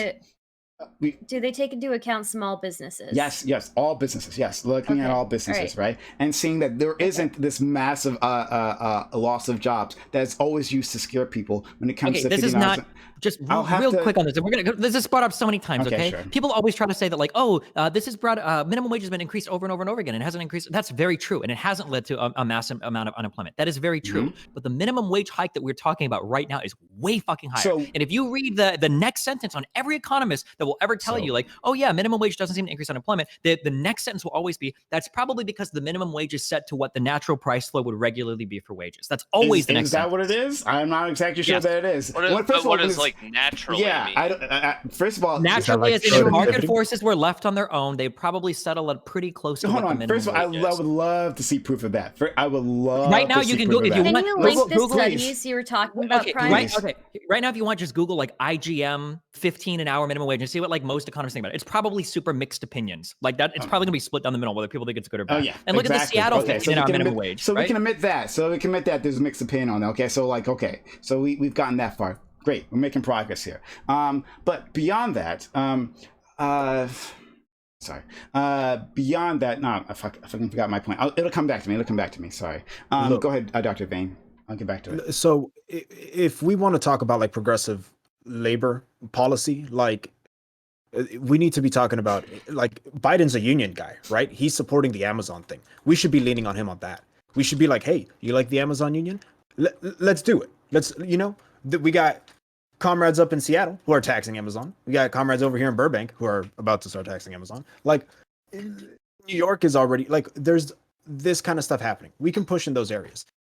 Like Exactly. if West Virginia wants to do West Virginia, this is a great opportunity for us to have the 4 years to criticize the liberal project and to shit on Joe Manchin and then primary the fuck out of him. Beat him if we can do so. But now here's my next question. How many of y'all are going to show up to Phone Bank? How many of y'all are going to show up to actually do the work? Because that's the issue, is that like, it sucks because Democrats are shit. But at the same time, they're not the GOP who actually wants to completely disenfranchise us, or at least people like me, right? Unpopular opinion. So like Joe Manchin, he is sort of a necessity for West Virginia. Those demographics I don't think are changing soon. But if you want to look at races, we can flip. Delaware is a very progressive state that has really, really, really conservative Democrats, which are basically only there because they've been there for a long time. Those are seats we can realistically attack. And I love the idea of focusing on labor, real political power. Like that's what we should be pounding in right now. We can't do much. It's already set. The government's set right now. We're going to push for as much change we can to help people right now. Like my political model is, push for the ideal and work pragmatically on our way there. And that's what we got to do. We need to understand, at least from my perspective, real quick. I see we have 4 years to prevent a repeat of 100 years ago, right? Like we're in Weimar Republic times. So it's 2 like years. we're real close. 100%. We're real close. So I'm getting my passport ready because I might need a dip. But at the same time, like we have a window of opportunity to, like we were talking about domestic terrorism. We can de-radicalize. There was a lot of that actually happening under Obama, where he was like actively, there was a task force that as soon as Trump got in, he immediately disbanded it, which was entirely for the purpose of de-radicalizing people, getting them exposure to brown people, getting them to understand that we're not scary, right? And then on top of it, like we could be having a better conversation about like what is actually happening at the border and what is actually happening with our foreign policy, because we need for people to make the connection that the reason for why we have the status quo standard of living here in the United States is because we run an empire in Latin America, and those people are suffering from it, and they're coming here because this is where the money we extracted is. That it's their money that we stole. So that's why they're obviously going to come here. As a result, we need to be educating people. We need to stop like shitting on them kind of, but they deserve to be shit on like when they're like extreme Nazis. But you get what I mean. So real quick, we can do better. To Destiny's point from before. So I linked to Young Turk's article that basically talked about Joe Manchin and his ties to La Quinta. And basically there was an analysis that was done that basically says pretty much all of the employees that work for that company are already making around $11 an hour. So basically if you do the math, a support for an $11 an hour minimum wage would basically mean nothing to him. So that's basically what we're talking about. Well, that's basically making the floor, right? So nobody can make less than that. So it basically is just saying you're not going to be able to fall below that. Granted, you're probably going to have an inflation of wages at some point over time. But again, this is essentially the norm for him. So that's probably a large reason why he's okay with it. So, I guess with that, like, if you sit like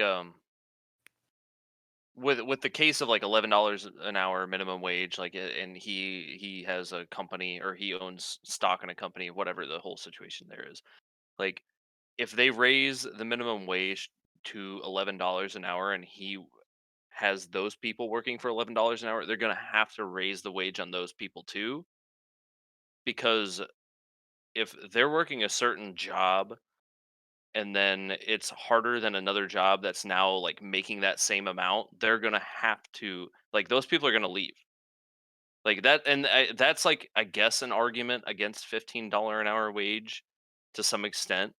But really, I guess the main thing I wanted to say was like, if we want to convince him to support this, like, we have options that I don't know if they were attempted, but like, we could subsidize companies, like like we could send money to West Virginia, like that could just be part of this bill, like to West Virginia.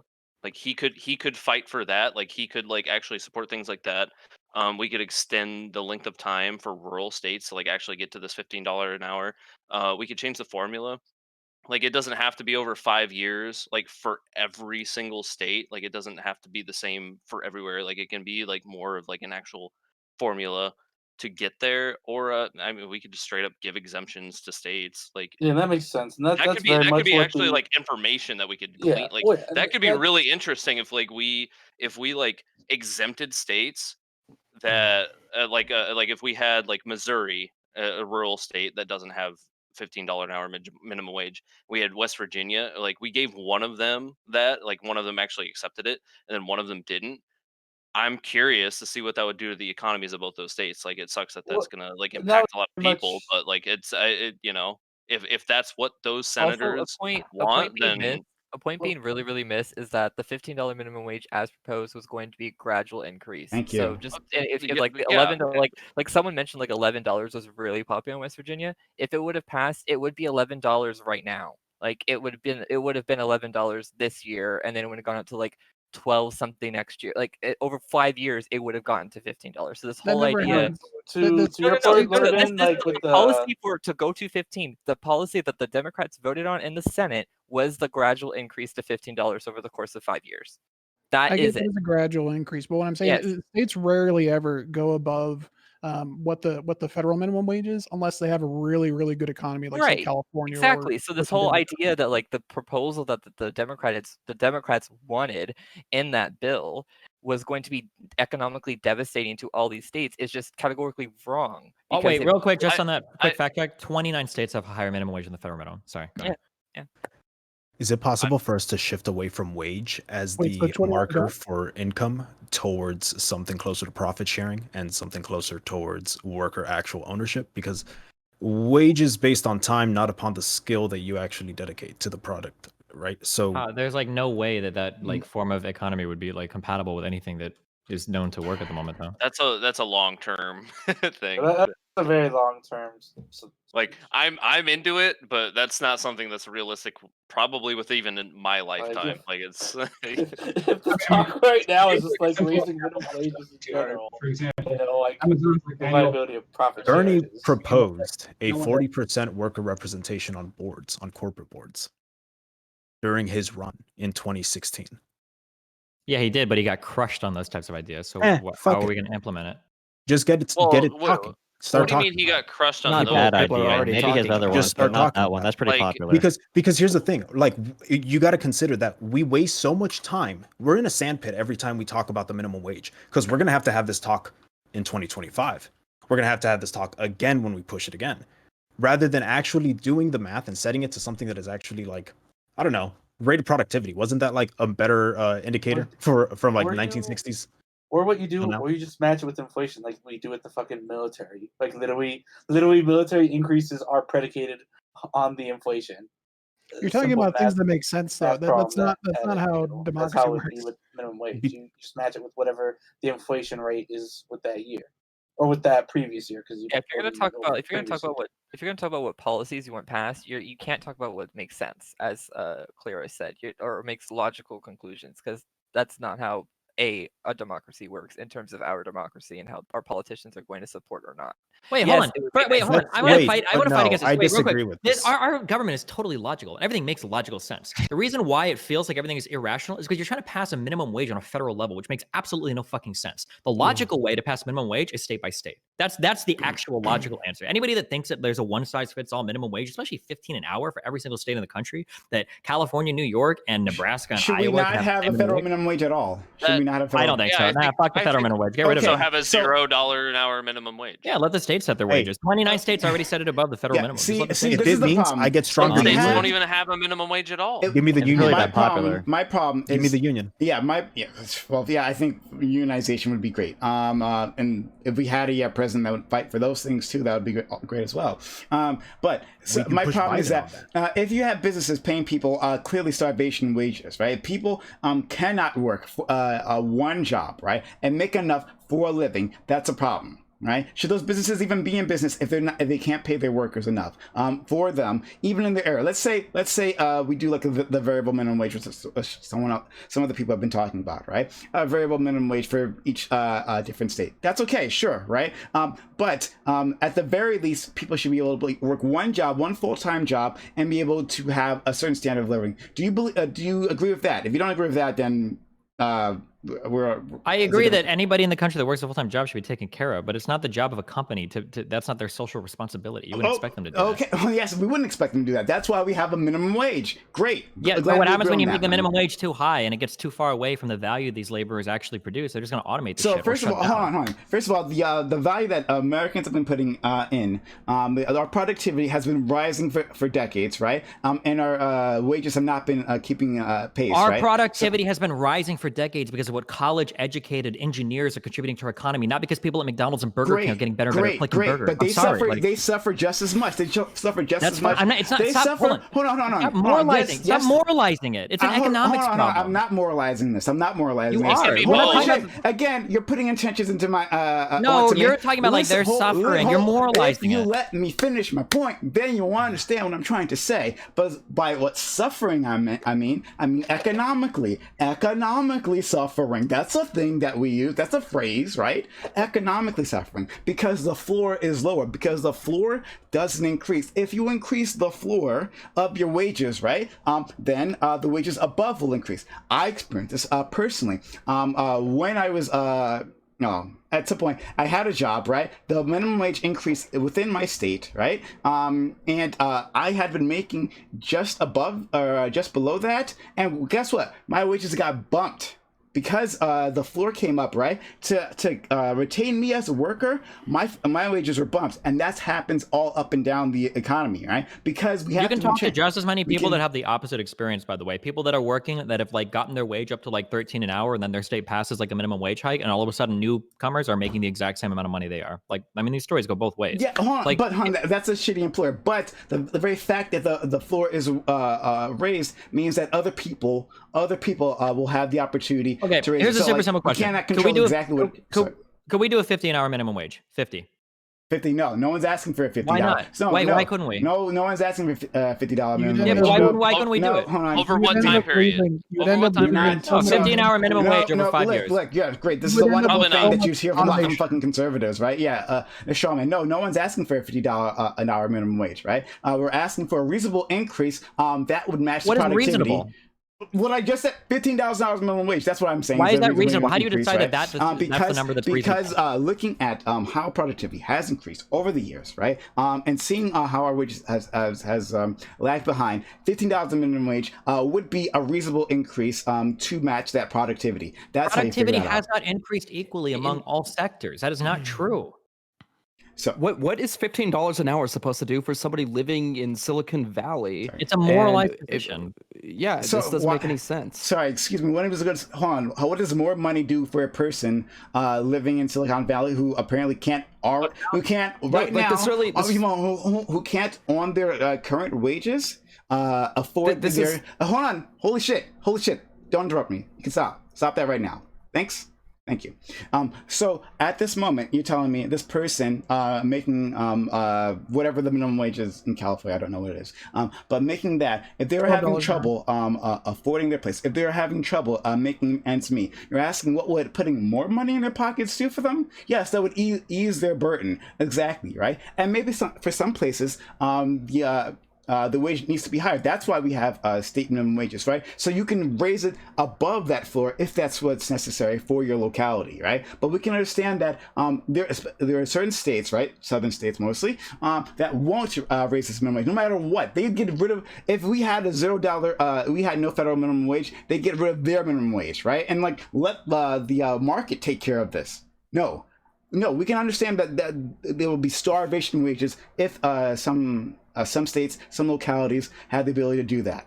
So no. You think if the federal government got rid of the minimum wage, all states would get rid of their minimum wage? I didn't say all states. I literally didn't say all states. I said some southern states, right? Some conservative states might get rid of their own minimum wage. That's a possibility too. Because if we're saying that there should be no floor, so a federal floor, right? Then why should there be a state floor?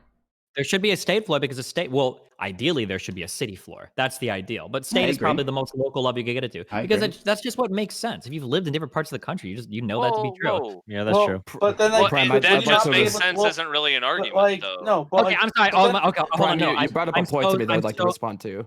Yeah, real quick. I'm sorry that I said that. It should make sense. What I'm saying is the cost of living is obviously different in different areas. If I go to Omaha and I want to find a 1-bedroom fucking loft, I can find one for $500 or $600. Okay, yeah, you can find apartments for downtown. Okay, the fucking old market for like $1,300-$1,400 a month, right? If I want to find the 1-bedroom that I'm in right here is $2,400 a month. Okay, obviously the wage requirement's not the same between here and fucking LA and over in Omaha or in Des Moines or in Chicago or right. That's all I'm saying. Go ahead. Thank you. Yeah, Okay. Sorry, I just wanted to respond to Prime's point earlier, which kind of just rolls off of what Destiny was saying. Yeah. So it just seems virtue signaling this idea that just passing $15 an hour is going to fix all the problems. I didn't say that. Hold on. I didn't say that. I didn't say that. Don't put those words in my mouth. Did I say that would solve all problems? I didn't say that at all. You can respond. Also, can I say like that if it was to pass, that's literally the opposite of the definition of a virtue signal. Yeah. Is like if you literally put something into He law, dropped that out. is not a virtue signal. Like you've actually done the virtue. Like, not getting put into law, and people advocate for it instead of doing something reasonable. So it is a virtue signal. I just want to know for the record. I didn't toss him out. He dropped. He just dropped, but I didn't toss him out. So he can come on. I'll let him back right here. Shouldn't you not be able to wouldn't at the very minimum like as opposed to like no minimum wage? Couldn't you literally just like copy pasta your argument for like let's say even bumfuck Wyoming and just have that at least be the federal minimum wage?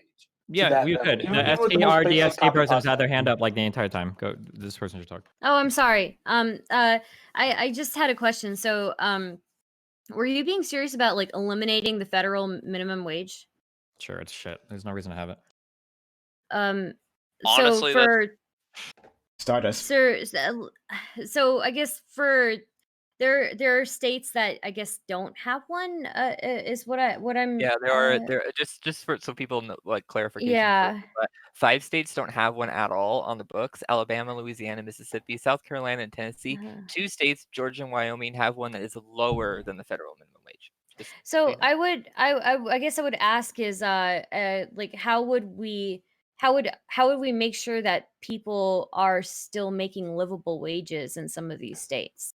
Like how would you propose that happens? So we don't care about livable wages. It doesn't mean anything. We don't need somebody to make a living wage. What we need is we need to make sure that there's some bare level of like social factors that are met. So you should have access to healthcare. You should have access to a place to live. You should have access to food and clothing. Like these are the things that have to be met. The idea when you peg things on this like concept of like a living wage, what you're doing is you're like shouldering the burden of taking care of society on firms that might not have the incentive to pay that much for labor that's just quite frankly not worth that much. So then what happens is and this is why I asked Prime earlier over and over again, why don't we have a $50 an hour minimum wage? The reason is because the farther you move away from what the natural price level would be for some given labor, the farther you get away from that, the greater negative impact you're going to see in the economy, where people that are low-skill workers that only have some high school are going to fall greater and greater and greater into unemployment. That's what's going to happen the further you get away from it. Now, as of right now, our minimum wage has always been set to like about where it's pretty close to where we would like naturally have our wages at anyway, even if there was no minimum wage. But if that gets higher and higher and higher and higher, those people are going to get fucked.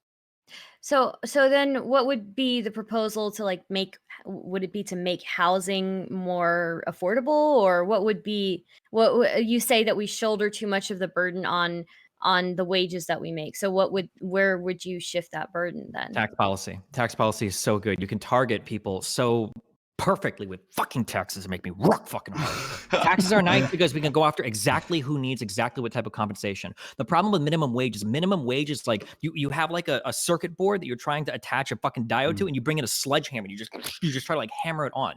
If you have a kid that's fresh out of college or not even out of college, I'm sorry. If you got a kid that's like working in high school because he wants to make a little bit of extra money, and you've got like a single mother with a family of 3, to try to set one wage policy for both of these people is just insane. The needs of these people are different. A kid in high school can fucking work and make $8 an hour. Like, fuck him. He's like, it's just extra play money for him. His wage requirements are way different than a mother that has to provide like food, clothing, and education for like 3 children. So here's part of the problem. Here's part of the problem. So what about okay? I'll let you go. Finish your point, Stardust. I'm sorry. I just have questions. Finish your point. So how would I guess tax policy fit into what you were saying about healthcare and things like that?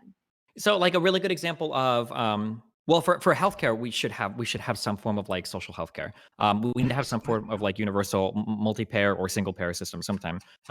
That's just like a given. Every single other country seems to figure that out, but the United States. And then for other things, I mean, like you've got like programs like the earned income tax credit. You've already, somebody brought up the concept earlier, like negative income tax. You have like UBI, you have tax credits that are refundable for like number of dependents you have. Like there's a whole bunch of different ways through tax policies that we can like razor target the people that need money in society, rather than just saying like, oh, well, all of you guys now get 15 an hour. Like, good luck, figure it out. When that's just going to lead to increasing unemployment in the people that probably need that money the most. Okay. But aren't taxes like incredibly unpopular and like yeah, they're unpopular because people are stupid, but they're so good. Like look at our IRS. IRS is underfunded because both sides fucking hate it. And the IRS is like one of the few organizations, the more money you put in, the more money you get out. There is so much money out there right now that the IRS knows that is out there that they can't go after just because we don't have the fucking funding for them. I agree, taxes are unpopular, but that's just because Americans are fucking stupid. So the point let's militarize the IRS, right? Like just give them tanks. We actually should. Can you imagine? I agree with that. Can you imagine? Who just said it? I love you. Let's take all the fucking militarization of the police. Let's give those fucking tanks to the IRS and have them roll into fucking rich neighborhoods and just I jack want that the fucking IRS to show up to my door. I want the IRS to show up to my door in a tank. I want them to come out. I want them to like demand oh my god, tax money. paratroopers parachuting into fucking gated rich communities, jacking that fucking overdue tax revenue. I 100% agree with you on this point. Yes, we should empower the IRS. Absolutely. Let's do that. Because for every dollar we put into the IRS, is like a $1.20 or something along those lines you get back. So I'm definitely in favor of empowering the IRS to go after these rich motherfuckers. Yes, let's harass them like we harass poor people. Love it. But I want to go back to your point, Stephen, on about the kids, right? Like, oh well, these 16-year-olds, yeah, they don't have the same concerns, right? Yeah, wage requirements. That's not necessarily the case. You don't know any particular person's situation, right? So there are kids. Stop. Please don't give me the story of, well, what about the 16-year-old person that's actually taking care of 50? There's always going to be outliers, of course. But broadly speaking, and I will put my fucking life on this. You can take 3 inches on my fucking dick if I'm lying, okay? Broadly speaking, a 16-year-old kid going to high school does not have the same wage requirements as a single parent taking care of 3 fucking children. Okay, look. First of all, hold on a second. Look, I don't need to address your fetish here. We can do that later privately. DM me. My DMs are open. Okay. But first of all, no, we don't have to, first of all, compare them exactly to a person with 3 kids, right? That's not, oh, wow. Hold on 1 second, please. 1 second. Thank you. Huff Daddy, LOL. Thank you so much for gifting 20 hot tier 1 gifts up to this channel. That's so kind of you. Thank you for the support. That's really kind of you. I'm not sure if we've ever talked before. No, we haven't. You've just joined like a second ago. And you're already gifting. That's awfully kind of you. Thank you so much. Thank you so much. But back to what I was saying. No, we don't. First of all, I don't have to like defend the point that like a 16-year-old might have the exact same needs as a single mother supporting 3 kids. I don't have to defend that point. However, I'm saying that you don't know their situation, right? There are so many kids, right, within poor families, right, that do have to chip in, right, do have to help out, and that aren't just using this, right, to buy video games or whatever the fuck, right? And their wages, right, if they are doing the same job, why should they not have the same work? They're putting the same effort. The player is extracting the same amount of work from them. So why would their work be devalued? Because first of all, don't give me the same effort, same work thing. Because if we were going to say that, then fucking minimum wage people, like the argument for a higher minimum wage is just completely out the window. If you're talking about just compensating people for like the value of their work or something, then now you're justifying like the gross difference in pays between like CEOs and like line level employees. If you want to talk about like, the value of their work, justify the gross. Oh no, that does not. Okay, well then we're not talking. Okay, then we're not talking CEOs don't put that level of effort. We don't want to compensate somebody in society for their direct value to society. Okay, that's a shitty idea. Hold on. I didn't say that. I said the labor they put into the job. You said that if 2 people are putting in the same type of labor, they should get the same type of compensation. Yes. I'm saying, but you said to society. I didn't say that. I said to their job. If I'm creating 15 widgets, right, and the other person's creating 15 widgets, we're providing the same value to the business, right? Why should our wages be different? Starting anyway. Why should our starting wages be different? The wages can be the same, but the compensation from the government has to be different. That's what I'm saying. Compensation from the government. I have a question for Destiny. What I'm saying is that, like, let's say there's a single mother, okay, or a single father, a single parent, and you've got like a high school kid. These people don't need the same compensation. You don't know right? that. Oh my God, you're making me want to video game myself. Okay, Please do. Look, hey, look, if you can't handle this, listen. No, Jesus Christ. Go ahead. On an aggregate, on average, a single parent with dependents has different wage requirements than somebody with no dependents. Sure. Okay. Okay. That's working at a younger age. Sure. The wage requirement, the compensation, more specifically, needs to be different because the person with dependents has more people that's relying on them. So what I'm saying is that like the way that we would compensate these people, to try to say that the firm, the company, should pay them the same doesn't make sense. Well, we can target them with tax policy. If you have They already do dependents, that. yeah, of course, I agree. We do, and it works. The company, really well. Like, the company is benefiting from their labor. The company is benefiting from their labor, right? So the company should be the one to pay them. The company is not going to pay people $15 an hour to flip If we burgers. force them to do that, yes, they will. No, they won't. They'll automate it. Walk into any fucking They're fast already food automating things. They're literally already automating things. The goal is to automate. Right now, on fucking Uber, right? The goal was to fucking automate the entire fleet. Get rid And of what do you them, think right? happened? And The paying higher the below, wages right? go, the higher the wages but go, they the were quicker the going to automation do that happens. anyway. Capitalists will No, do but that they're- anyway. Why would friends. capitalists want $7.25 an hour in labor costs, right? When they could have zero or close to zero because you You still don't have have to close maintain to them. zero. That's But not I'm true. saying You gotta when you automate, I'm saying Gotta pay dropping the- your labor costs close to zero because you're Labor automating costs it. are not zero. You're going to pay people to maintain. I know. them. That's why I said close to zero. That's why I said close to zero. That's why I said It's close not close to zero. Holy It's shit, still dude! expensive. Hold on. So we can understand that we replace a factory full of workers, right? Like we that we understand that during the automation of the car industry, right? People were losing jobs, right? And then labor costs were falling. We can understand. Yes, there are people who maintain the machines. Yes, that's absolutely the case, right? But we can understand that more people lost their jobs. We get that, right? That's how automation works. That you save costs, right? You save Yes, on but if you labor costs. accelerate the increase of wages, then you make automation more incentivized. Anyway, they will do that anyway. Capitalists, if capitalists can automate, they will automate. Okay, if the argument is gonna be they're gonna do it anyway, let's just make the minimum wage 30 an hour and stop fucking around. I don't understand like this argument. You're gonna do it anyway. Destiny, what do you think the rationale is for any minimum wage? There is the rationale for the minimum wage is that we're too stupid to set tax policy correctly, so we're going to use a sledgehammer to try to get like the same wages paid to totally different types of workers. Why do you think that there's this substantive benefit to the use of tax policy as opposed to wage policy? I mean, tax policy allows us to allocate. Tax policy allows us to allocate the money exactly where it needs to go and exactly who it needs to go to, and the exact amounts that we want it to. But the same arguments on the side of sort of the liberalization movement of economies are made with respect to tax policy, that tax policy necessarily distorts, that it creates deadweight loss in the same way that these kind of regulations do. So my question is, why you made reference to a natural wage before, that minimum wages prevent you from getting to the natural wage. Do you think absent a minimum wage, we'd have something approaching a quote natural wage? What is a natural wage? Whatever your labor is being purchased for by whatever company you go to work for. Well, I think the policy rationale of minimum wages has to do with the difference in bargaining position between actors. So actors that are highly sophisticated, like employers, are able to extract increasing amounts of rents from employees who aren't sophisticated and don't have bargaining leverage, and for whom employment is an inelastic good.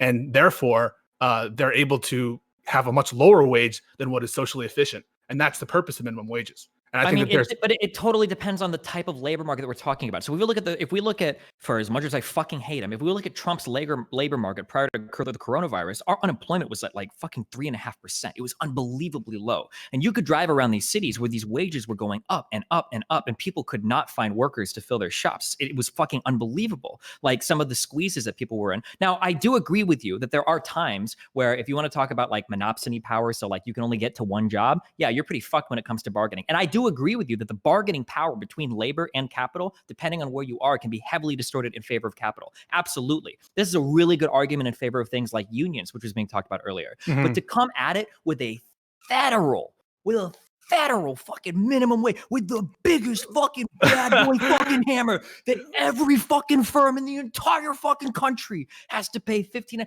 That is like the sloppiest fucking sloppy Joe, like on all over the bun. Is it sloppy?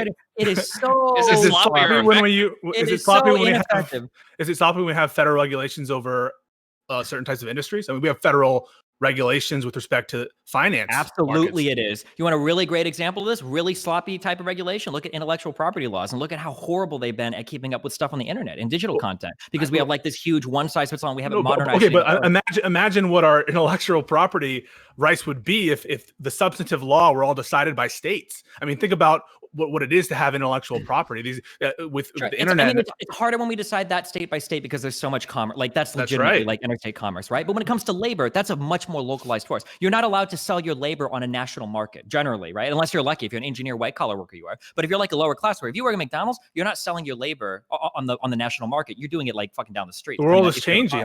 You know, then maybe more. You know, I think there's other policy rationales for federally regulating certain industries and IP as opposed to labor on a federal level. But there are a lot of rationales for having one rule fits all. One of them is lack of transaction costs. Everyone knows what the rule is. Everyone's on notice. We don't have to argue about it. I think there are a lot of benefits to having one rule as opposed to many different principalities. There are benefits, but if that rule is too broad and causes too many external harms, like for instance, increasing unemployment between low-skilled workers, like it has in Seattle, where their minimum wage was only like $3 different when they reached the 15 hour, like then you have to stop and wonder. We know this rule. With respect, we know that minimum wages are going to decrease the labor force. If it didn't, I don't know what it would be doing. We accept it as a cost that when we have a minimum wage and we establish it, people are going to be priced out of hiring. And but we think that either there's gains to productivity somehow, and keep in mind for all these CBO reports, one of the assumptions is that there's not going to be a gain in growth. We think that there could be growth effects as a result of a minimum wage increase, and we think that it might divert other costs from the government. Theoretically, if you could, though, how based would it be that you have two people working at like Burger King, and one is a high school kid and he's making $9.50 an hour, and then another is like a single parent, they're making $9.50 an hour, but like at the end of the day, the single parent is getting like twice as much on their paycheck because they're getting like tax kickbacks. Well, listen, and then why the companies even are have wage in the first place? Honestly, why would you ever hire the older person in that scenario? They're making the same amount. I'm saying they're getting more in their paycheck because the government would be good. Yeah, well, why not charge them $0 an hour and then just like fix it on the back end through taxes then?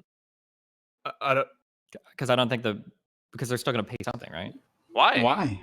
Because you're going to have people that are participating in the labor market that don't require all those government. I mean, if I'm working at Burger King and somebody else is doing the same job, we're both getting paid the same amount, but then my taxes are like giving me double or whatever the fuck. Like, why not just pay us both $0 and then have the government do it through the back end and pay us that same amount? Because some company then is going to start paying their workers $2 an hour, and you're going to go to get all of your taxes and then work for $2, and then some other company's going to pay you $3. So we're deciding that we need to limit it at some point. No, we don't. Eventually, like the market would settle on some wage where people are going to pay you what they think they can as a share of their labor cost, right? But this is already being arbitrarily decided by the government, like what the person deserves. If we're like giving them a that's what I'm saying. We decided on the arbitrary. tax end, right? On the tax end, we can make that decision. Like, hey, like if you're a single parent, you need to make this much money. Like, we're going to make sure that we shore up your wages. It's going to happen. Like, that's going to happen from the general fund. You don't think this is an issue with distribution? You think I don't know. You think that we have to solve this with distribution? Hell yeah, redistribution. I'm fine with that. But do you think that you acknowledge that the distribution is the issue that we're fixing here? Yeah, with redistribution. Yeah. So, what are your solutions to addressing the distribution aspect? There is no good solution that I've heard for addressing the distribution aspect. So let's go to okay, hold on. If I could for a real quick second. There's no free lunch. I have a study that I'd like to give y'all real quick. I don't know. We can look at it. You want us to read it like a 15-person panel? No. I'm just posting it for. We all read one page. But just because I was looking through this, and just because I want to be able to cite this, right? But essentially, it's just saying that like there has been a massive increase in the amount of like CEO pay versus like worker pay, right? Is that like increase of that pie going to the CEO not the issue that we should be addressing? Well, what Destiny is suggesting is that these CEOs and executives are much more productive than other workers, and he would want to tax them at the back end. And that doesn't address his problem with the small businesses as well. But I also want to get Nine Tails has been waiting patiently. Thank you. Yeah. I was hearing about the automation thing, and I noticed something that I wanted to call out, but it would have been I would have had to talk over somebody. I think Destiny's argument that automation is just going to take over and they're just going to use that in place of paying workers a minimum wage is a reason to do the $15 minimum wage sooner, before a lot of this automation technology is available and reliable, than later when it is available and reliable and it's easier for employers to do that. I also think that your overall analysis seems to be very flawed. I don't know if you're willing to criticize capitalism in this. So don't you see how, like, if workers did own the means of production, if not the actual businesses themselves, they'd be far more incentivized to value themselves and each other's families than a CEO would, who just owns like the capital or whatever? Sure, super quick, easy question. And if the workers own the means of production, how do you start a new company? Oh, public banking. How does the public bank decide who gets to start a company? What do you mean? As in, let's say 1 million people. Is there no such thing as a co-op, We have a Destiny? chamber of commerce that decides. What is a co-op? A co-op is a formation of a business where everybody has equal ownership. That is an incredibly difficult time to start, because getting access to capital is very difficult because you can't sell shares of your company. So that's because of capitalism. If you didn't like capitalism, fuck it's because it. you're banning outside ownership and outside investors. Yes, if you need to have a worker buy-in, then almost by definition you're not allowing residual claimants from outside, and so you have to rely on your financing. Co-ops, not all either by co-ops debt rely on claims, right? buy-in. A lot of corporations and a lot of people don't want to finance their venture with debt claims because it's highly risky, and people don't want to loan to this startup with just debt claims, so they'll sell residual claims or shares.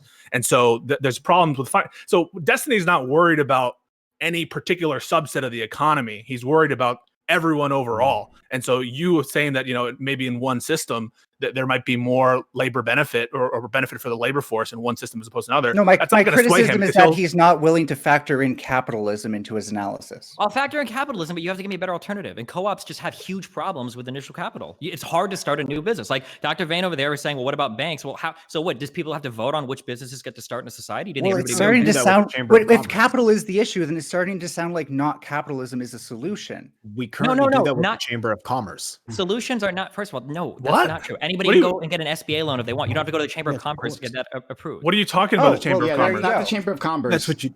Chamber of Commerce is either like an way, industry group. that sounds like an answer to your own question. No, how is it? What I'm asking is that so right now in my system, if I want to start a business, all I have to do is raise money and I can start a business. Okay, and in a co-op system, how does anybody decide who gets to start a business? Do people not like crowdfund things nowadays? Is that not possible? I'm gonna video game myself. Really? So we're kind of out of the question because magically. I think we're kind of getting lost here. He's just not responding. He's just sure.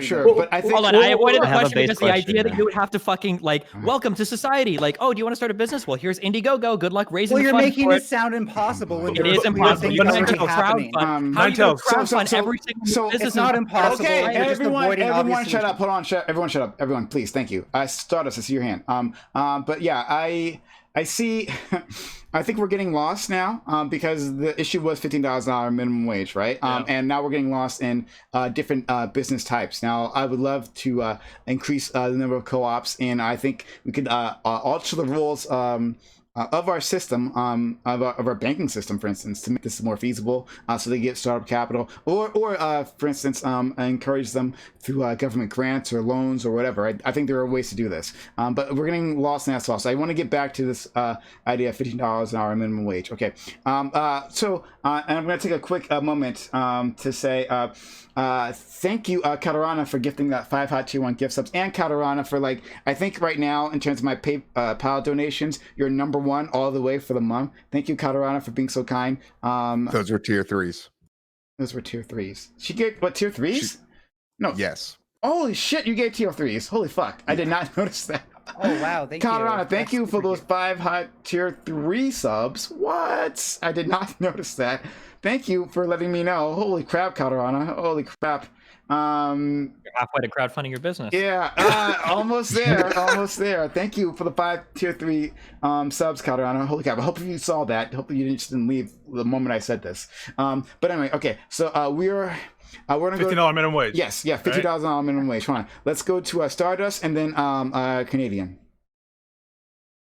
Well, I was just gonna comment on the stuff from before, but I don't want to do that. yeah, I don't want to yeah. go back on that right now. Yeah. So let's Canadian. Are you going to talk about $15 minimum wage? Yeah. Okay. Okay, so I just want to ask the room, how do you guys feel about tying the minimum wage to productivity increases? Because I'm looking at a Center for Economic and Policy Research paper that states that if we were to do that, one, it would be much higher than 15, and two, in the long run, that would solve this issue of always having to legislate what our minimum wage is in any given time period. What is productivity? Okay, can we real quick? Okay, do we know that all black people in this country are not the same, right? We know that there's different groups, right? We know that all brown people in this country are not the same, right? We know that all white people in this country are not the same. Whenever you look at something on such a huge aggregate, you totally miss everything. When people do these things where they talk about productivity and they say, well, the productivity of the American worker, wages haven't kept up. That's not actually true at all. What's happened is people have taken like our productivity on an aggregate, and then they said that like the aggregate wages haven't kept up. Productivity has massively spiked in certain industries and it hasn't spiked in others. Like productivity is increasing among like the white collar, like college educated engineering jobs. That's where the massive gains in productivity are. The idea that we would peg like a minimum wage and say that, well, productivity has grown everywhere, so it should keep up with all that. Like, do you want to peg a minimum wage on everybody on the aggregate productivity? Sorry.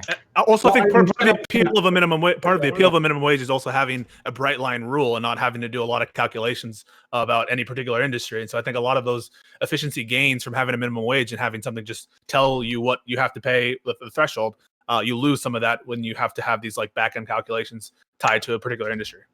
So, a major part of the problem. Okay, I was going to say, go ahead, real quick. Go ahead.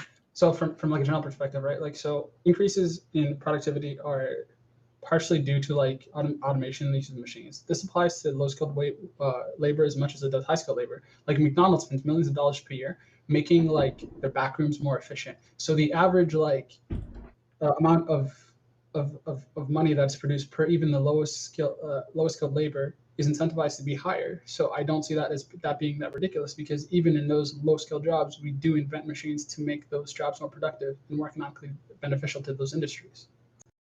But you're talking about things that happen basically on the back end. Because a corporation does well and makes more money, doesn't necessarily mean that basically the low skilled front end worker is basically doing more or is actually producing more, to Destiny's point. So say, for example, if you put the onus on the business to basically have to pay, say, $20 an hour or $15 an hour minimum wage, that increases the likelihood that they're just going to try and out efficient or basically make that front end process more and more efficient so that they can gain more money. This goes back to the whole problem to begin with, which is basically that we can't properly tax these corporations and people that make giant amounts of money, because you're saying the people at the bottom should basically have a bigger chunk of the share. I think everybody can agree with that. The point is that the approach is different, or is a wrong-headed approach. Okay.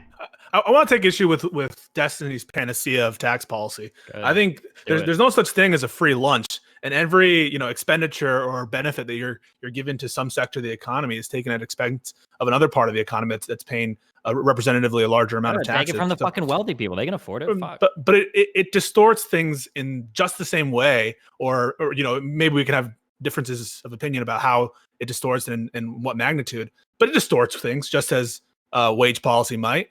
My problem is, why do you have this specific criticism of a federal minimum wage and not other types of federal regulations? It seems it would depend on the federal regulation. I think that any particular rule should be like as specific as is reasonably possible. I don't think you would disagree with that. Now, No. I agree that there's going to be we shouldn't have for instance, so for taxes, we shouldn't have an individual tax code for every single different U.S. citizen. But taxes are something that we can do at a sufficiently complex and sophisticated level per person. So why not? But there are going to be other things that need to be more broad when we talk about certain regulations. It just depends on what we're talking about. We would have to think of the particular thing.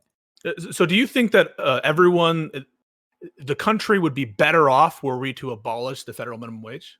Only if it was replaced with other types of minimum social safety net programs. Okay, so then my problem then is in a lot of your conversations, key I feel to your policy prescriptions is kind of realism, is understanding that policies don't exist in a vacuum, that they have to be implemented, and whether or not it's done in concert with other actors matters. And so are you confident that you can have this kind of decentralized push towards greater worker. Fuck no. Rights. If we only got one, I Right. said it on the beginning of this panel. I think Democrats passing 15-hour minimum wage is base as fuck for their platform. It would give them a ton of political popularity. But I think that there are other things that are more important to push for that not only are more pragmatically possible, but I think move us towards a better economic ideal. So, for instance, if I'm going to see political capital spent in one area, god damn, it needs to be in fucking healthcare. That is something that has to. There's so much more agreement in the healthcare world than in this fucking minimum wage world. And for the healthcare shit, we don't even have to use our brains. Okay, we can go fucking full Stack Overflow mode where we just copy paste a solution from another country right into the United States. Obviously, it's going to be a little bit different in implementation, but this is something that every other country has figured out. Like, let's start there.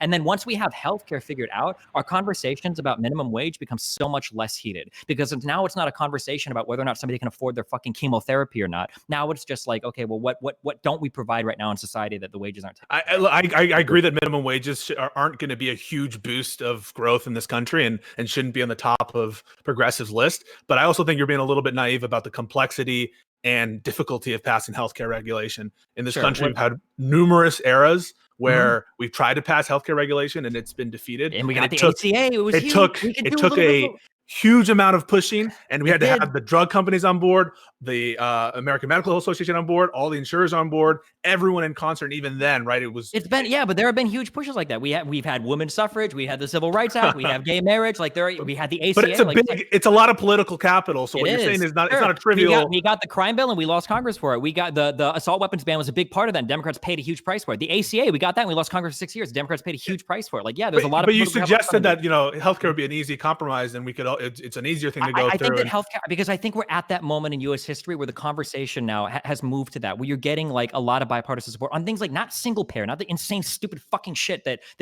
these Medicare for all lunatics push. Wait, insane to implement, insane to implement, but not insane by itself. Politically, like it's dead on arrival. Dead we before should arrival, clarify okay? that. Yeah, this is like aborted out the fucking dick before it's even made a fucking embryo. Okay, that's how dead that shit is. But on successful multi-payer systems. Okay, hold on. I'm telling you a lot. Ninetales has had her hand up for a while. Yeah, no, hold on. And before that is Jula, who's had his hand up. So I'm going to go to Jula first. Yeah, I wanted to ask Destiny, his general view on this system is essentially let the market work, and essentially how it is right now, let it grow, and then build a big welfare state around that, which I think is something that works, especially if we're going to assume automation will be coming, and automation still will be producing, wealth and value. So we need the mechanisms in place to make sure we're able to use that value in an effective way now. So that is a much better long-term plan.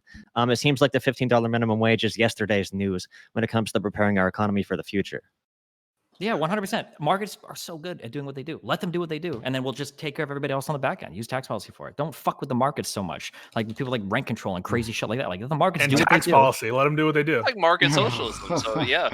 Oh man, yeah, definitely disagree with all this. Yeah, market socialism, basic. But let's go to Ninetales, and then I think Captain A. Jones had his hands up. Then maybe I'll jump back into this. Go ahead, Ninetales.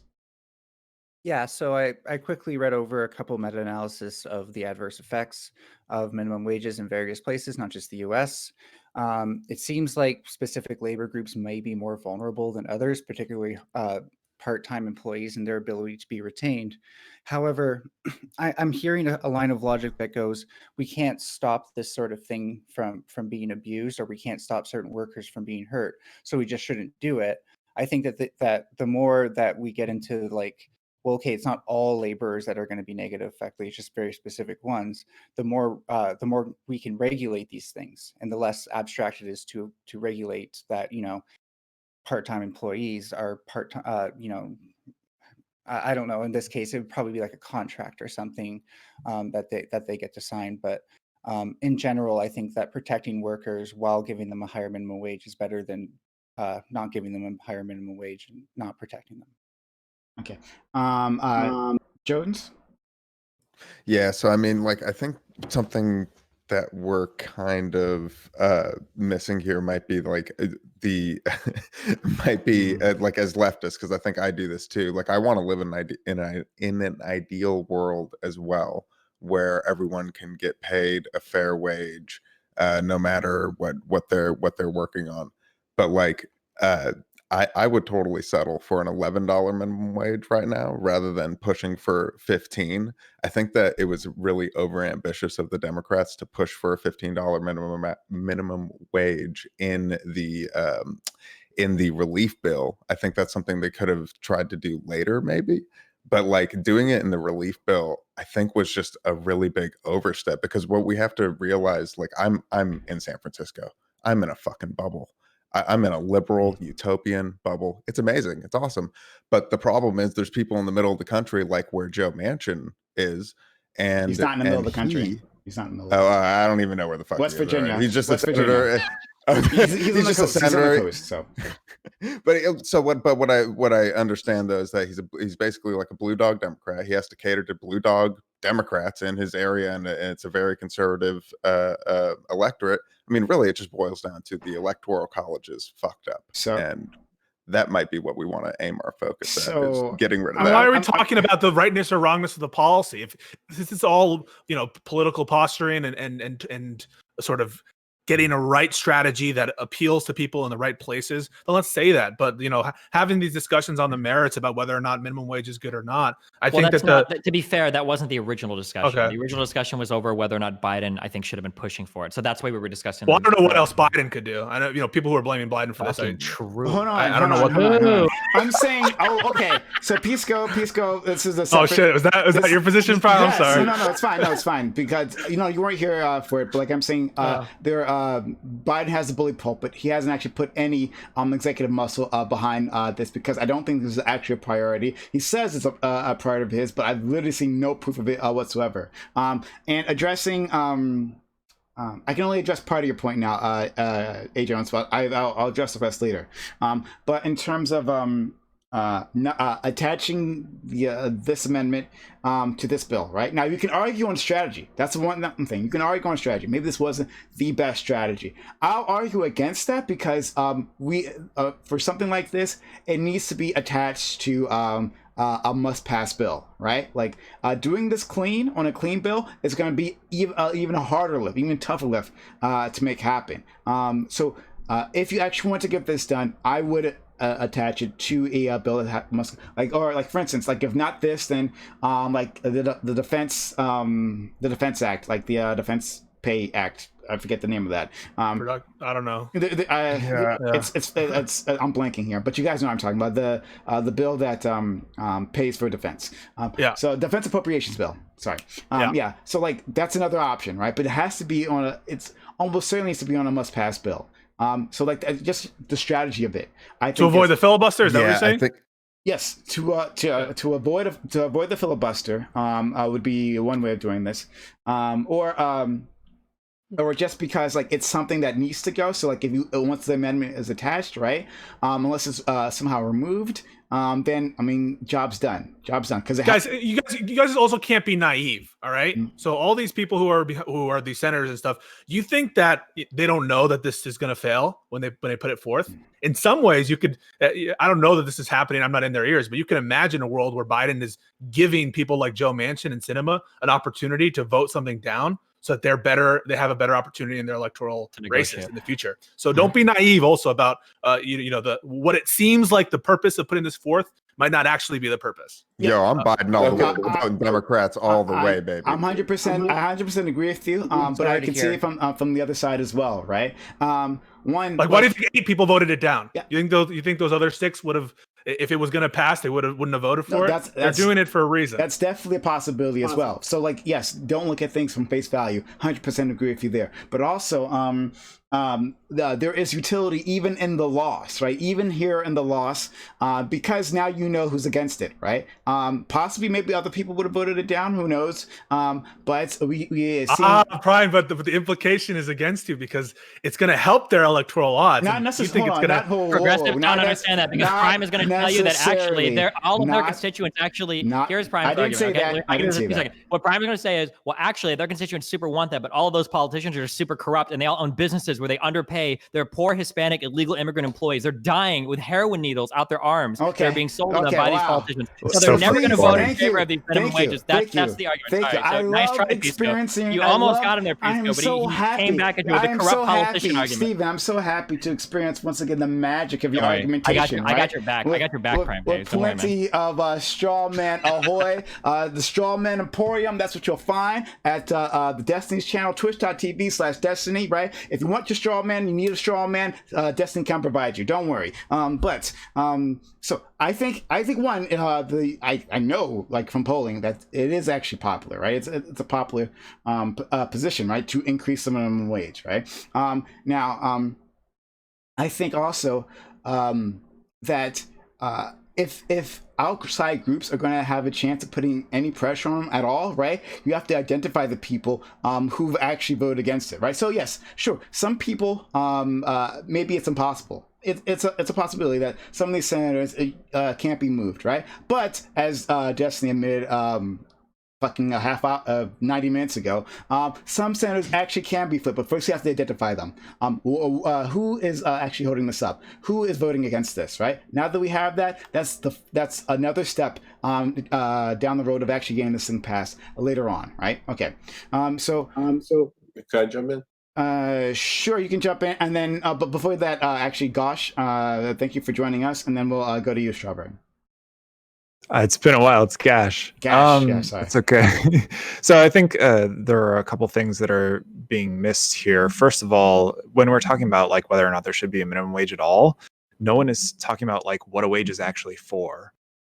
People earn wages so that they can fucking survive, so that they can buy food and housing and stuff like that. It's crazy, right? So, and I kind of agree with something Destiny said later, which is that, yeah, there should be a big social safety net. So I think if you can decouple like your ability to live from your need to work, then yeah, I actually was talking about this the other day with, people in my life, like, yeah, we could abolish the minimum wage as long as everyone has their needs met. At that point, that's fine. And I think honestly, that's probably better than a $15 minimum wage. Because you're not pricing people out of the labor market from their natural wages, whatever the fuck that means. Some nonsense bullshit concept. So just real quick, because I know that a lot, especially for lefties, I know it's not popular. I don't really care. I don't really care. I can tell. I know. I really don't care. A wage. I'll just keep talking for the audience. No, I don't give a shit. Wait. I want to hear this disagreement. No. Let Gash finish. We can get back to Steven. He's got plenty of time to talk. I don't give a shit because economists are wrong about everything all the time. So that's not true. What a base take there. Oh boy, don't. It's kind of true. My favorite thing about lefties is they're one stone's throw away from like fucking anti-vaxxers or like the Jewish conspiracy theories, but most of them can't see it. I like how the response is just smears and whatever, but it's fine. Just about economics. Okay, the response is just random broad smears of the left, just random broad smears. Random broad smears. It's not like there's historical precedent for lefties wanting to, like be anti-Semitic or anything. You can keep going. If you want to go smear leftists, you have a channel. What happened? I don't know where that came from, buddy. I love you too, Steven. So fucking boring. Gash, keep going. So anyway, yeah, if we can decouple like the need to work from the ability to live, then yeah, there should probably be no minimum wage. That's like a very different society we live in, obviously. And then yeah, I mean, in terms of the politics of it, yeah, I mean, I agree with Prime that like you would have to, if you were going to pass the $15 minimum wage, which by the way phases in over 4 years, and apparently the only poll I can find, a majority of West Virginians support, it's like 63% support this policy. So it's actually a winner for Joe Manchin. So yeah, I mean, you're kind of out of reasons other than his corruption. Do you think it's irrational, Gash? I mean, Gash, do you think it's irrational? He has material corrupt. interest. Yeah, he's corrupt. Gash, if you all those poor immigrants, he's paying below minimum wage. Gash, I was looking for that poll again. If you can say it facetiously. Gash, if you could DM me that poll, I was looking for that poll again. Do you think he's irrational? I mean, I don't. I think it's a naive to assume that he's just irrational. I think there's. Of course, he's not irrational. He's guarding his capital interest. Yeah, he's pretty solid in his state, and he stands to make money off of not raising the minimum wage. So you think it's for personal benefit?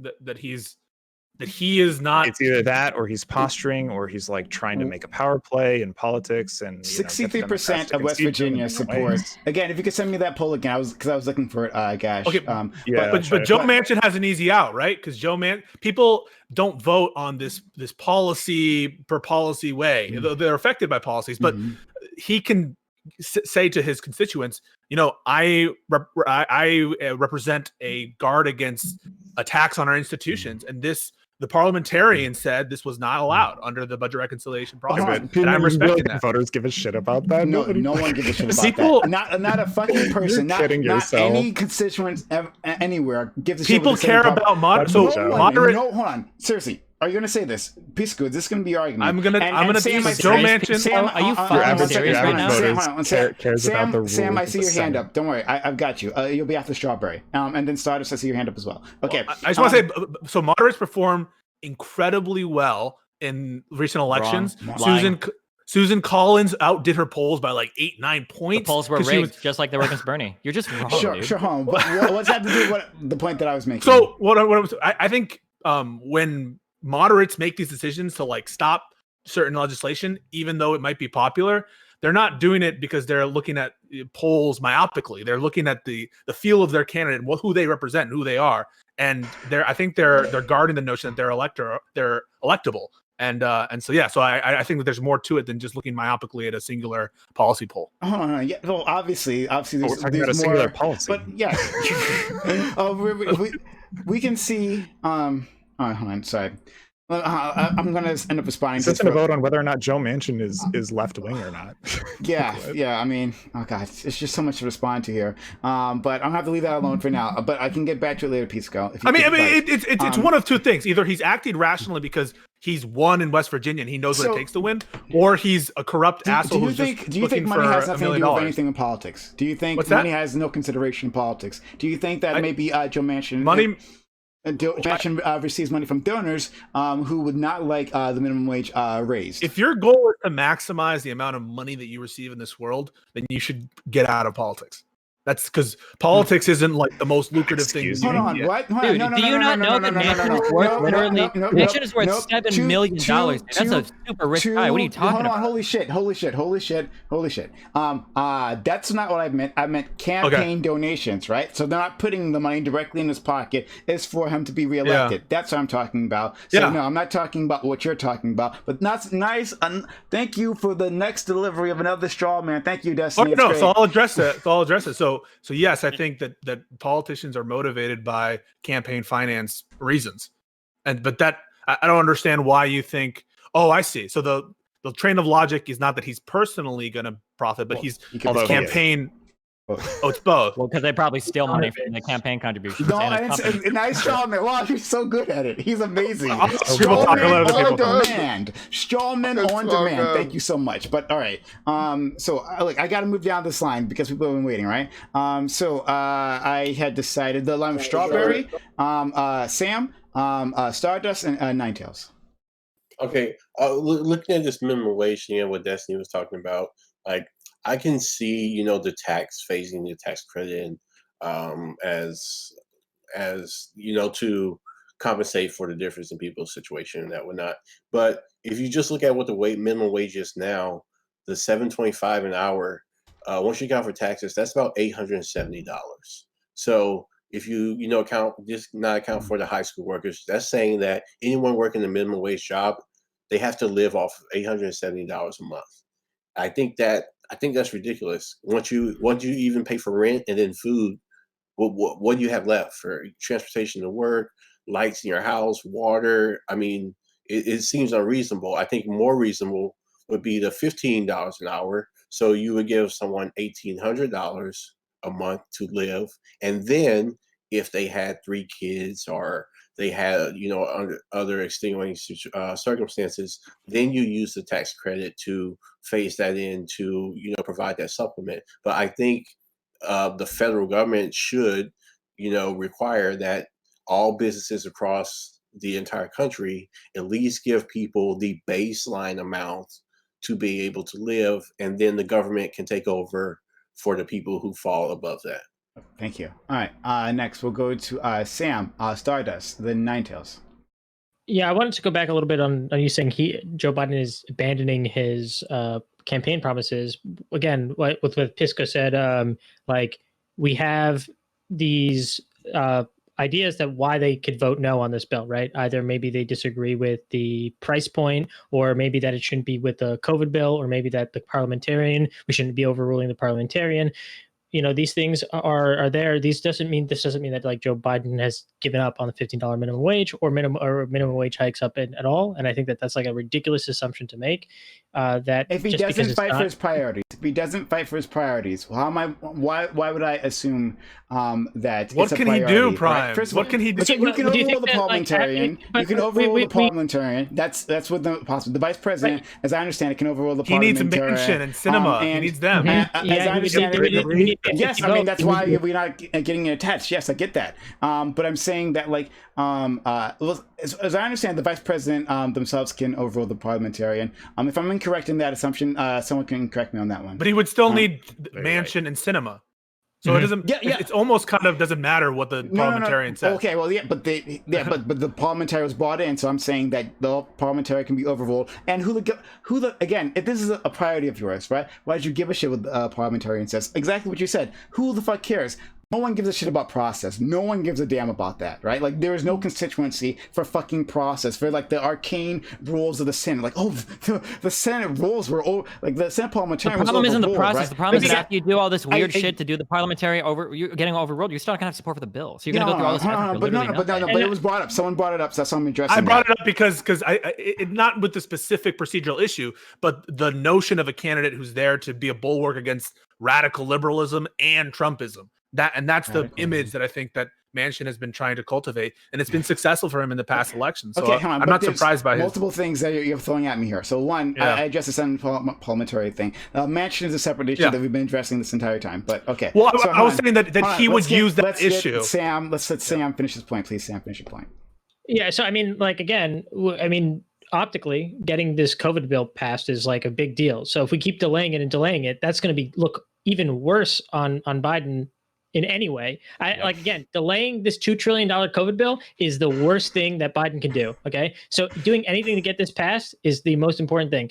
Adding this $15 minimum wage for another, like a little bit more optics isn't great. I think because you're going to lose so many more optic points or whatever you want to call them on delaying this COVID bill than getting the $15 minimum wage attached to it. And anyway, he can't do it because he doesn't have the. That's also true. Sure. Okay. All right.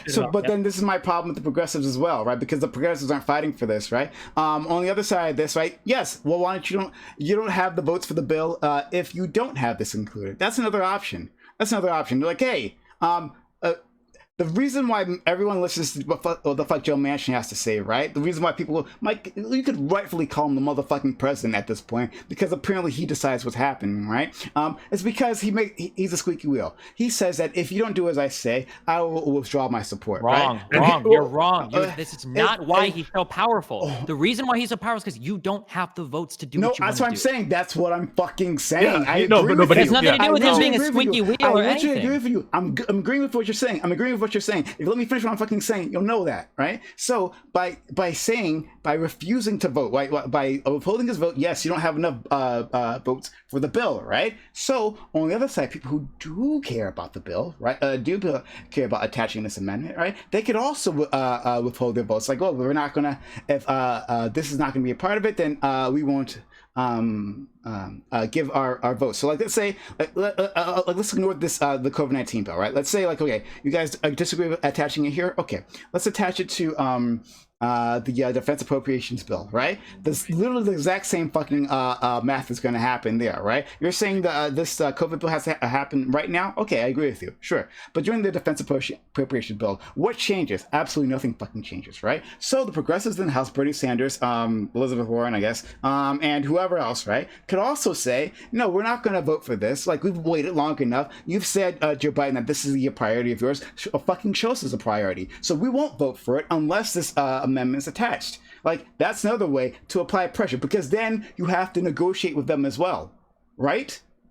Yeah, no, but I want to be. This is a function of our democracy, and the fact that I know, but they don't like it. Oh my god! But I just want to be like, as a policy matter, I'd sooner get rid of the filibuster. I think it's absurd, and I want to get rid of it. But again, that choice doesn't present itself because we are presented with a world in which we have some conservative Democrats in the Senate, and because they were elected, and because we live in a democracy, and because they're the clincher votes, it's the same reason Anthony Kennedy and all these Supreme Court opinions get to decide everything. Why are they clincher votes? What makes because them clincher? they're the most in the middle, and the same thing in the Supreme Court. What does that mean though? But why do you have to only why do you have to only appease the quote It's unquote the natural. the right, it's natural. the right yeah. flank, right? Why do they have to? Why is that the natural thing? Why is it natural? Why do you have to appease the right side when you're pushing for the most extreme left policy? What do you mean? No. Of course, you're always going to have to come to the center. I'm not in general. I mean in general, not just for this. Like, why is it Because that Joe Manchin? that's the nature. So that's the nature of American democracy is they have these natural tendencies that push towards the middle, and then you're feeling that a lot right now. I understand that. So I made that argument the other day, actually. Right. So there are a lot of things that moderate the Senate especially as a body, right? Okay. The House is very reactive. The Senate is much less reactive. The nature of the Senate, because it's the whole state, they have to get consensus there. And so there's a lot of things that moderate the president, right? Because the president needs to look like he's doing things. Yeah. So you're feeling the pressure of those forces, sure. and that pressure pushes to the middle, doesn't push out. No. But that's because those individual senators aren't withholding the votes as well. So, like, if they had a similar strategy, right? Because at one point, the right flank of the Republican Party was doing literally the exact same thing, withholding their vote, right? And pushing their party to be more extreme, right? We saw this, right? We saw this with the Tea Party. We saw this with the House Freedom Caucus, right? We saw and they were stopped in the Senate a lot of the time. There's a huge difference with the Tea Party, but I'm saying that for people, there's an absolute difference. Yeah, sure. But like I'm saying that your right flank, right? The extremes that he's talking about that are off the moderated, they also have the ability to withhold their votes, right? Just like any other senator. So this is me. But they fuck over the party and they make the party look really bad. What is Joe Manchin doing? What is Joe Manchin doing? What does he do all the time? What does he? When the filibuster, right? The filibuster can't get we can't get rid of that because of Joe Manchin, right? How is this is the rationale? I'm going to explain it to you. So Sanders is fine. He's not in trouble at all. Like a lot of these people, the same thing in the House, right? AOC is there's no danger to her seat from a primary, really at all. And so if Bernie Sanders has not gotten a lot of legislation through over the 10 years of his career. Oh my God, we're not going to do this again. It's absolutely true. This whole thing is amendment king. Holy shit! He doesn't face a penalty for that. Hold on, let's not get distracted by There's that. a better reason for all of this. Other actors in this government of ours face the penalty of not doing stuff, and these are seats which are more at risk. And so when you stamp your feet, right, and you don't let legislation be passed because it's not liberal enough or it's not left. Hey, listen, I agree with you on all the policy. I'm sure maybe not all of them. Maybe not the co-op shit, but on a lot of it, I'm sure. But think about this. I mean, if they don't do anything, the Democrats look incompetent, and now all these seats that they might have won otherwise, they're not going to win. So they get a lot of pressure. I'm not saying they don't do anything. Democrats. I'm saying it's okay. Hold on. So my problem is I'm not letting. There are two people who I really want to finish arguing with you two. I love arguing with you two. I don't care that Destiny has a straw man machine in his back room, right? Going overtime anytime he walks into my channel, apparently. But I thank you both for being here. But I gotta let the other people. You can call it a straw man machine if you want. The actual mature thing that you would do, the actual thing that would be happening, if you wanted to have a real big boy conversation about this, then what you would actually be saying is, what do we need to do to win the seats necessary to pass this piece of legislation, rather than, okay, well, what if we overrule the parliamentary, and then what if we try to bully the razor thin majority we have? Maybe we can go to these states and we can do all of this fucking shit to get this bill attached as a fucking rider to the consolidation. Instead of all of this crazy shit, to be like, well, what do we need to do to get like 54 senators? So that's the actual big boy conversation. So you're moving the goalposts once again, and I gotta let. I'm not moving the goalposts. I'm telling you, if you want 15 hour and because what was the beginning of the conversation? The beginning of this conversation is what Joe Biden can do, right? Now, Joe Biden can't necessarily get other people elected. I was talking about what Joe Biden can do. So stop moving the goalposts. That's like what Joe the Biden. people We in have general. 50 Why the fuck Joe Biden's not going to spend any of his time attacking her own fucking party? People do it all the time. People do it all the time. People do it all the time. Like even if they're in their caucus, it doesn't fucking matter because you have to get your caucus. It's a dangerous game right now. So it's a dangerous game. Oh my God! Shut up! Everyone shut up! Everyone shut up! Everyone shut up! Because we gotta let these ladies in. They've been waiting so long. Holy shit! Stardust, go ahead. Okay. So let's say we do this thing where you're saying people should withhold their votes. So we get the $15 thing or something on the floor again or something like that. Is that what you were saying? No, that's Or something That he different. would that as a he's saying that the left flank should use the leverage Yeah. that the right flank is using. Okay, so The same. what happened with like M4A, like Medicare for all? What happened when we tried to do that? Nothing. There was no support for that, so nothing. That never Exactly, happened. right? So and what? And wait. So What what happened? exactly do you What mean? Sorry, would have happened? explain what you're talking about. Wait. Explain what you're talking about. I'm asking you to explain what you're talking about. Exactly what Okay. M4A, please. Okay. All right.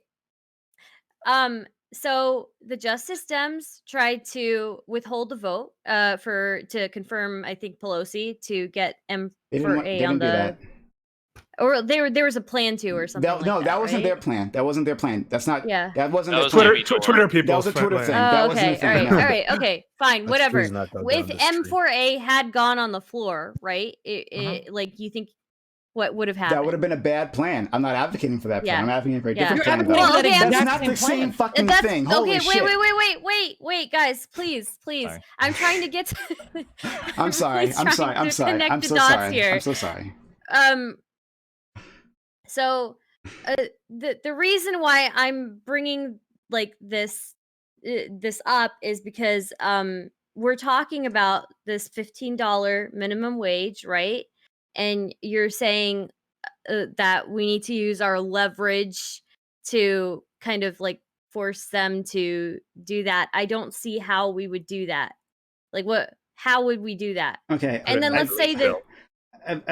Oh, go ahead. No, finish your point, please. Finish your point, please. Well, how would you?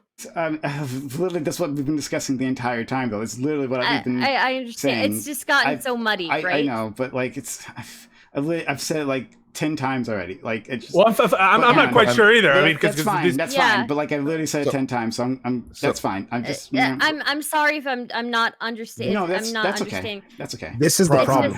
We are so preoccupied with preoccupied. political maneuvering. Ninetales, please. Okay, so- Ninetales has been waiting. Oh, are so- you done? Sorry, now you're done. Go ahead. Sorry, Des. Please continue. Not quite. So if like again, I don't know how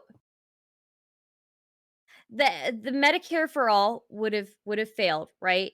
And we've seen the $15 That's a different minimum plan. wage. It's a different plan. Right. I understand it's a different plan, right? But using whatever, power we have to leverage, That's not the same. I don't like. Do you see the parallel? Yeah, kind no, of. I see like the parallel you're trying to draw. I'm saying it's not actually Yeah. parallel. I'm saying that situation in the house, right, was a very bad plan, right? Like that was fucking Jimmy Dore, whatever the fuck came up with that, right? Fucking comedian. And no shit, right? Yeah. No, I agree. That's a bad plan. I never advocated for that. People have asked me about that. I've never advocated for that.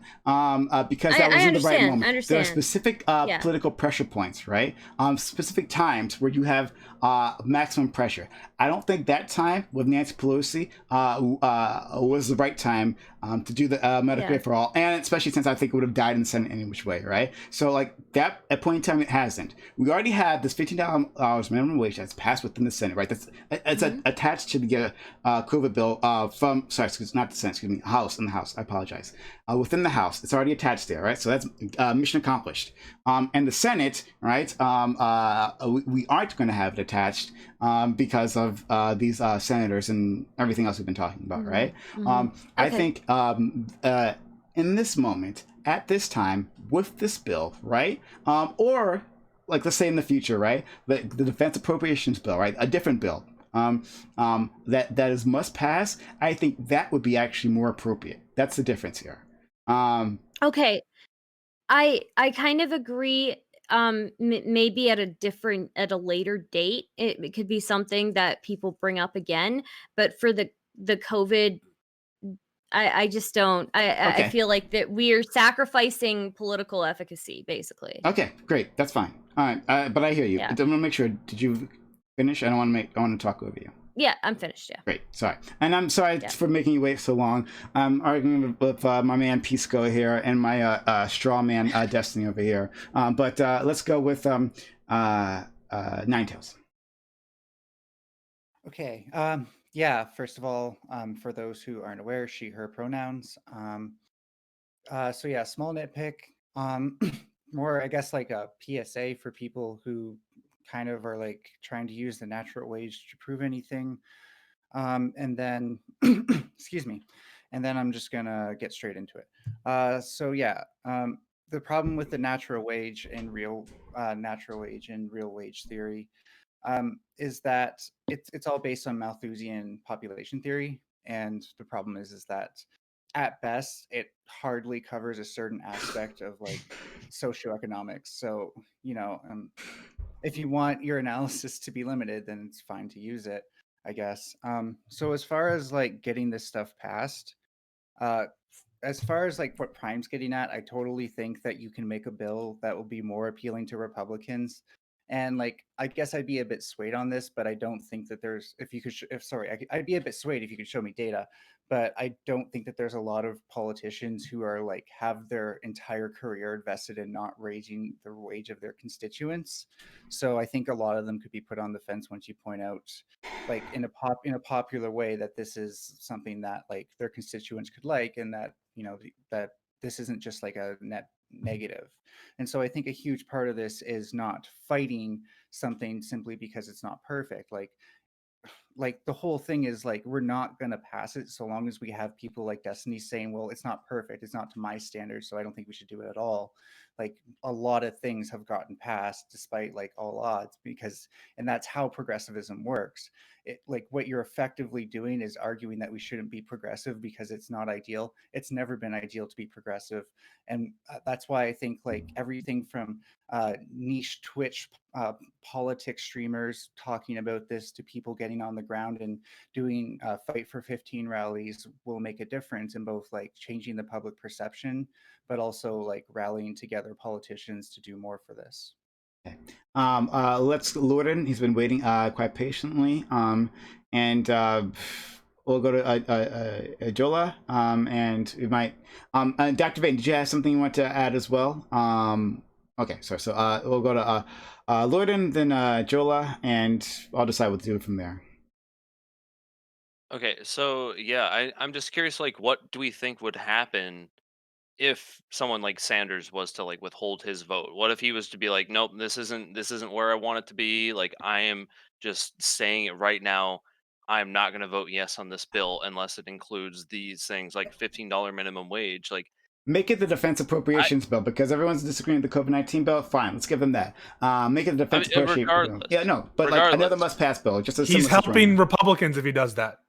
And that's anyone who doesn't say like who doesn't recognize that thing? Is it Manchin doing the same thing? If Manchin says, no, hold on. Let's say it's attached, right? Let's say, I mean, yes. Let's say if the Joe $15 Manchin is doing the same thing. Yeah, let's say it was attached, but right? Unless the amendment did get through, right? But then it still needed his vote in the end to pass any which way. Would Manchin not be helping Republicans if he said, well, because we have this included within whatever bill this is, right? I won't be voting for it. Would he not be helping the Republicans?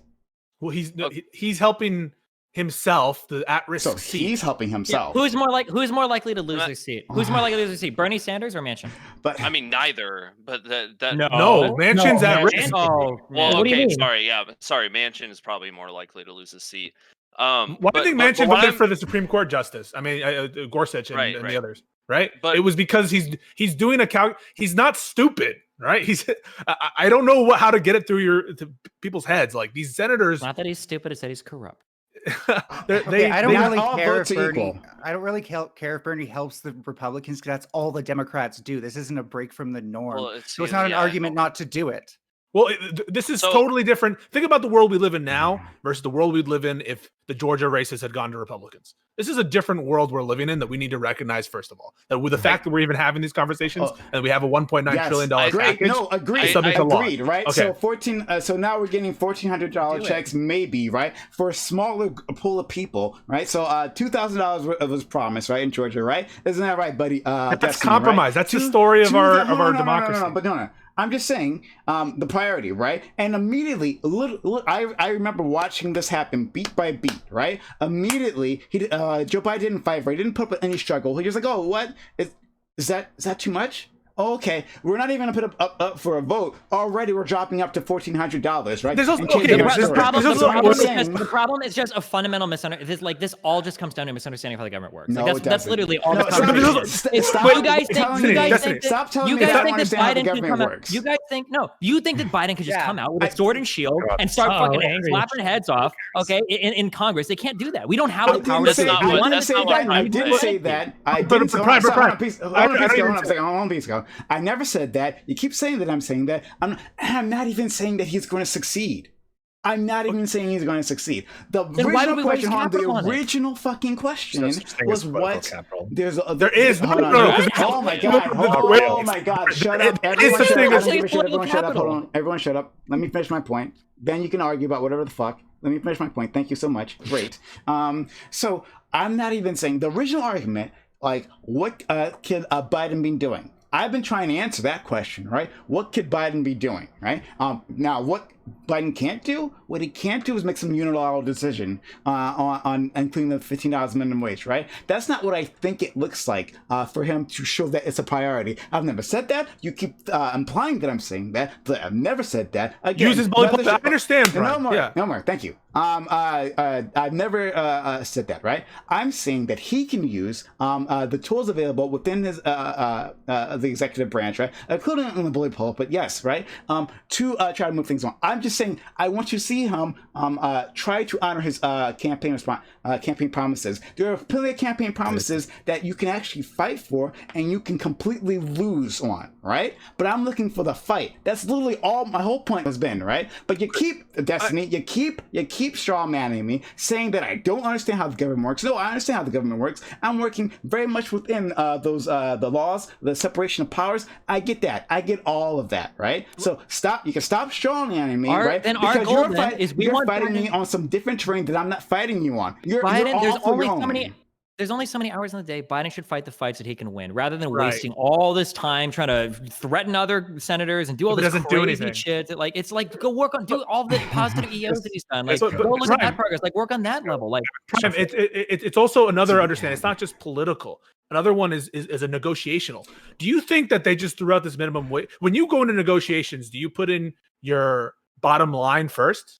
Who does that? When you go to no? Do you back off? Do you immediately back off? Yes, no. I have a question. You put forth an option, right? That it's something that you're not going to get, right? Everyone understands this when you're negotiating. Is that what he did? Is that what he did with the $2,000? You tell me. Is I that mean, what he did? well, so you're implying that? No, you're implying that he did. I'm asking you. You're making that claim.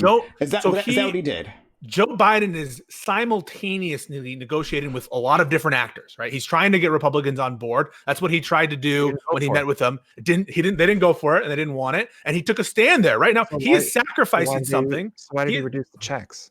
So, what do you mean? First of all, Biden promised $2,000 before a $600 check had been signed. And then after as well. Did he do it after? Because I know he did it a lot Yes. before. January 6th. Yes. He did. Okay, He I'm solved just this telling you with that 2K monthly checks. Well, then the answer is just Biden just hates poor people and everything in America. This is a negotiation process. Straw man once again. Go ahead. What are you implying? Wait, why doesn't Biden fight for the 15-hour minimum wage? Tell me. I want to know for the people here that think that Biden is choosing not to fight for a 15-hour minimum wage. Answer Why? first from Pisco. It's because he owns a bunch of slaves in his basement. I'm Fucking true. I'm saying. Wait, all I'm saying, literally all I'm saying. I didn't even attach any intentions to him, right? I'm saying that I'm not seeing him fight for his campaign promises. And all of you, every single one of you, and you're going to try to keep shaking me from this point, but I'm not going to shake, right? So, Destiny, you might be good at doing this with other people. It's not going to fucking work for me, right? So when we have our fight on the corruption of money in politics, don't worry. You can try this. It's not going to work, right? I'm not shaking from my original point. So you can try to move the battlefield, right, to somewhere else where it's more fertile terrain from you, but I'm not going to go there. Once again, what I was asked, you asked me, what more can Biden be doing? I'm telling you what more Biden can be doing. Now, you can disagree with that.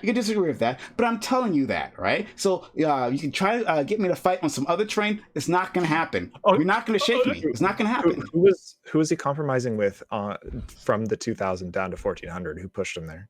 So one is the realities not of him of coming into office and realizing that the $600 had been passed, and there's a budgetary constraints that got passed in December. So what I'm trying to say is that it is a negotiation process. He put out the $2,000 before this with American people, with Republicans, with the conservative members of his caucus. All of them were like virtually all of them. I don't know what to say. Like it is not public opinion polls that he has to leverage. He has to leverage his his caucus, other members of his party who are not going to fly for certain things. He was also trying to get Republicans on who board. didn't want the $2,000 checks? Republicans.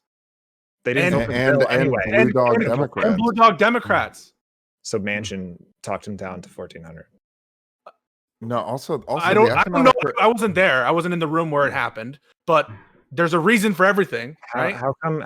Why would he do it? What's your explanation? What's your explanation? Why else? Why did he reduce him? I mean, you're by the way, you're framing it as a don't let him reduction. cop out on that. Make him answer that. Why? I want to hear it because this is where the lefties are so much more fun. Why is Biden not fighting for the minimum wage? Please, I want to hear PrimeCayes answer. The reduction. So why did or the reduction in checks? Yeah, either one. Why aren't the Democrats? There's a claim made over and over again that they're not fighting for it. Well, they're not fighting for it. I don't know why. So tell us why. Tell us why they're not fighting for it. They're bad at politics. Why did they reduce it to 2,000? Oh, to 1,400. For 1,400. To 1,400. Why?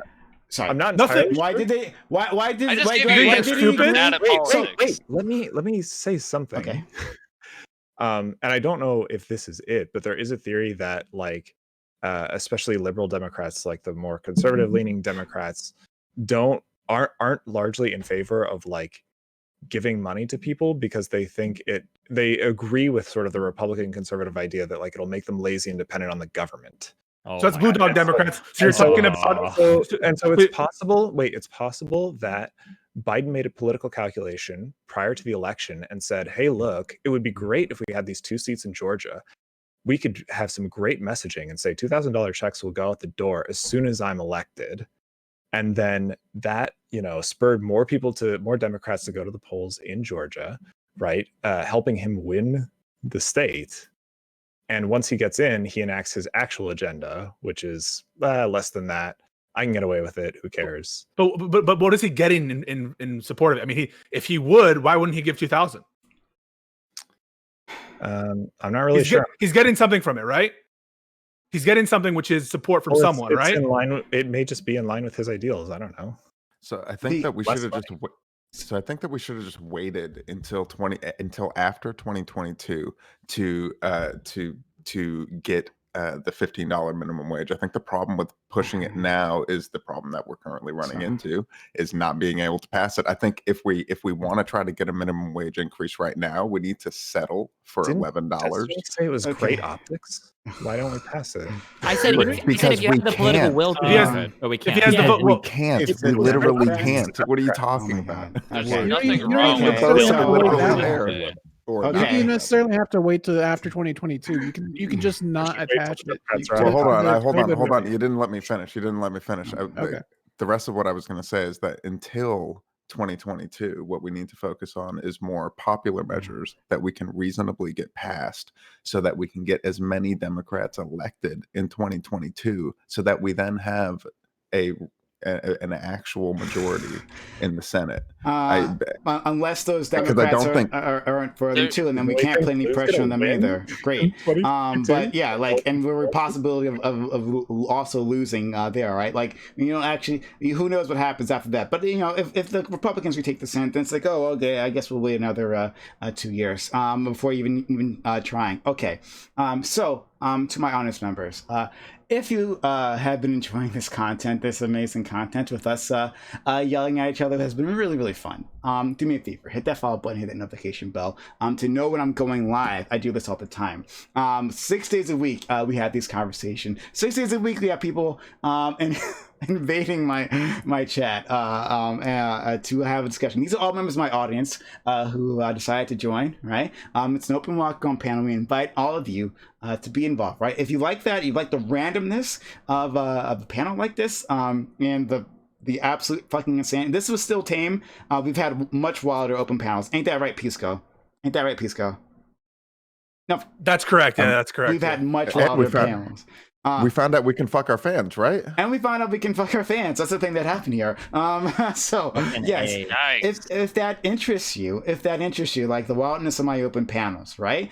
Also my closed panels, like for instance, tomorrow we're gonna have a primetime royale, which if you remember the Austin show and remember the Watch Royale, it's similar to that, but it's more political. It's a lot more fun in my opinion. I mean, I'm unbiased in that. But come check that out, right? We're giving you all kinds of programming here. We give you closed panels, open panels. We give you game shows, and we give you a lot of content, right? So don't miss out. Don't miss out right now. Hit that follow button, hit that notification bell if you want to make sure that you never miss any more of this. Of course, we have a YouTube channel, !YouTube, in chat. Let you know how to find it. That's our YouTube channel. That's where we're gonna be posting clips. I will be posting this clip here. And so if you ever miss out, hit sub to our YouTube channel so you can follow along with this. But it's not as exciting as being live, so be here as well. Okay. Really appreciate the strong support from all of you guys. This has been extremely interesting. Steven, one, thank you so much for being so kind as to raid my channel before. That's really kind of you. Thank you so much. And secondly, thanks for jumping into the chat. Really appreciate you being here. This was really fun, even though you fucking, oh my God. Oh, you aggravate me. This is really fun. And I'm still looking forward to our one-on-one debate on corruption and politics. I haven't forgotten about that. I just haven't had the chance to study, but I will be challenging you on that. You still up for it? Yeah, of course. Okay, thank you so much, dude. I really do appreciate you being so kind. I want to shout out to my good friend Pisco right here, Pisco95.